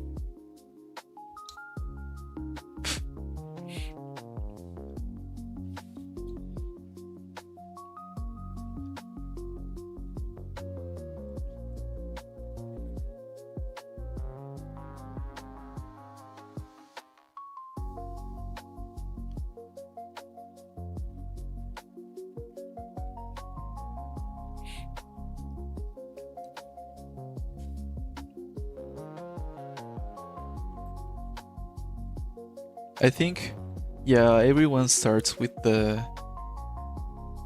small tablet, right? I think it's the best way to test out how to draw digitally what happened to the screen. Oh, I thought the live stream ended by accident or something. But anyway.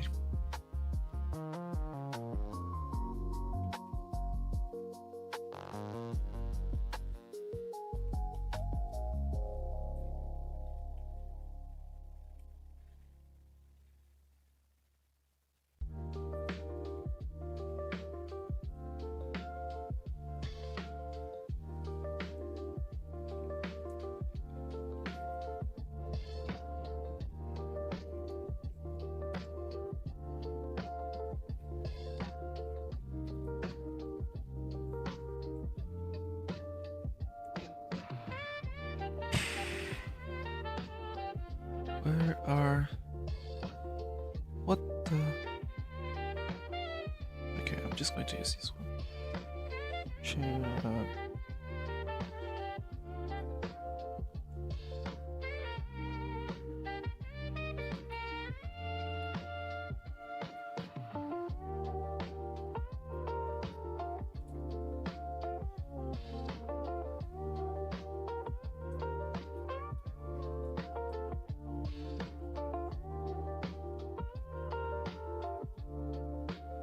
And I'm going to save this color just in case. And it's going to be for the tongue and gums. I cannot write. How do I write? I forgot how to write that. Hold on. Wait.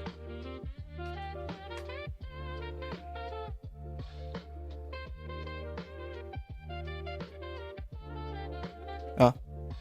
Okay. My lord, I'm forgetting my English. Okay.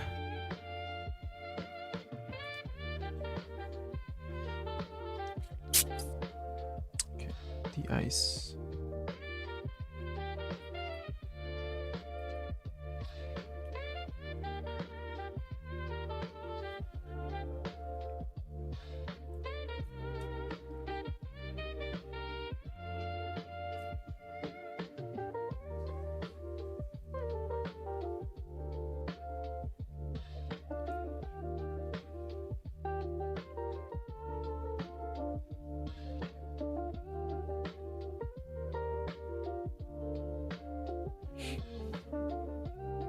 Nope, I don't have any plans on streaming on Twitch. For now, I'm just going to stay with YouTube. I don't want to complicate things too much as of now. And yeah.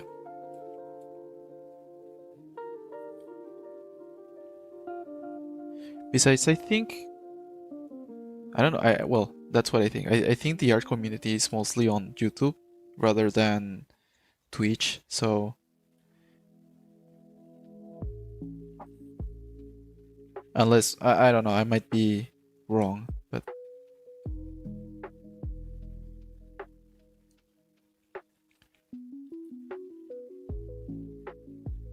But yeah, no plans to streaming in Twitch.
So I'm going to be good enough where I can draw without feeling like I'm working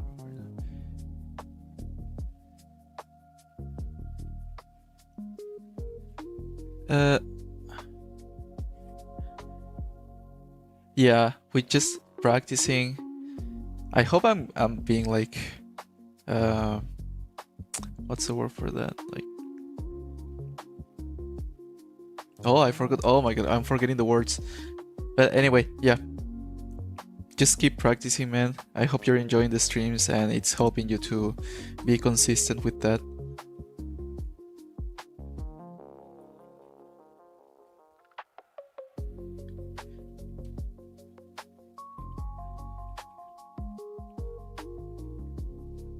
As long as you're having fun.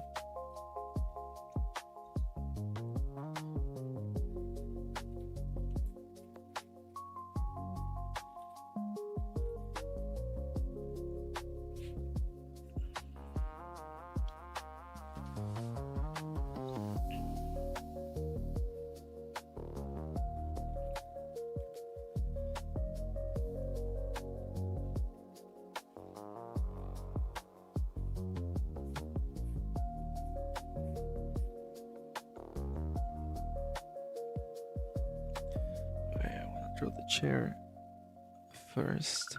Draw, paint.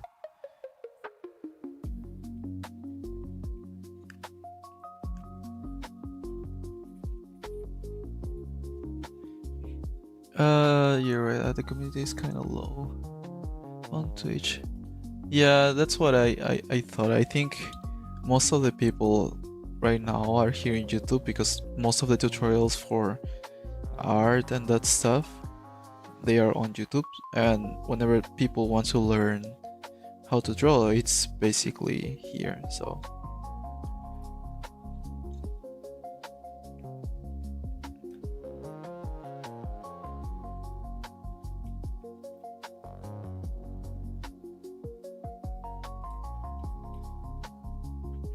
but I don't know, maybe in the future, who knows.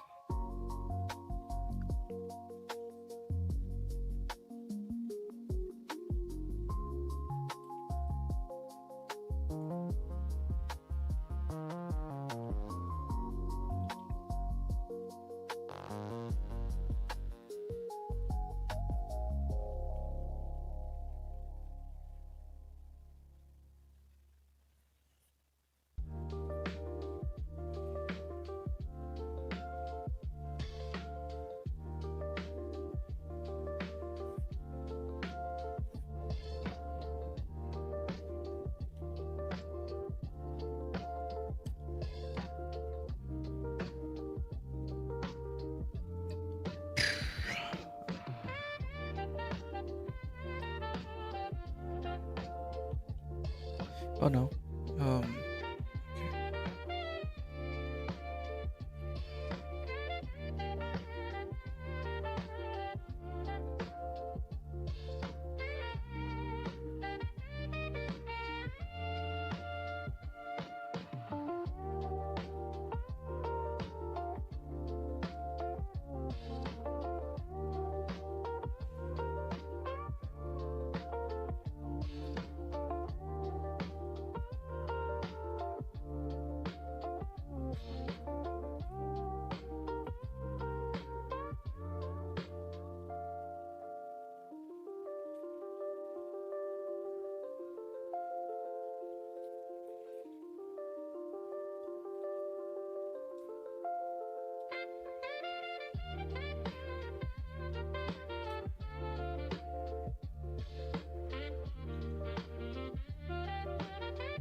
Well, each person has their own process.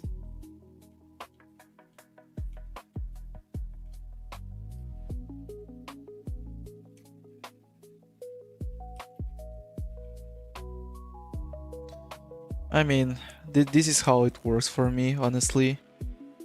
And yeah, I don't know how to explain it.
Yeah, that's what I mean. It's quite normal to have a bunch of layers. I can still organize things later, but eh. I mean, it's not like anyone else is going to see the whole thing, right? I am the one with the file.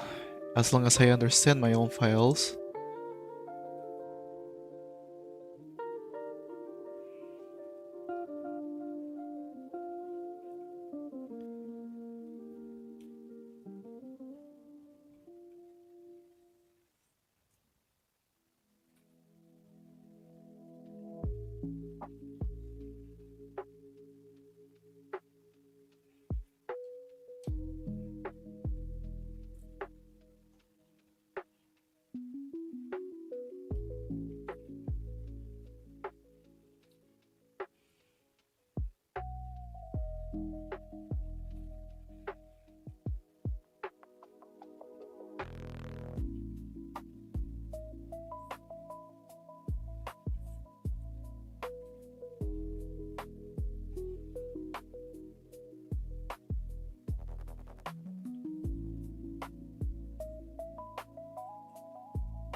Wait.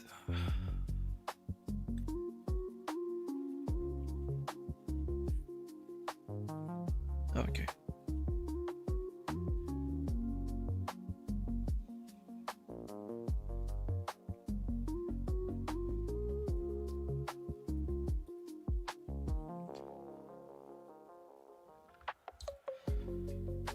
Alright. This page has so many details, but okay. I need to separate like everything, like the midground with the background, just in case. So whenever I'm coloring it, it is much easier. But yeah, I'm just going to leave the page as it is.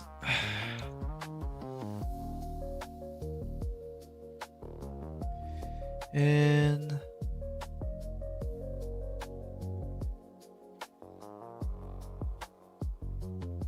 there.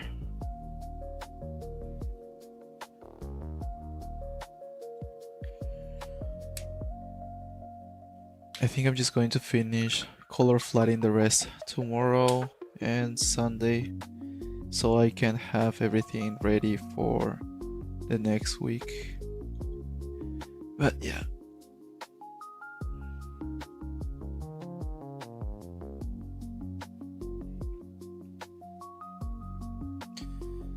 Well, I think I'm just going to end the stream right now. It's 9 p.m. I want to take a break. Probably go to sleep or just watch something. No clue. But yeah. And I'll see if I might end up... I don't know if I'm going to end up adding more stuff in this background. It looks too empty. I mean, it could work. I mean, there's still text around, so it could work. So I don't know. Let's see. Okay. I'm leaving now. See you guys. Thank you so much for watching and for staying until the end. 6 hours, holy cow. Okay. Bye bye. Bye bye.